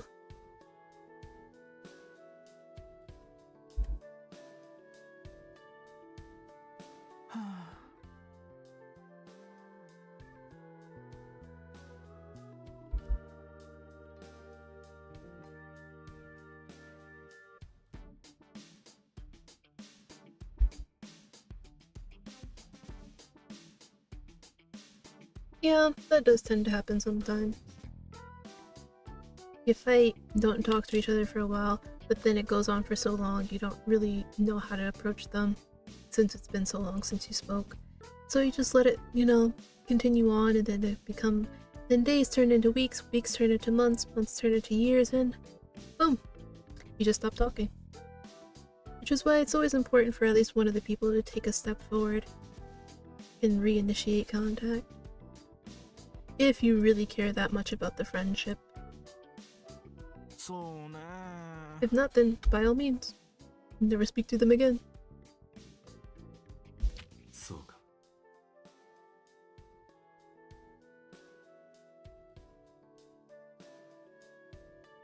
もう行くわ。ああ Hi, Junko. But yeah, I also think it's best to, you know, speak to the person you had a fight about with face to face. Like, although personally, I suck at talking face to face with people. No, like I really, really do. Like, I'm able to get my thoughts and opinions across better if I write. Like, literally, like, physically write or, like, text compared to, like, actually, like, speaking to people. Because I don't know what it is, but even with my family, my mind is, like, buffering and, like, working at, like, 300 times per minute or whatever. Just to get, like, one fucking sentence out. But yeah, like I said, I do understand, you know, there may be people like me who also kind of struggle with face to face and getting their voices out, but it's better. And I also understand because, you know, sometimes we have online friends that we're really close to that we consider our best friends, and you can't exactly talk to them face to face. But even in that kind of situation, it still applies, you know, somebody's got to step up. Otherwise, you'll lose that friendship eventually. But let me stop yapping so we can continue the game. とは Mhm. Oh, hi, Ray. What's up? うん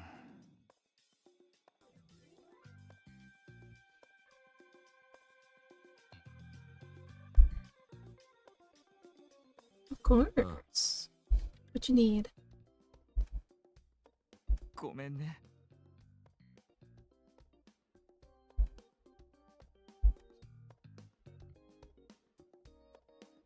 あのね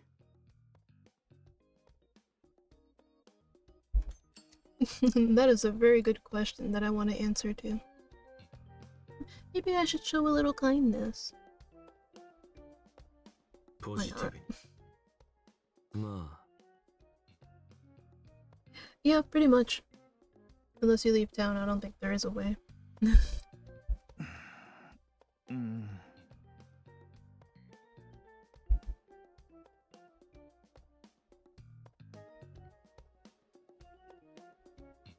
どうしよそうか。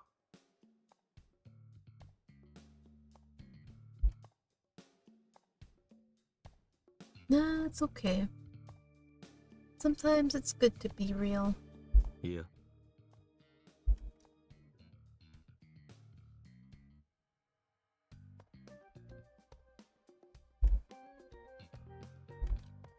It's nice that Ray cares so much, though. We all need people like Ray in our lives.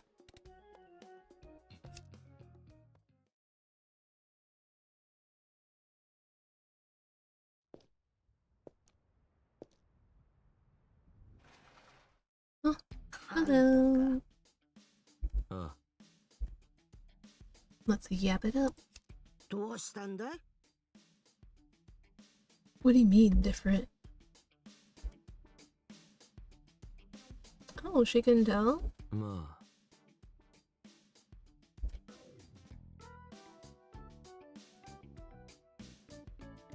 I mean, true. Crying about it isn't going to change anything. どうなんだい？ No. ポジティブに。ないな。 Oh, so you plan to have somebody you care about later, Toa? そうか。 Good for me to know, apparently. やめな。よし。I'm guessing that person's gonna end up being Taku, huh? Even though I wanted to go for Ray.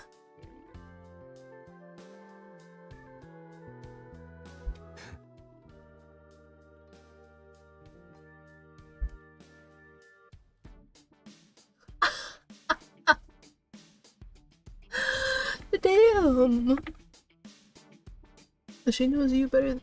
She knows you as well as you know yourself, bro. Crazy. Of course, of course.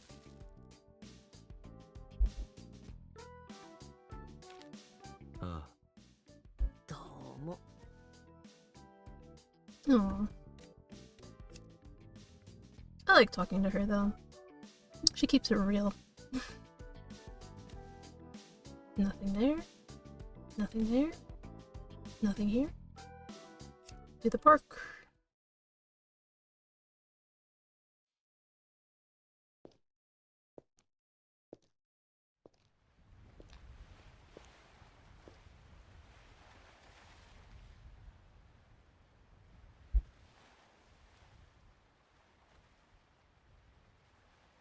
It's a big and famous tourist attraction located at the northernmost tip of Shinkoumi. During the winter holidays, it's used as an event venue, and camera crews often come here to record footage for the news. The place with the best view is a plaza, where you can enjoy a dazzling night view of both Shinkoumi and the mainland. The park features some grassy areas too. This place is so quiet and peaceful, you'd never imagine the neon glow of the casino area is right around the corner. Oh, here we go again.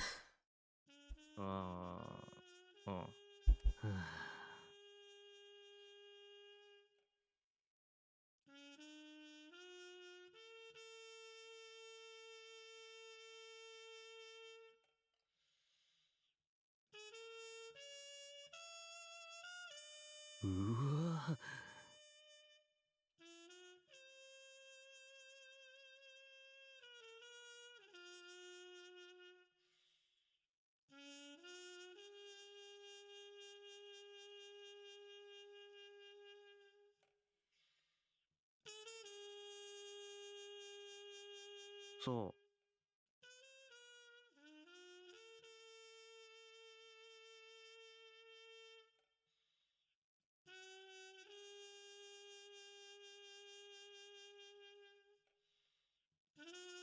Oh. 2,000 years later.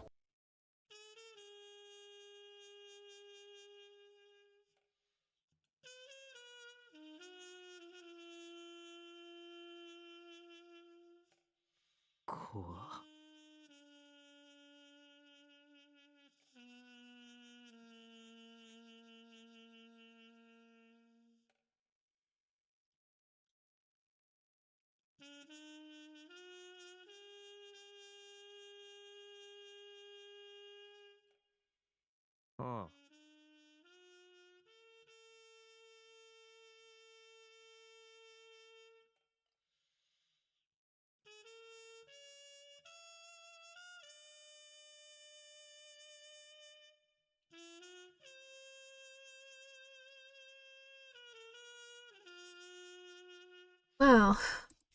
Thank you for that bucket load of information. Totally, definitely useful. Oh, this is a new spot. Garish neon lights flash atop the glittering buildings. This is District B, where the casinos, retail stores, and amusement parks are located. In its heyday, this place made a name for itself as one of Japan's best casino resorts, attracting tourists from all over the world. To this day, the casino industry is still Shinkoumi's biggest source of income, but not to the same extent as it used to be. These days, people prefer the casual, affordable casino experience over exclusive memberships. Rumor say it's easier to win big at the cheap ones. With a lower barrier to entry, more and more people are getting addicted to gambling, and consequently falling into debt. First, they gamble away their money, which leads to loans, which results in more money spent gambling, which leads to more loans. This simple business cycle produces a near-endless cash flow.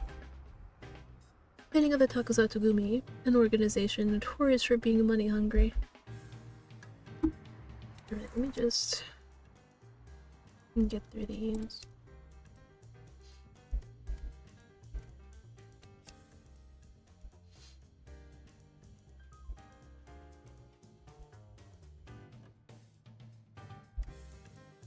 Either way, they end up in debt. True. Usually how it goes. Right, let's go back here so we can read it.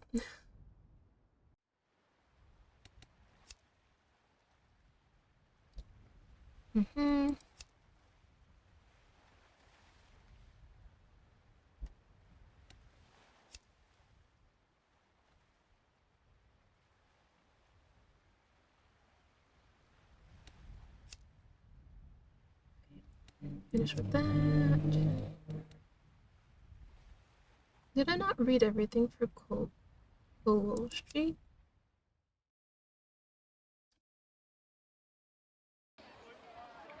Swore I did.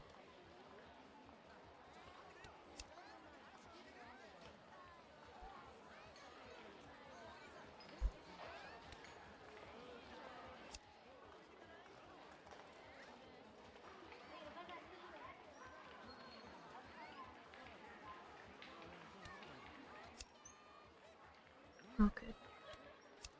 Next. Oh, have we been here before?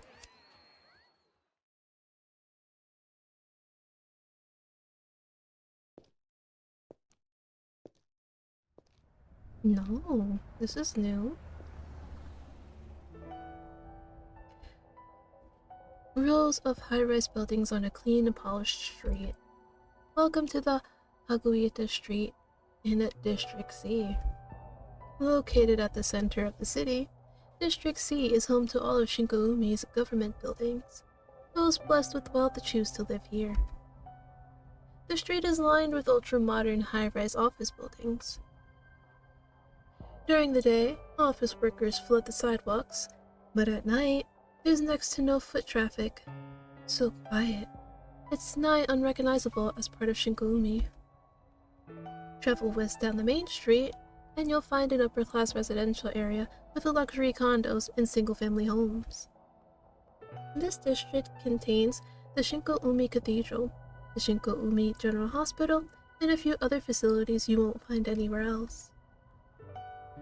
Cross Haguita Street and head east, and you'll reach the Takasato headquarters and estate. District C may have a comparatively better economy and low crime rates, but it's also the base of operations for the local Yakuza. Damn, that was a mouthful. I tried my best to sound like a tour guide. I don't think I did well. Alright. Next. Go to HQ and get all the dialogue there.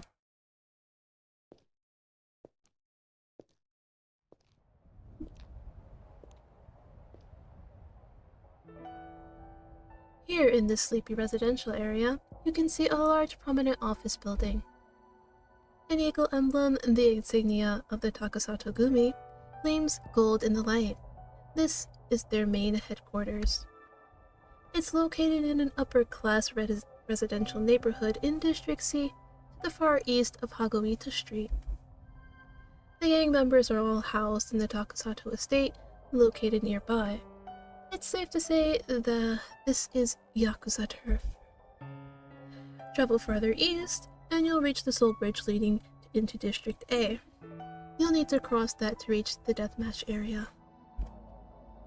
You'd think a bougie neighborhood would complain about deathmatch fighters passing through all the time. But then again, Yakuza turf. The gang members keep a close eye on the bridge at all times, so there are never any major incidents. This place is so quiet, you'd never know it was a criminal organization's home base.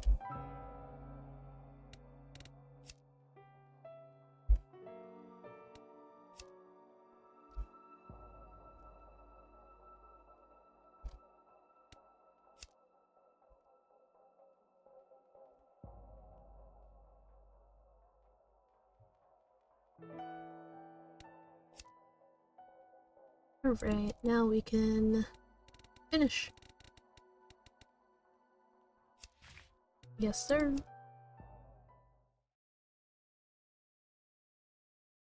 I like that each district has like their own color.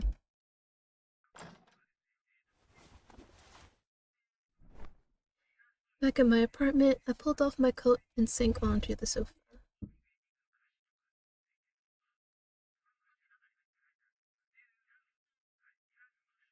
Then I grabbed the floor bottle at my feet, but when I remembered I had to work later, I put it back. Instead, I lit a cigarette and took a long drag. I love how it's now referred to as floor bottle.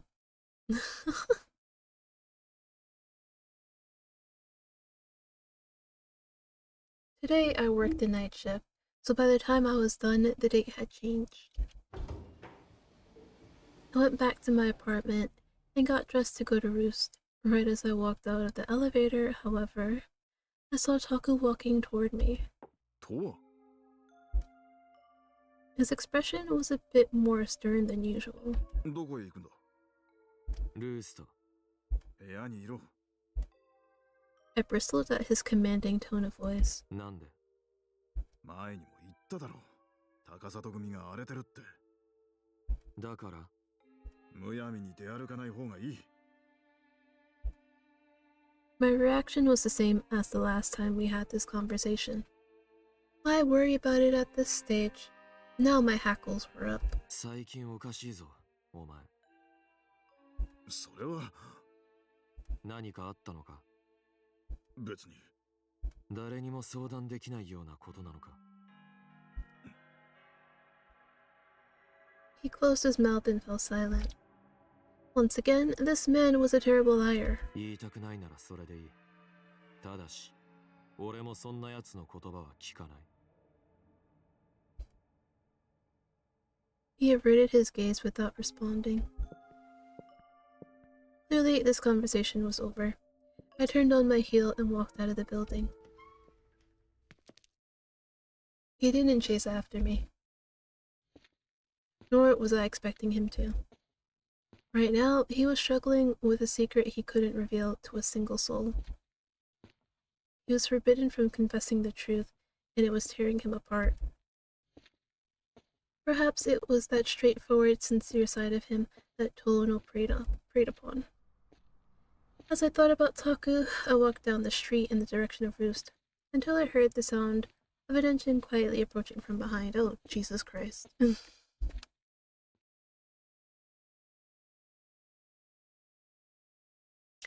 I shot a quick glance over my shoulder. A car was slowly rolling along behind me. Then it suddenly shot forward and braked directly in front of me, blocking my path. The front passenger door was opened, and a bespectacled man stepped out. Dono. 元気かとは。Hi. With both hands in his pockets, he strode over to me. I stared back at him silently. He shook his head in amusement. 少し話がしたくなってな。迎えに来たんだ。乗ってくれ。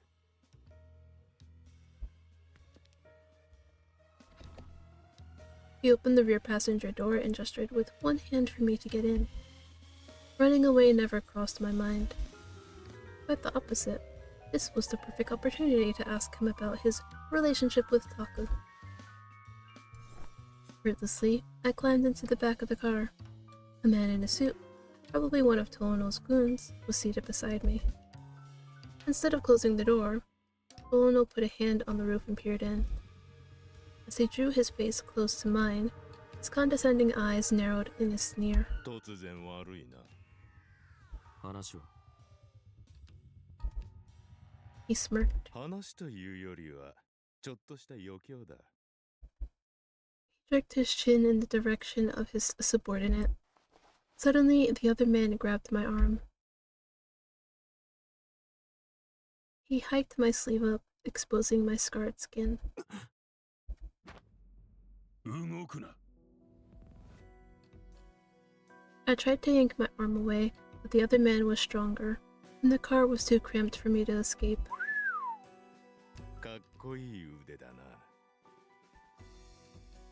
Bono let out a playful whistle as his lackey pulled an injection needle out of his pocket. He uncapped it with his teeth. Oh dear. Oh god, that's making me nervous. Stop. I'm sorry, I am not good with needles. Oh my god. I muttered under my breath and Tono patted the top of the car. その通り。さすがだな。気分はどうだ？別にやりたきゃやれよ。そう来なくちゃな。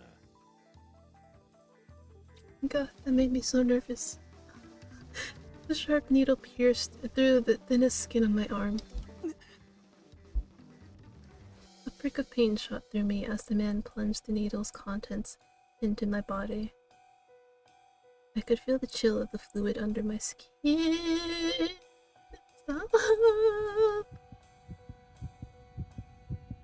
Gradually, my pulse began to quicken, and I started breathing more heavily. No amount of deep breathing would calm my heart. Then the back of my neck started to burn, along with the tips of my fingers and toes. I felt like I was on fire. My heart was pounding out of control. My throat was dry. My ears were ringing. Then my vision started to blur like I was holding back tears. I could scarcely breathe.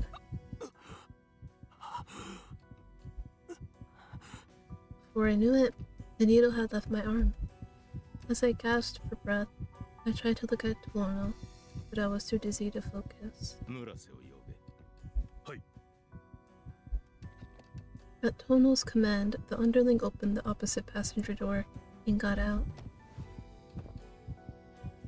In his absence, I crumpled over into the empty space next to me, wheezing in agony. The overwhelming heartburn made me want to vomit. Unable to withstand it, I emptied the contents of my stomach in the direction of the floor. おいおい、勘弁してくれよ。 I mean, what did you expect when you suddenly inject him with some weird liquid? An indeterminate amount of time passed. Probably just a few minutes, but to me, it felt like an eternity.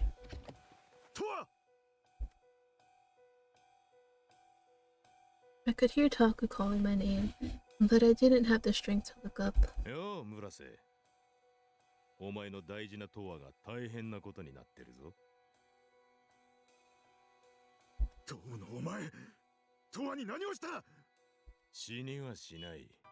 おそらくな。どうしてこうなったのかは、お前が一番よくわかってるはずだろう。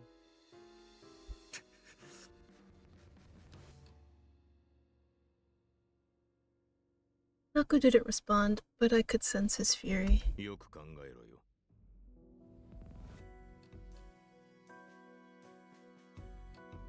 Lono walked back around to the front passenger side. 車が汚れちまったな。後で掃除しとけ。行くぞ。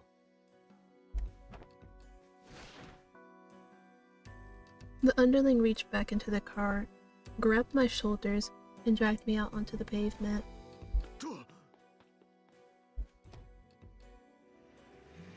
Tono and his crony hopped into the car, and they sped away, in a cloud of exhaust fumes.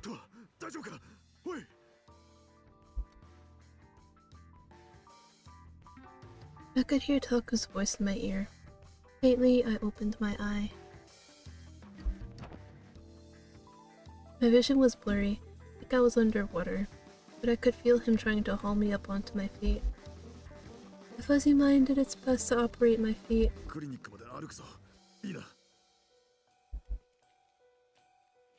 Leaning against him, I slowly stumbled forward.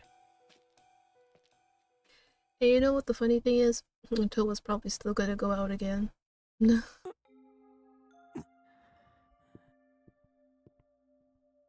Back at the clinic, Taku laid me down on an empty waiting room bench, then walked off down the hall. After a moment, he returned and I felt something warm and wet press against my mouth. A washcloth.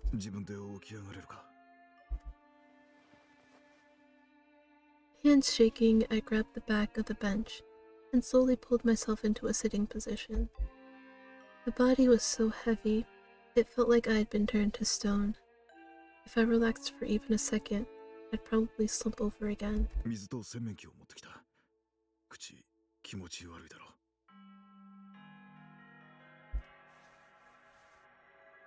I took the mug of water, then I sipped, gargled, and spat it back into the wash bowl again and again.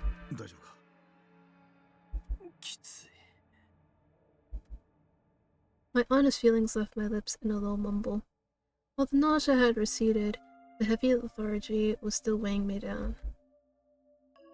The worst of all was the heat. It was like they'd injected me with magma.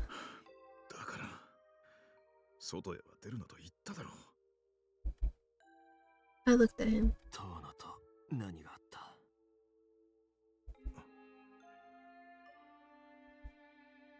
Taku furrowed his brow and fell silent. But before I could press him further, all of a sudden I felt something swelling in my loins. It had to be the drugs. Every part of my body was unnaturally worked up. I clutched at the collar of my shirt with one hand. The only way I could describe it was forced arousal. My shoulders heaved. I'm horny.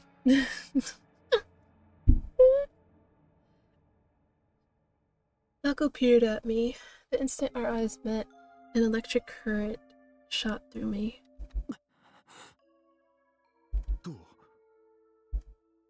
He frowned, sensing something amiss.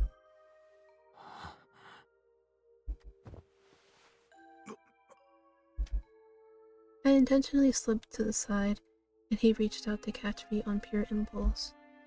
The faintest touch made my skin tingle, the impact tied directly to pleasure. I ran a hand along the arms currently wrapped around my body. His brow furrowed even more deeply.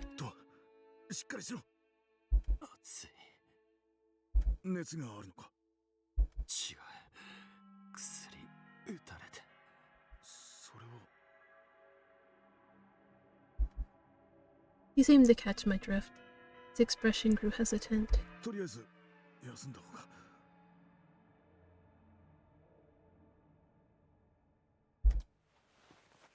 Before he could straighten up, I snaked an arm around his neck and pulled him to me. With his perplexed face mere inches from mine, I looked up at him.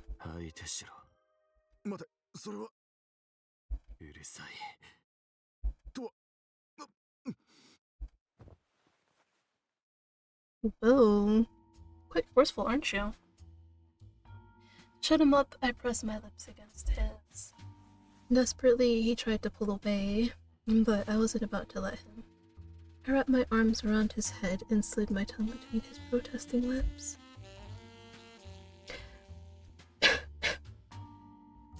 I licked his tightly gritted teeth and nibbled on his lower lip, enticing him to open up. He whipped his head to the side. But while he seemed hesitant, I didn't sense any repulsion. He always claimed he wasn't interested in the same sex. Maybe he couldn't turn me down since we'd known each other for so long. In that case, I was prepared to take full advantage. I ran my tongue along his jaw, his neck, and loudly sucked at his skin.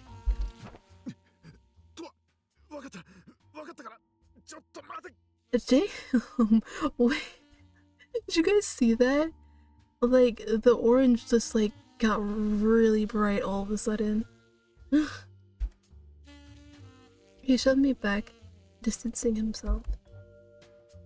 The orange smoke that rose from his body spasmed and swayed restlessly. 薬のせいで収まりがつかない。そうなんだな。I nodded. Blinking in bewilderment, he let out a sigh. 俺は男としたことがないからよくわからん。が、あれだ。抜くくらいだったらできるだろう。それでいいか。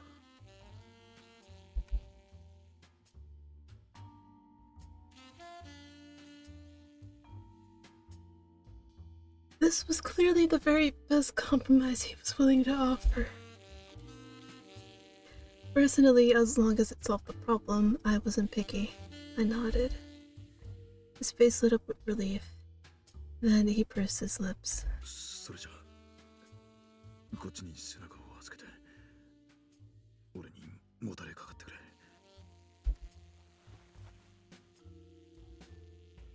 As requested, I sat up, turned around, and leaned back against him. I bent my knees and spread my legs. It was already pitching a tent in my pants. Impatiently, I unbuckled my belt and unzipped my jeans. そうそう。His voice was resolute as his hand slid around my waist. His fingers touched the exposed skin of my stomach, then hesitantly moved down. It felt like he was teasing me on purpose.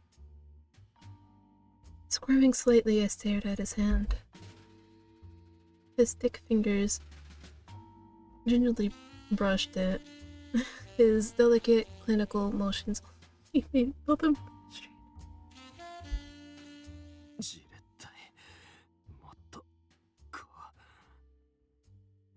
yet another thing I've got to censor.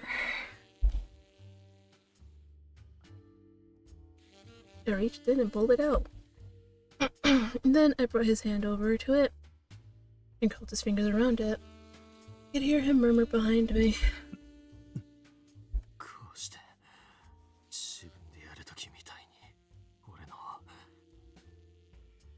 Okay, but how does he do his? That's the real question.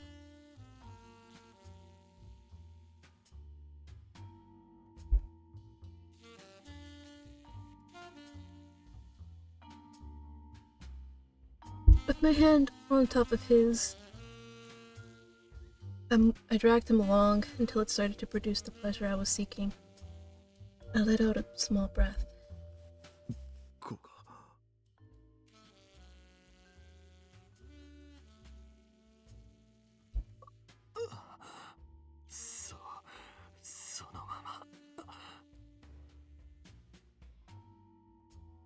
He worked his hand, mimicking my motions.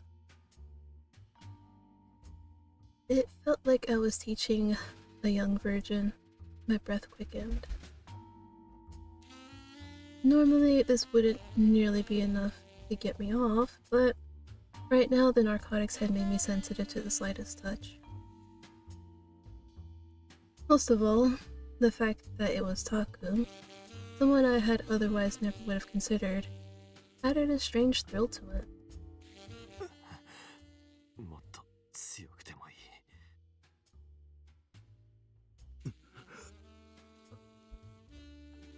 His grip tightened. As my vision blurred feverishly, his coarse fingers looked all the more sexy.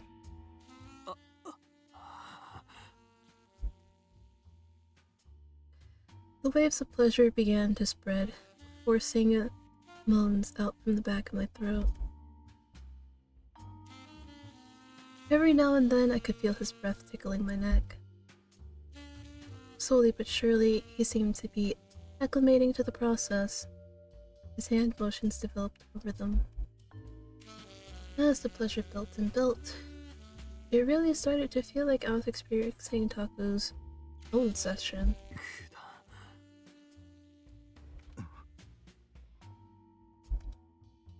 普段こういう風にやってるのか。一人の時。I whispered over my shoulder and heard him let out an exasperated sigh. バカ。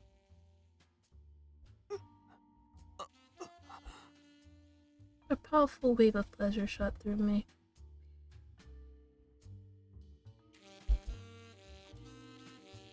Now it was really obvious just how sensitive I had become. If I didn't brace myself, I was in danger of climaxing instantly.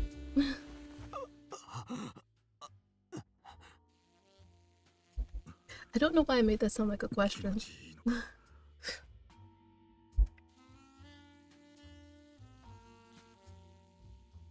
Question struck me as belated. Regardless, I looked over my shoulder, licked my lips, and grinned.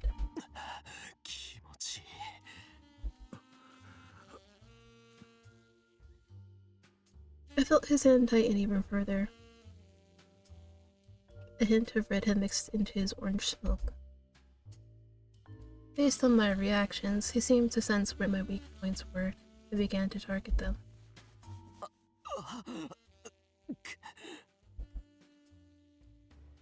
Waves of pleasure rose up one after another, spreading through my body.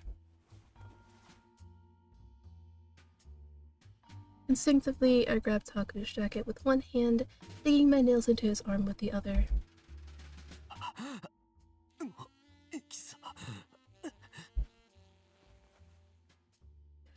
As I panted the words out, he buried his face into my shoulder blade, enveloping my body and fully concentrating on his task.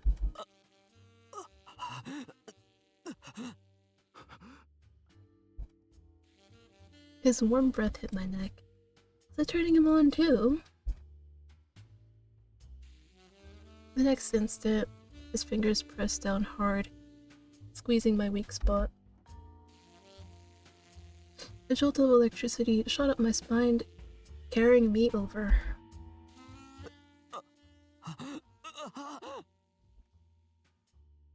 Mind went white in the buildup of heat. Scratching at Taku's arm with my nails, I spasmed.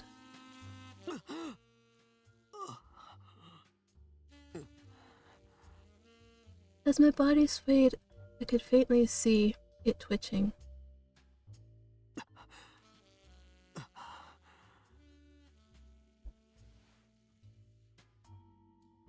As my shoulders heaved, I looked back over my shoulder at him. He looked both alarmed and mildly worked up. Pressing his lips, he gazed into my eye. In response, I lightly sank my teeth into his jaw. He needs more? Oh god. I wasn't lying either. I was aching for more. It had to be the drugs, making my body crave more.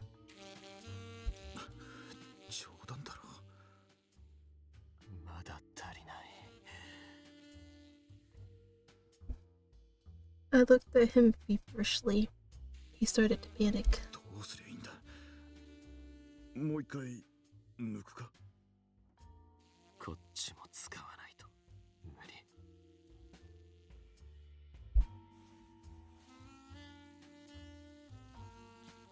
As I spoke, I guided his hand to where I wanted it. He must have realized what I was getting at, because he looked at me in alarm.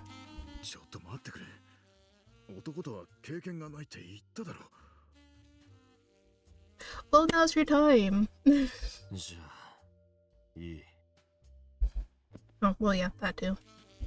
I'll just go, take care of it myself. I let go of his hand and slowly rose to my feet.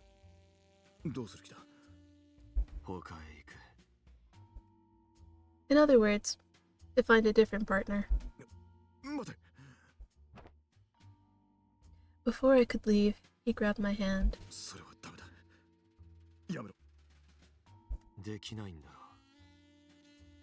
True. And if not you...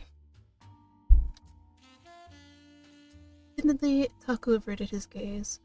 Then, after a few seconds, he looked back at me with determination in his eyes. わかった。 You sure?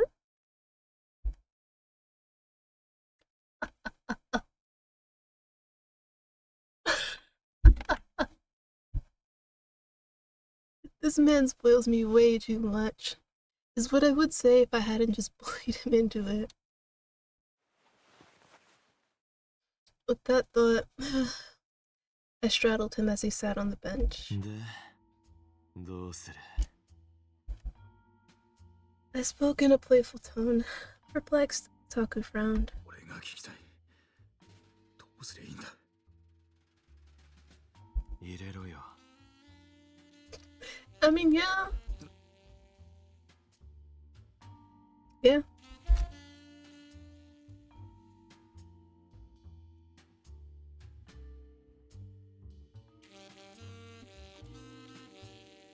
God, he's so blunt. The blunt response provoked more panic in his expression. それはちょっと待って。いきなりはさすがにハードルが高い。 Everybody has a first time, man. If you don't try, when will you ever, you know? Flustered, he blurted the words out. There were a few seconds of silence, and then he slowly looked up at me. 指じゃダメか。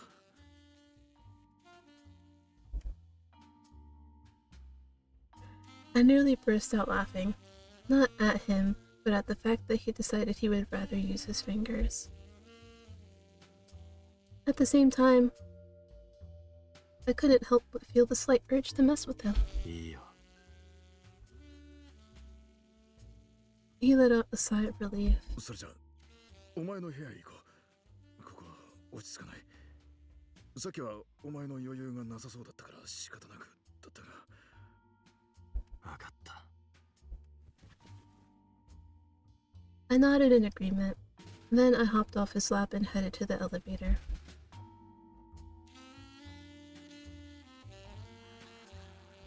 Back at my apartment, I turned on the TV. Taku had come in here countless times before, and yet he seemed oddly restless. ソファーに寝てろよ。 As I spoke, I crossed through the sea of junk scattered over the floor to one corner of the room. Once I retrieved what I was looking for, I returned to him. これ。 I tossed him the supplies and started stripping. これってローションとコンドーム。おい。 My sudden strip show caught him off guard. Then I walked up to him and pressed a hand to his chest. なんだ。 寝ろって。 Stiffly, he lowered himself onto the sofa.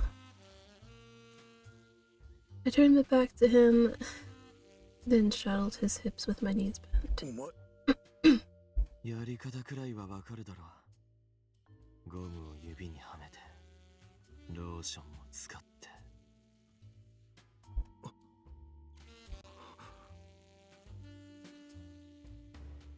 Now he was really perplexed. His faintly red-tinged smoke had gone back to its regular orange, swaying slightly. Admittedly, I knew this wouldn't come naturally to someone who had never done it with a guy before. But I didn't have time for this. Clucking my tongue, I gestured with my gaze for him to... He did as requested. I took the bottle and squeezed him out, wetting my fingers with the liquid.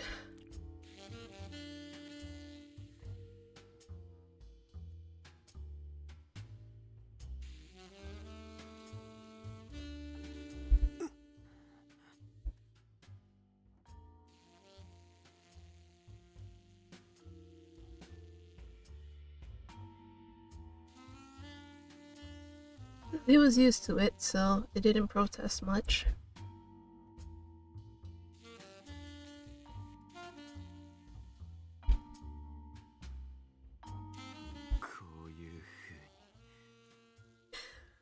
Some of this, I literally cannot figure out like a better way to say it.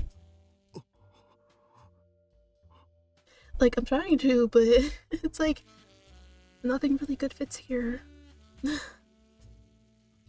He watched me do it, both stunned and faintly blushing, his mouth agog. Agog? This is literally my first time ever seeing this word ever. What does that mean?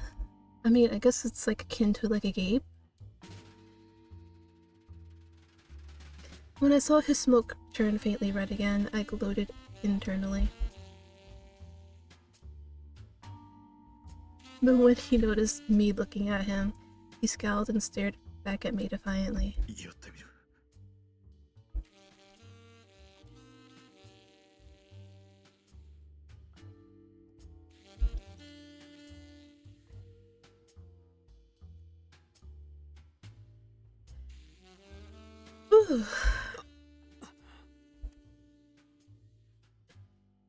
Even for a guy like me, it always took a few seconds to get used to the feeling of someone else.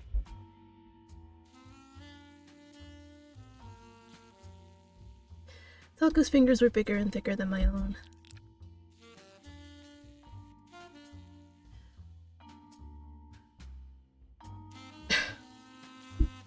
Sorry, the little sound just got to me. I'm not good with like sounds.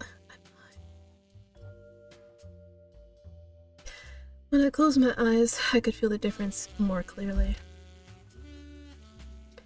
He slowly moved his fingers as if to confirm that this was what I wanted.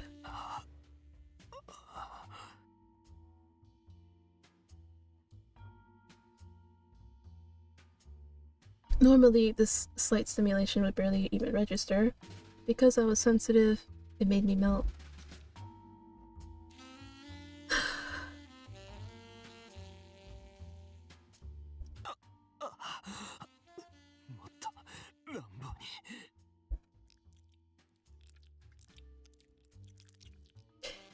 Greedy for more, I closed my eyes and moaned.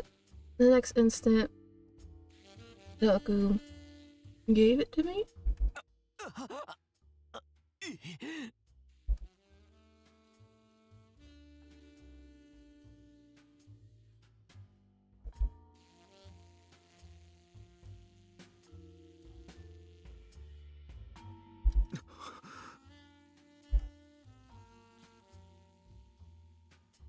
Taku let out a stressed grunt. And I opened my eye. When I looked down, I realized I could see his bulge through his pants.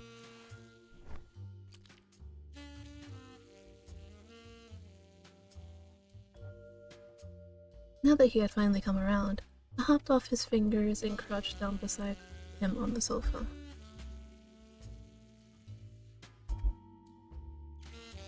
He looked at me dubiously, unsure what I was planning. I shot him a provocative look and put my hands on his belt.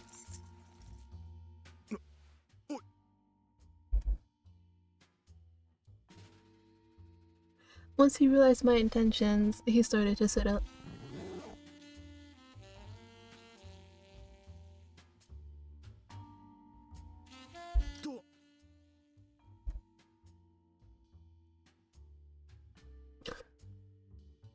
It was my first time seeing it, and it was massive.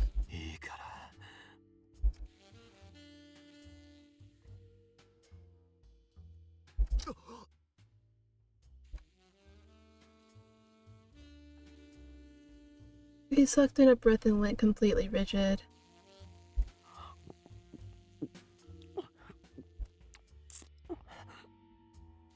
I could smell sweat mixed with his natural scent. The faint taste of salt danced on my tongue.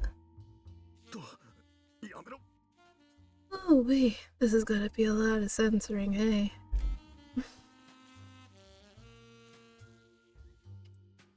I could feel his hand pressing against my head, trying to push me off.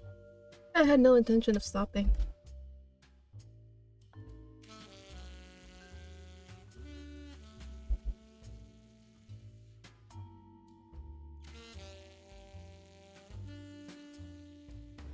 Right as I was pretty confident he was enjoying it, however, he suddenly sat up.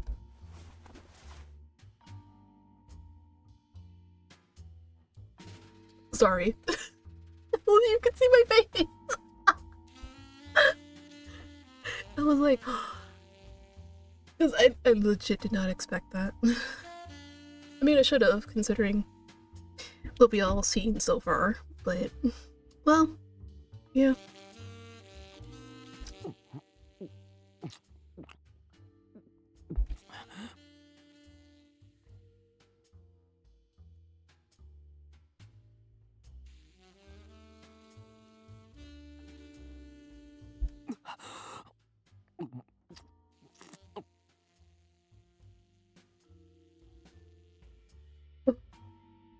For a moment, it distracted me, but then I started going harder in revenge.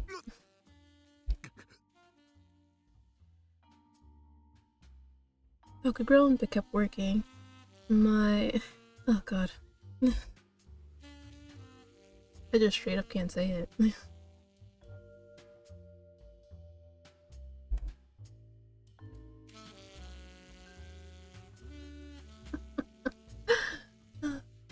It felt like we were competing to see which of us would go over first. If so, then Taku was at a distinct disadvantage, since I already did once.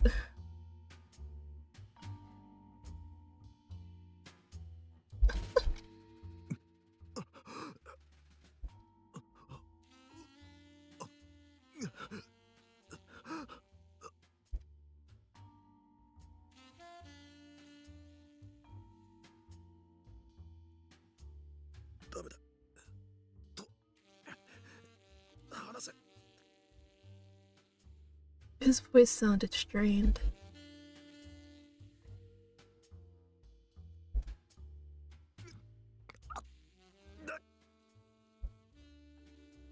His body went rigid.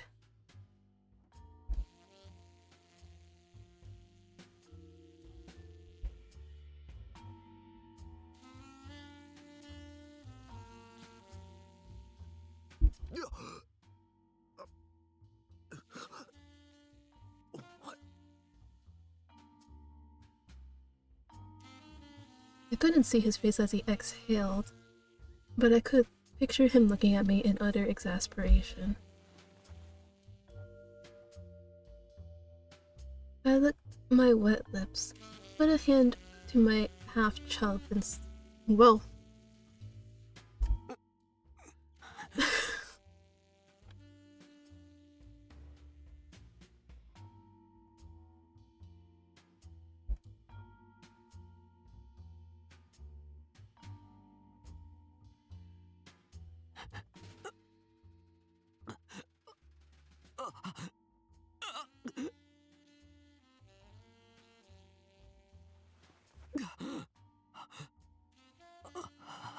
Are you good now?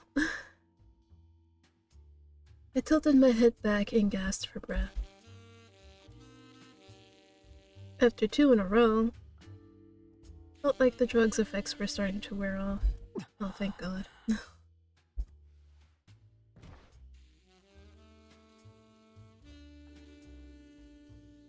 I tried to move off him, but I didn't have the strength, so instead I crashed to the floor.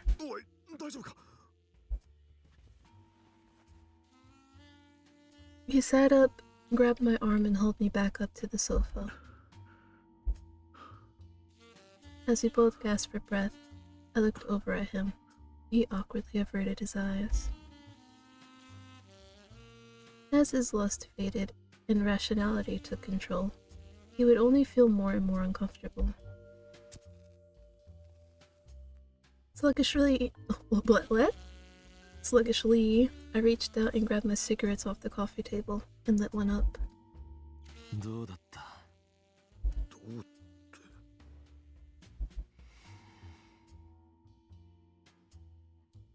案外男も悪くなかっただろ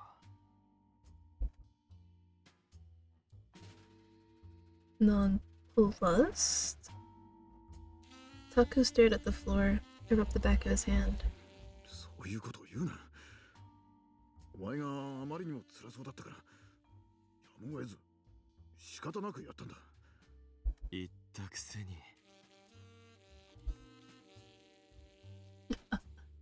My playful jab earned me a sharp glare. とはよくなかったのか？ He faltered and turned away. そういうこと言うなと言ってるだろう。ノーコメントだ。俺にもくれ。 I looked down questioningly at his outstretched hand. もうやめたんだろ。そうだった。 He hastily retracted his hand. Then he began to fidget restlessly, lacing and unlacing his fingers over and over.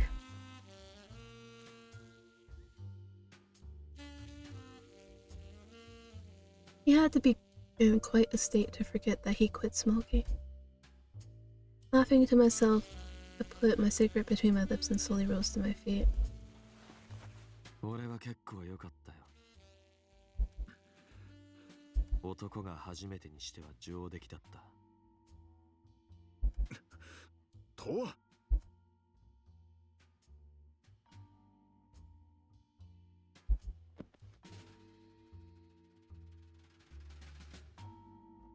He was about to say something else, but instead he buried his face in both hands. Then, with a heavy sigh, he rose to his feet. 帰るのか？ He stopped and turned back, his expression conflicted. Then he left the room without another word. If I had to guess, a lot of different emotions had probably set in. The Taku I knew was an honest guy. Maybe he felt a pang of guilt or regret or something. Cigarette between my lips, I walked to the bathroom and stepped into the shower stall. And with one last long drag, I dropped the cigarette into the drain, then turned the shower on over my head. I quickly rinsed off all the bodily fluids, and then stopped the water and walked out. Then I threw on some random clothes and headed for the sofa without drying my hair. Because of Toono's drug, my body still ached at its core, but it was now at a level I could ignore.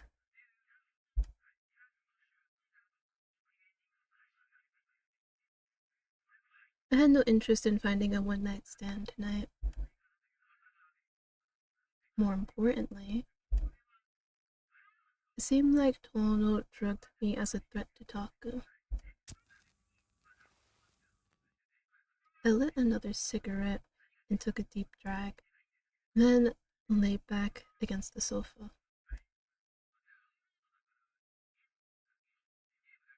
Something that blatant was bound to find its way back to Sakaki.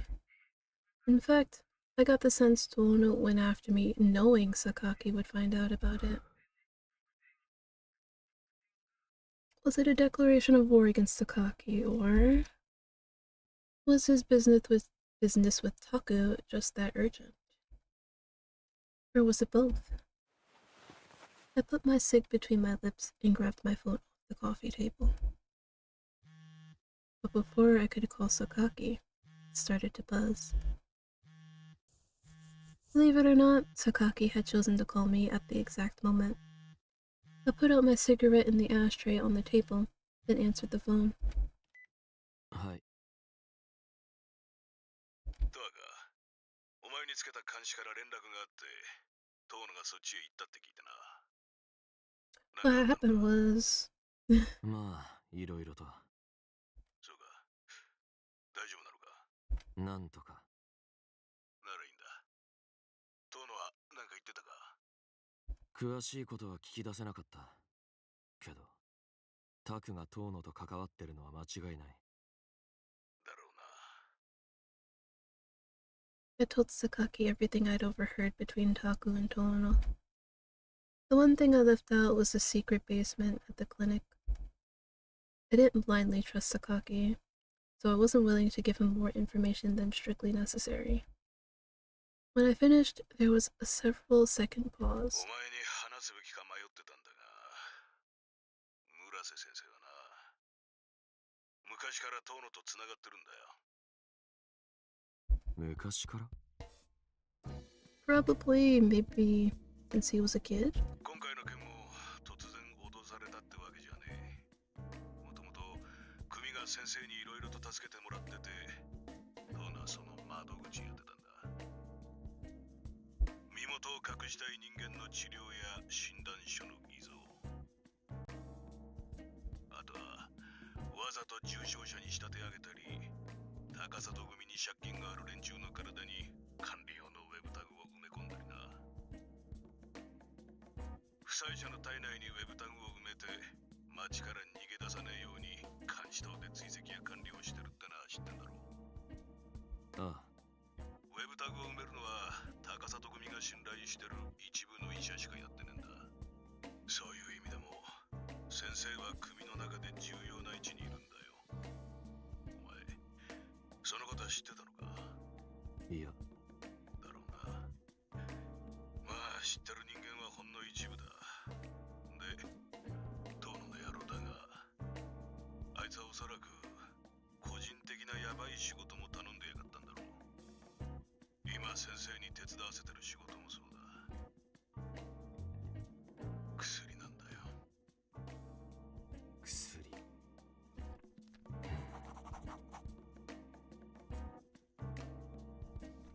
新しい薬物の開発だ。遠野は昔から伝統や古いしきたりを嫌ってたからな。 As they usually do. あいつからしてみれば、親父が死んでそういうもんを気にする必要もなくなった。むしろ俺が跡目を継ぐってことで、とっとと新しいビジネスを始めて、こっちを蹴落とそうと躍起になってんだ。だからまあ、村瀬先生がどういうつもりで遠野に協力してるのかはわからねえが、あの二人は昔から関係があるってことだ。遠野はタクに例の件まで時間がないって言ってた。何のことかわかるか？例の件？いや、野郎、何か企んでやがるのか。ああ。万が一って時のために手も打ってあるからな。遠野の好きなようにはさせねえよ。何か仕込んでるのか？お前に先生を登頂させたのだって仕込みのうちだ。こういうのはな、何重にも策を講じる必要があるんだ。とにかく先生と今後も一緒にいるべきか、真面目に考えた方がいいぞ。人間どんな裏があるかなんて見た目だけじゃわからねえからな。 Akaki let out a sigh. もし先生から離れるってんなら、俺のところに来い。その方が安全だ。と、エイジに変わるぞ。お前に話があるんだとよ。もしもし、ドアさん。 After a rustling sound, I heard AH's cheerful voice on the other end of the line. 盗聴器の調子はどうですか？問題ない。それならよかった。村瀬先生のこと僕は知ってたんで今更って感じなんですけど、トワさんとしてはやっぱりショックですか？意外ではあったな。そりゃそうですよね。長いこと一緒にいるんですし。本当は安全性を考えるならトワさんは榊さんのところにいた方がいいと思うんですけど、トワさんよりも村瀬先生が納得しませんよね、きっと。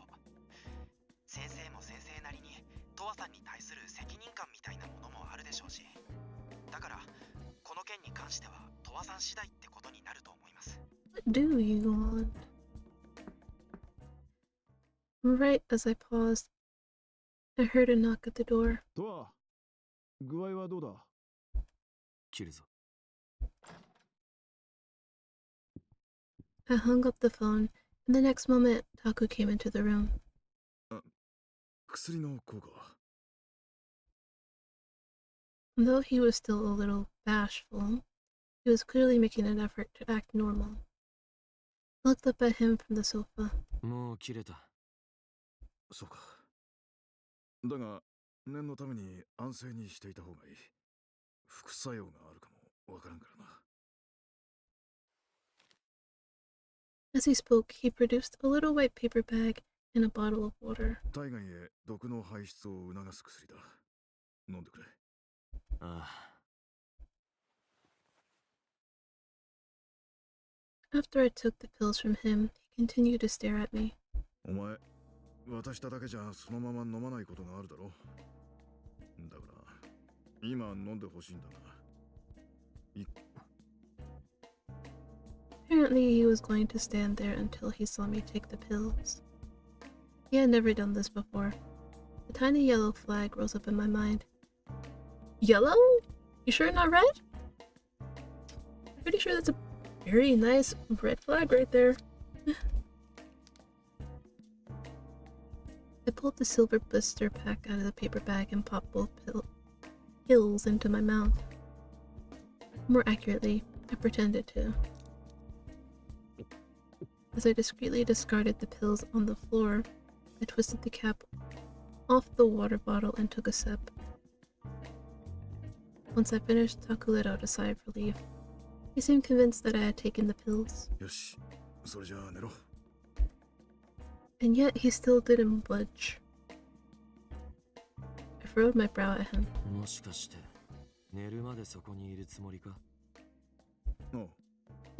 Well, at least he's blunt about it. 冗談だろ。ガキじゃあるまいし。昔はよくこうやって寝かしつけてたんだぞ。いつの話だよ。With a sigh, I lay down on the sofa and closed my eye. Instead of bickering with him, it'd be easier to just pretend to sleep. After I closed my eye, I could continue to stand there unmoving. Creepy, but here we are. At first it irritated me, and I wished he would get out. But over time, it started to feel strangely familiar. A long time ago, someone used to watch over me like this while I slept. Was it Taku? I couldn't recall. It felt oddly reassuring to have someone there. Why did I feel that way? It puzzled me. As I lay there like a possum, I sensed Taku's movements. Then, once I heard the door shut, I opened my eye. It was gone. I sat up, grabbed my phone off the coffee table, and opened the tracker app. I figured I'd double-check Taku's location, just to be sure. The icon marking him was flashing over the clinic building. Phone in hand, I rose to my feet and headed for the door. Instead of the elevator, I took the stairs down to the first floor, which is the smart thing to do if you're intending to sneak around.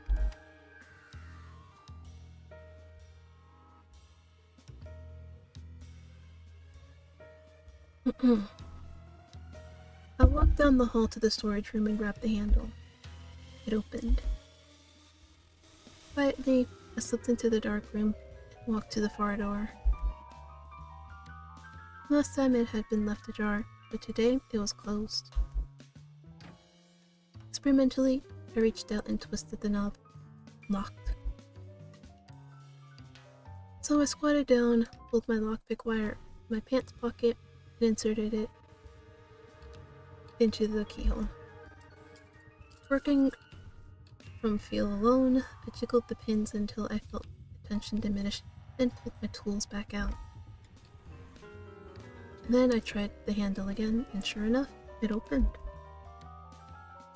Carefully, I opened the door and headed down the stairs. At the bottom was another door. This one wasn't locked at all. Beyond it was what looked like an operating room. The figure stood at the operating table in the center of the room. He sensed me and turned. What? Taku's eyes widened at the unexpected visitor. I stood in the doorway, staring blankly back at him. この部屋は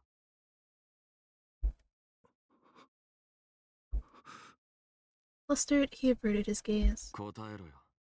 遠野と何かやってるんだろ。As I spoke, I swiftly glanced around the area. On the operating table was a clear plastic bag full of pills. 公にできない治療や診察を頼まれた時にだけこの地下室を使ってる。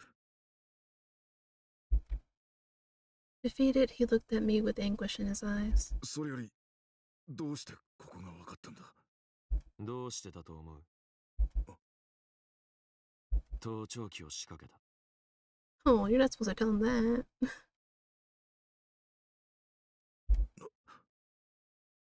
なんだって？ He furrowed his brow at me in horror. 遠野との会話も聞かせてもらった。榊さんか。 He muttered to himself in an understanding. 昨日地下室に誰かが入った形跡があった。それもお前か？違う。中には入ってない。 He squinted at me suspiciously. 本当か？ Boy, you can choose to believe me or not. It's not my... I literally don't care. ああ。そうか。 He didn't look convinced, but he dropped the accusation with a sigh. そこまで知ってるなら、自分がどれだけ危険な状況に置かれてるかもよく分かっただろう。ああ。お前から離れた方がいいって言われたよ。どこにいたってお前の身が危ないことには変わりがない。だから外に出るなと言ってる。 The emotion faded from his face. Wow, look at that red. For a moment, Taku's smoke shifted, tinged red and thrashed, but it quickly went back to more normal. It was the first time I've ever seen him like this. Normally he was warm and cordial to everyone around him. But the man who stood before me now was cold and emotionless. His icy gaze pierced me. 公にできない治療や診察をしてるって話も聞いた。それから、遠野に頼まれた新しい薬の開発のことも。 His eyes hardened further. 口では散々綺麗事を並べておきながら、裏で随分なことをやってるんだろう。俺が遠野に薬を盛られたのも、そのとばっちりだ。榊が言ってた通りかもな。お前のそばにいた方が危ないって。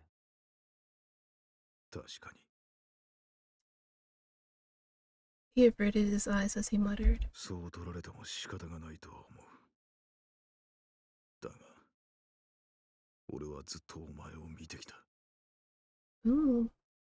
It's tinged again. お前が子供だった頃からずっと、病気や怪我の治療も、健康管理もしてきたんだ。だから、お前を危険な目に遭わせたくないという気持ちは本当だ。それは、榊さんも同じ気持ちのはずなんだ。あの人は、お前を自分の息子のように気にかけてるだろう。つまり、遠野からしてみれば、お前は格好の標的ってことだ。最悪、脅しの手段としてお前を殺そうとする可能性も十分に考えられる。それだけは、絶対に許さない。His voice was quiet. The more he spoke, the more feverish his gaze became. His smoke turned a bright scarlet, almost like it had been painted over. お前が誰かに殺されるなんて、いなくなるなんて、絶対に許さない。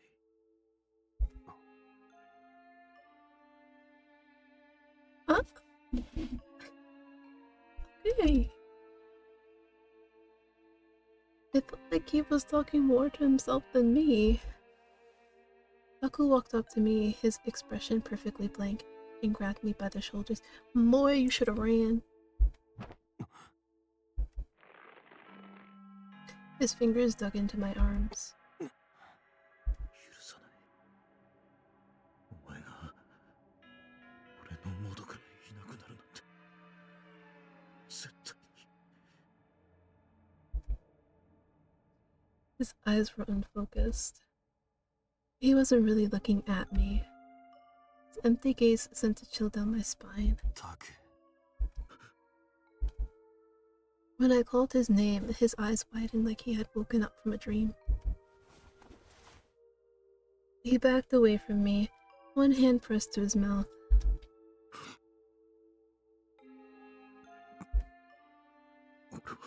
Stammering, Taku looked at me hesitantly. No trace of that empty gaze remained. 襲おうとでも思ったか Ooh. Instantly, his brow furrowed in anguish. 襲う？そんなバカな。違う、俺は。違う、すまなかった。本当に。そんなつもりじゃなかったんだ。ただ、お前が心配だということをどうしても伝えたくて。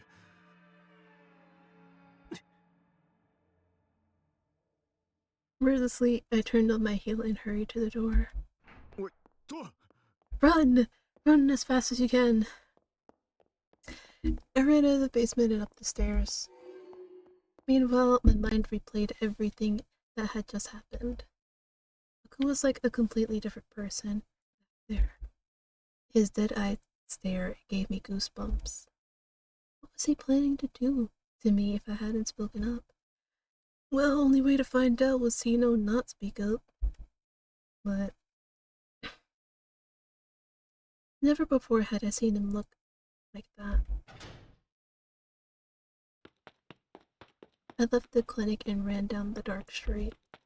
My mind was composed and rational. I had run out of the building on purpose to fluster him. My intention? To see if I could draw out that other side of him again. To tell the truth, I was curious about this other side of him. I ran for a while, then ducked into a random alley and came to a stop. Listening intently, I scanned the sounds of my surroundings. No sign of anyone chasing me. Once I caught my breath, I leaned against the alley wall. I wasn't wearing my coat, so the chill quickly permeated the fabric of my shirt. It felt nice against my flushed skin. I leaned my head back and looked up at the sky. Then I remembered Taku's empty gaze, and the hair on the back of my neck stood on end. I found myself craving nicotine.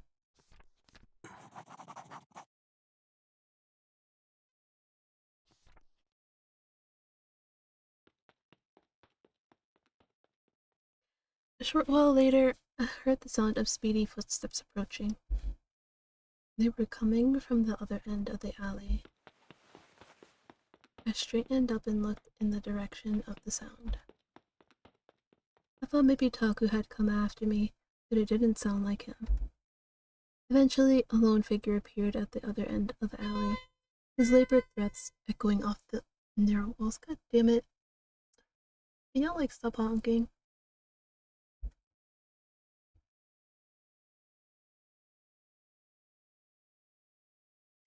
When he spotted me, he froze. It was too dark to make out any identifying figures.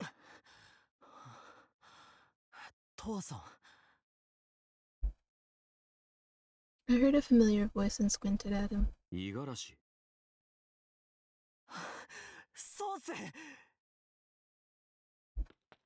The figures scrambled over to me. 父さん会えてよかった Why? Igarashi beamed brightly, though his countenance was looking haggard. 俺相談したいことがあってそれで父さんに直接会おうと思ってたんす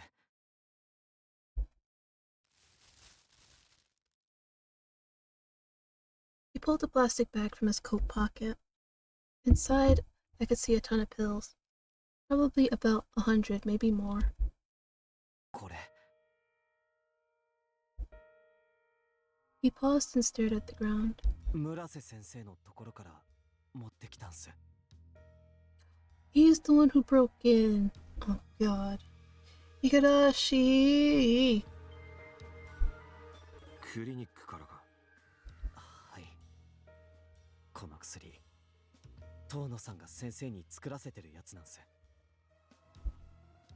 I shifted my gaze from the pills to Igarashi. 遠野がタクに薬を作らせてること知ってるのか Nodding, he stowed the bag back in his pocket. 榊さんから聞いてます。っていうか、榊さんの隠れ家が遠野さんにバレたみたいで、いよいよやばくて。持ってきたってどういうことだ？ I cut in, bringing him back on topic. His face crumpled like he was about to cry.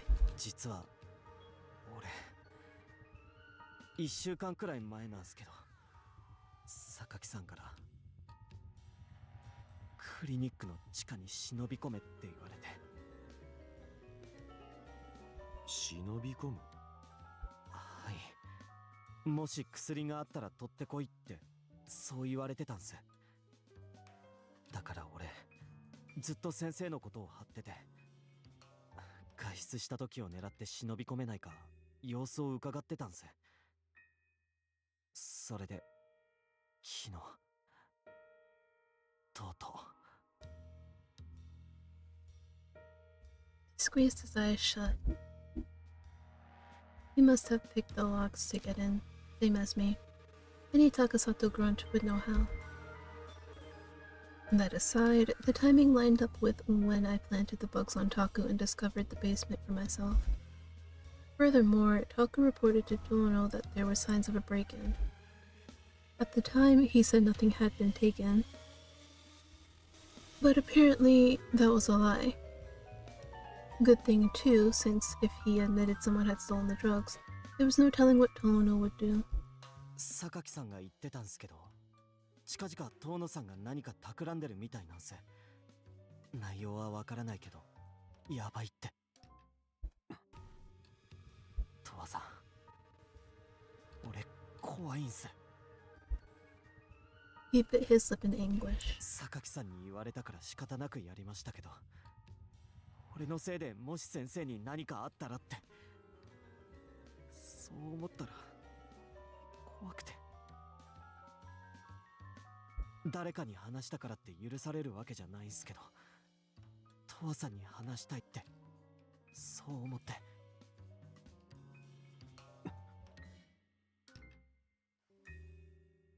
Just then, I sensed someone's presence. I raised a hand to stop him from saying another word. Right now, I was being surveilled by Tono's men. It wasn't safe for me to remain in one location for too long. 移動するぞ。どこへ行くんすか？俺も遠野に監視されてる。デスマッチエリアの方が見つかりにくい。なるほど。確かにそうっすね。行きましょう。I glanced around and then headed deeper into the alley. Holy jeez, this is quite a chapter. With Igarashi in tow, I approached the deathmatch area. On our way, we noticed black Yakuza cars and groups of men clearly searching for someone. We gave them a wide berth until we finally made it inside the deathmatch area. なんとかなりましたね。Igarashi was out of breath from speed walking to match my pace. ああ。I was still on guard, however. いたぞ。 Oh shit.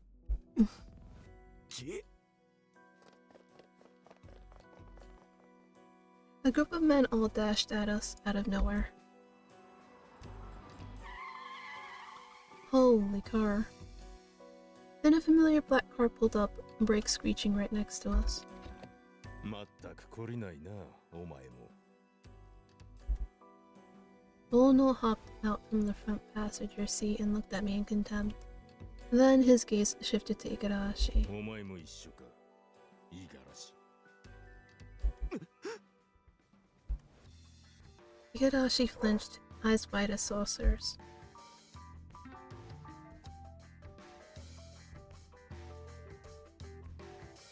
His face is so square.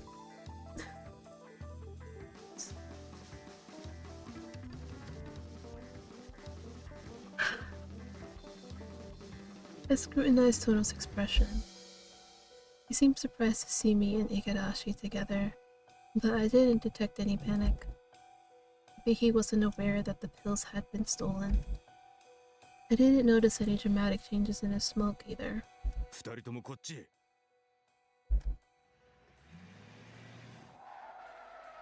Just then, another car came speeding down the street and braked hard right next to us.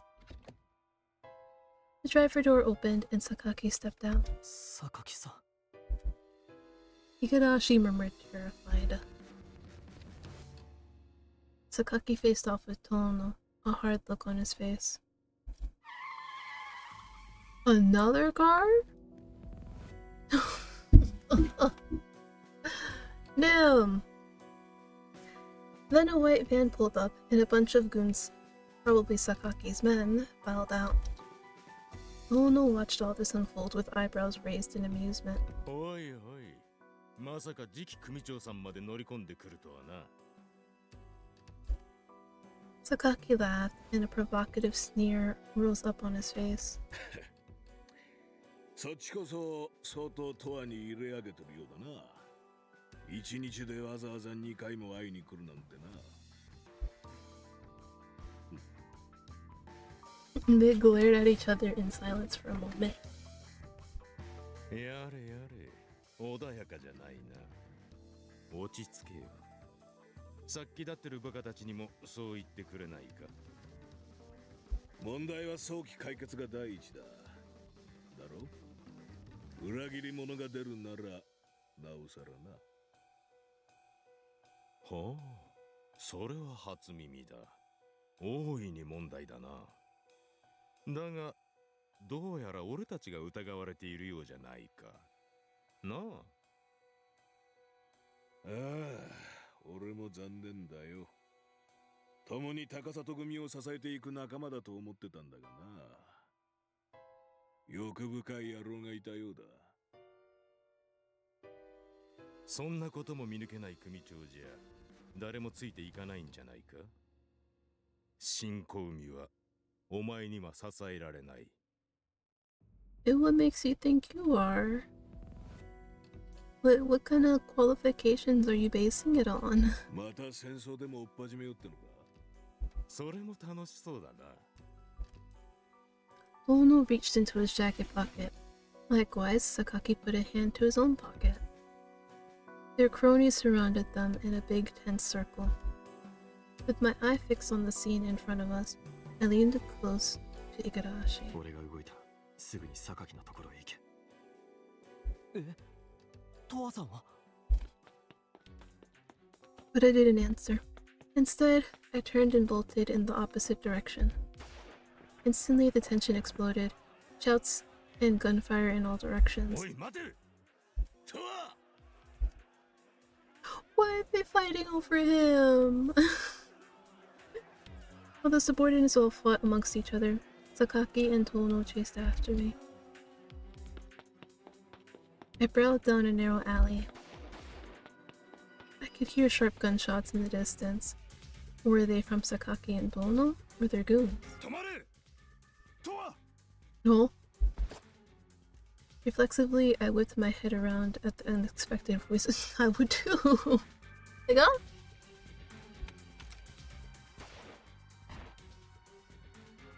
Then a gun fired nearby. A hard impact struck me from behind, and I crumpled face down on the ground. Sparks popped in my vision as my jaw hit the ooh. But I could feel that. Someone had pushed me aside. Well... It was the owner of the unexpected voice, Taku. Taku? What was he doing here? Had he chased me all the way from the clinic? I was pretty sure he hadn't followed me. Out of the corner of my eye, I could see him grimacing in pain. If the gunshot didn't hit me, then... Oh, it's just his shoulder. He'll be alright. I sat up and looked at him. There was a dark stain on the left side of his chest, and I could see scarlet fluid faintly trickling out. Blood. Oh my. たく、手間かけさせやがって。 I could hear the click of Tono's shoes on the pavement. No sign of Sakaki. The gun in his right hand was still smoking. Scowling, he came to a stop in front of us. Oh! お前がおとなしくしないから村瀬も榊もいらん怪我をする羽目になったんだ。He shot Sakaki, no. 榊は仕留め損なったがまた別の機会にやればいい。今はお前たちの方が先だ。 Unfortunately, he survived. Bro, don't say that. とは逃げろ。お前だけでも。 Taku grunted in pain. With a chuckle, Dono stomped on his chest. Ooh. Ooh. 残念ながらお前ととはセットでお持ち帰りだ。 Grinning, he raised his gun at my head. Oh, well. うちの連中がもうすぐ来る。それまで妙な真似はするなよ。 I sat on my knees next to Taku and silently stared back at him. As Tono and I quietly glared at each other, an explosion of footsteps rang out. Probably his goons.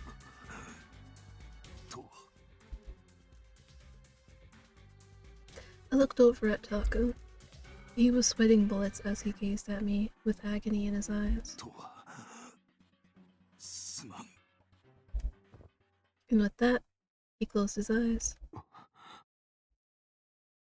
For a moment, all the hair on my body stood on end. The mind went blank, and I failed to process what I was seeing, and I'm failing to process words.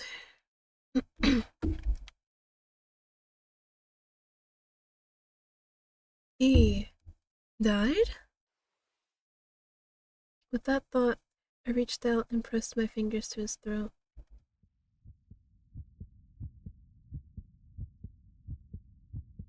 I could feel his pulse throbbing away. He was alive. 死んだか？まだ生きてるだろう。 What if I just lie and be like, he's dead? I fixed Tono with an icy stare as he smiled thinly. お前、本当に反応が薄いな。人の血が通ってないんじゃないのか。 Of all the wording they could have used. You sure don't emote much. He sneered down his nose at me.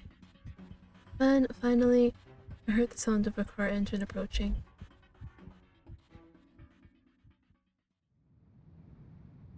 Taku and I were shoved into the back of the car. They drove us to District B and parked at a hotel owned by Tono himself.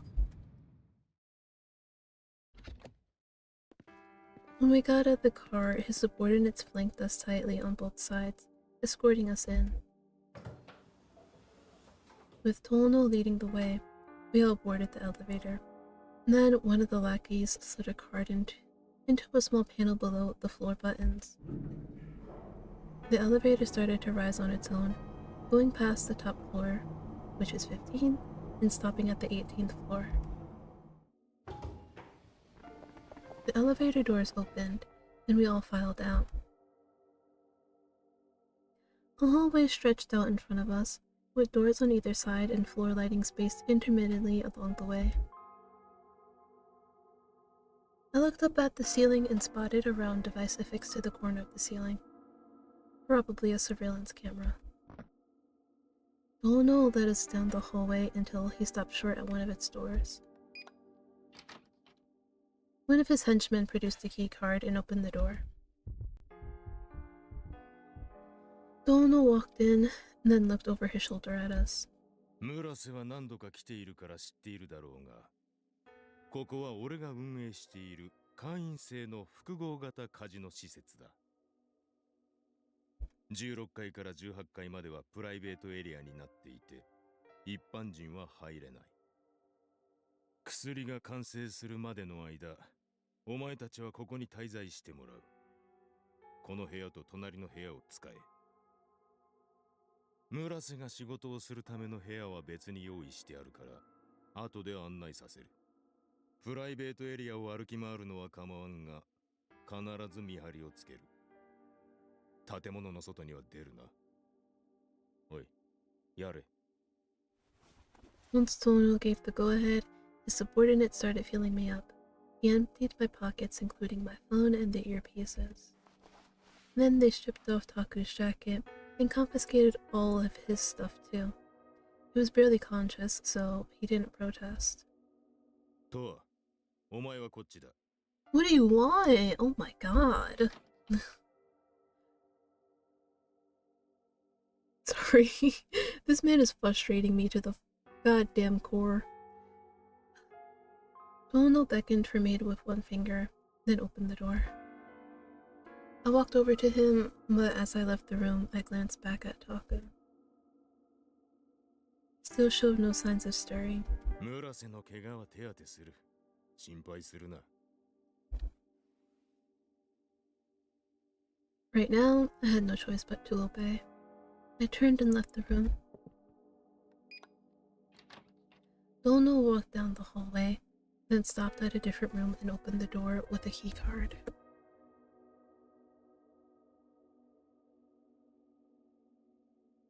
The interior reeked of perfume. 5 or 6 women lounged on the bed and sofa, dressed in fancy clothes. When they spotted Tono, they all donned sycophantic smiles and straightened up.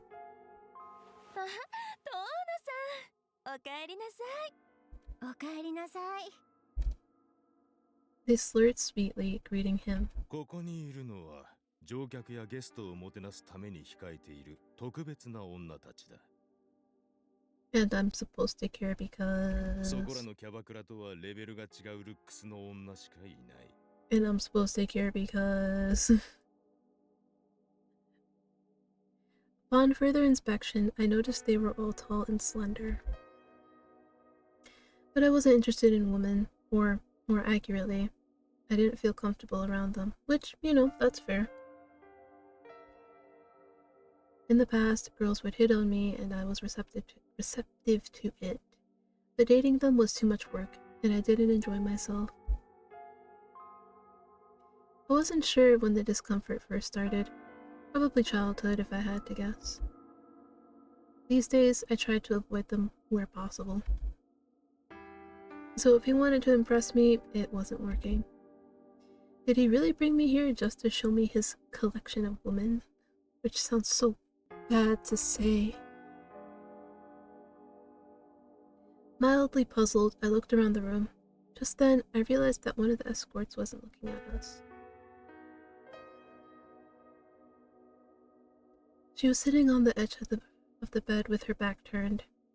She seemed to despise being with these women, or rather, being here at all, with every fiber of her being. Then she looked over her shoulder and made eye contact with me. With her shoulder-length hair, she looked like an ordinary, quiet woman. She quickly averted her eyes, but it was too late. Something about her had given me pause. I didn't notice any changes in her smoke. 気になるか? Tono noticed me looking at her and smirked. あの女は上玉なんだがな。態度が堅くななんだ。まあ、ああいう手合いは珍しくもない。 Man, you make me feel gross. 仕事さえこなせば何の問題もないということで好きにさせている。それより俺をここに連れてきた理由は His smirk deepened. お前は村瀬と榊、両方の人質だ。特に村瀬には仕事を完遂してもらわなきゃならないからな。だが、せっかくここまで来てもらったんだ。遊びを提供しようと思ったんだよ。 If you really knew him, these women wouldn't be here. Fun? I looked back at him dubiously. He chuckled. 村瀬が見たら、心臓が止まっちまうかもしれないな。But he ignored my confusion and clapped his hands. さあ、それじゃあオーダーといこうか。最高の料理に仕上げてくれ。 On cue, the women all gathered around me. Bewildered, I turned and glared at Tono reproachfully. お前に与えられた仕事だとでも思っておけばいい。 The women gently grabbed me by both arms. Is this what I think it is? I too hope to help that I'm wrong. In the end, I let them drag me off to the other side of the room. I had assumed they would take me to the bed, but instead we went into the bathroom. The room was blindingly bright. The light glinted off the white marble floor and directly into my eye. Against the far wall, I could see a glass shower stall and a big round jacuzzi bathtub. Near the door was a countertop with 2 sinks. Examining the women here in the light, I noticed that in spite of their supposed good looks, they were all gaunt with patchy skin. I had suspected maybe they were addicts based on their slurred speech earlier, but now I was sure of it. What? A woman with wavy bleached hair stood me in front of the sinks. I still didn't understand what was going on, but nevertheless I slowly started to strip. Then another woman walked over.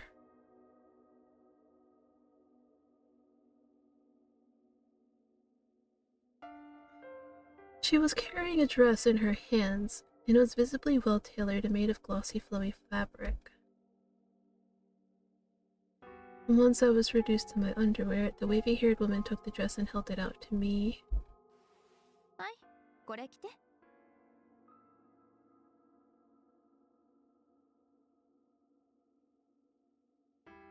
Okay. Okay. That's what's gonna happen, eh? I repeated blankly. The item in question was clearly women's clothing.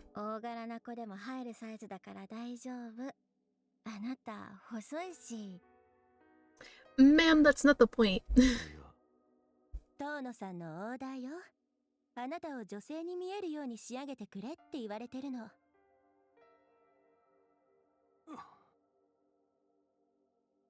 I mean, like I said, you didn't look too bad in that Yukimi wig.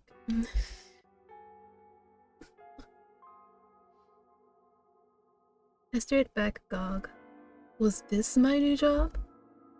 Not cool, man. それを着たらメイクとヘアセットもするから。This wasn't especially encouraging, so I stood there blankly. Then she shoved the dress at me urgently. She pulled her hand away, and I reflexively snatched the dress before it could fall. Resistance was starting to feel pointless, so I decided to cooperate. I mean, who knows, you might look really pretty. That said, I didn't know the first thing about wearing a dress. What do you mean? Bro, acting like there's like multiple steps, like you're building like some IKEA furniture.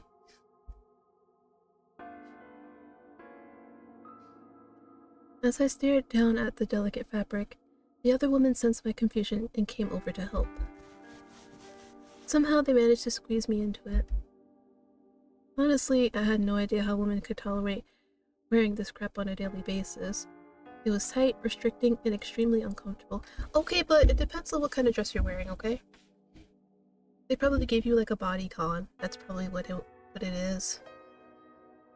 Not all dresses are like that.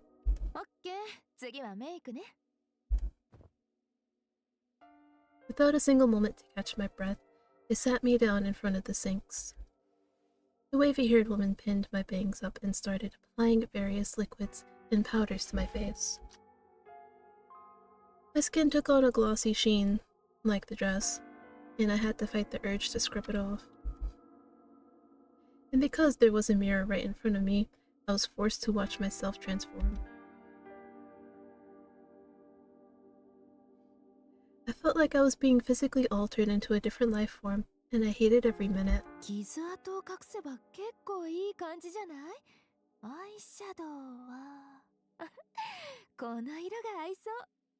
I swear, we better get like a really good look at this, because I'm curious now. The girls gleefully gabbed amongst themselves, paying no mind to how I felt. No.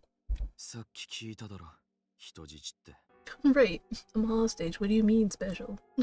でも遠野さんが男に女装させたがるなんて今まで聞いたことないわよ。大抵は監禁して拷問とかそういう感じだし。あんたたちは遠野が怖くないのか？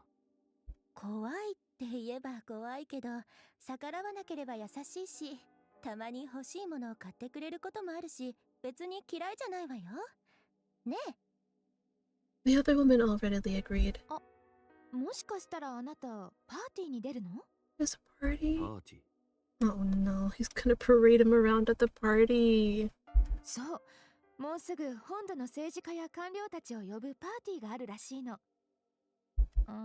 でもよく考えたらそんな大事な場所に女装した男の人を連れて行くなんてことさすがにないわよね。 You'd be very surprised. He giggled. The party with mainland politicians and bureaucrats. Igarashi and Sakaki both claimed Tono was plotting something.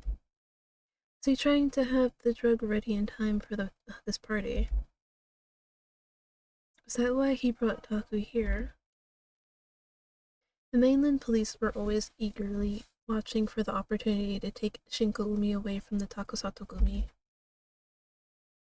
If they knew the organization was plotting to distribute a new drug, they'd pounce ASAP. So Tono probably figured he could keep the cops in check if he announced it as a business strategy and offered to share the profits. And the goal of the party was probably to lay the groundwork for investor relations. Tono was rushing Taku to finish the job because of this hard deadline. If successful, Tono would gain massive support both internally and externally, giving him an optimal chance to upstage Sakaki. そのパーティーっていつかわかるか？ここのカゴって言ってたわよ。私たちも借り出されるの。そうか。 As I spoke, I looked back at my reflection in the mirror. With skin like molded clay, I could no longer tell the difference between myself and the women around me. After my makeup was done, they put a wig on me and started styling my hair, all while having the time of their lives. Then I stepped into a pair of stiletto heels, and apparently my makeover was complete. I was taken back to the living room. The perfume-like smell embedded in the makeup was making me sick. Both the dress and the heels were hard to move around in. If I fell, I probably wasn't getting back up. That's fair. As I staggered across the room, I noticed Tono standing there. Apparently, he was waiting for his finished product. I expected him to start making fun of me, but instead he looked at me with a satisfied grin. 思った以上の出来だな。なかなか似合ってるじゃないか。どうだ？女になった気分は。Oh. 別にどうもしない。Okay.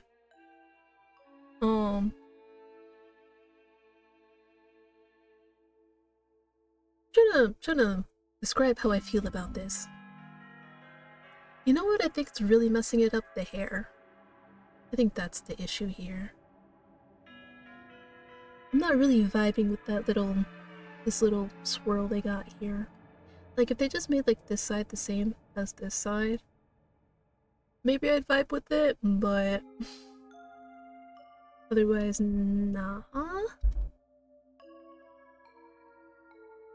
He snorted at my apathetic response, then looked at the woman. But for viewing's sake, just take it all in.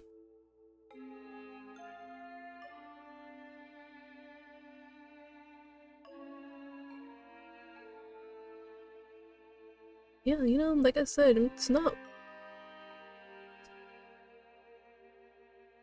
Only thing that really just makes it not good is that swirl with the hair. Oh my お前 god. たち後で好きなものを買ってやる。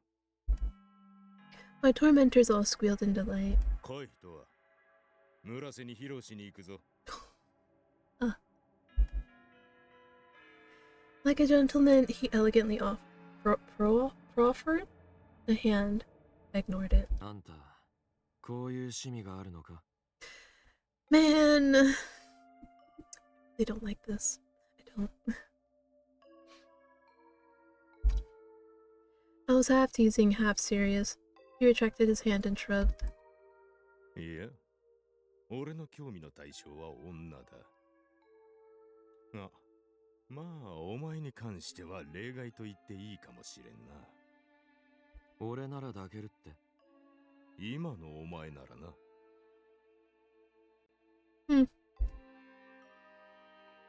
He responded to my challenge with a twisted sneer. そういう仕事だと思って、お前も割り切って楽しめよ。行くぞ。He headed for the door. As for me, my legs were shaky and I could barely walk. These heels were easy to adapt to. As I floundered, Yolano clucked his tongue and came back over.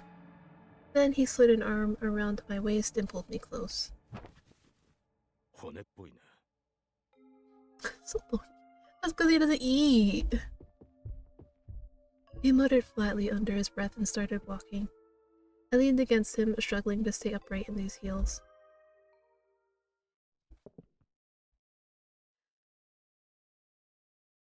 My god, I've been streaming this for 6 hours? Dang. So like I said, I didn't want to keep everything contained to one, keep each chapter contained. So you know what? We will stop here. I think this is a good spot to stop at. I literally have no idea how much longer this chapter will be. But we did get to see something very interesting, actually. I might cut this video up into like 2 parts, though.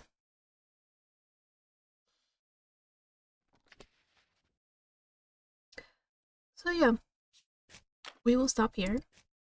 And wow, that was a lot.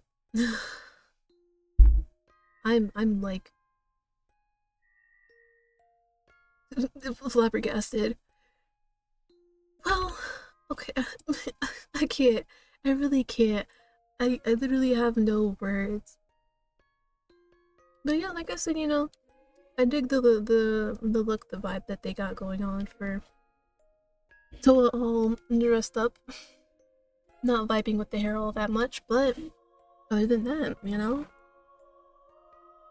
I'm down with it. Obviously, I know it's supposed to be like a form of torture, whatever, but I'm telling you, I have absolutely nothing against dudes wearing, in quotes, feminine clothing. Anyways, that is going to be it for this video. I think I did say I was going to split this up into 2, so the first part will obviously not have this ending, and I will do another recording, obviously, to hopefully finish the rest of chapter 3. Again, had no idea it was going to be this long, but here we are. But yeah, it's been, well, in this part of the video, it's been 7 hours of me recording, but for you guys, it's literally going to be split into 2. So, with that, I bid you guys adieu, and I will see you in part 7 of Slow Damage. Sad that we didn't get to Razor, but hey, it is what it is. Bye!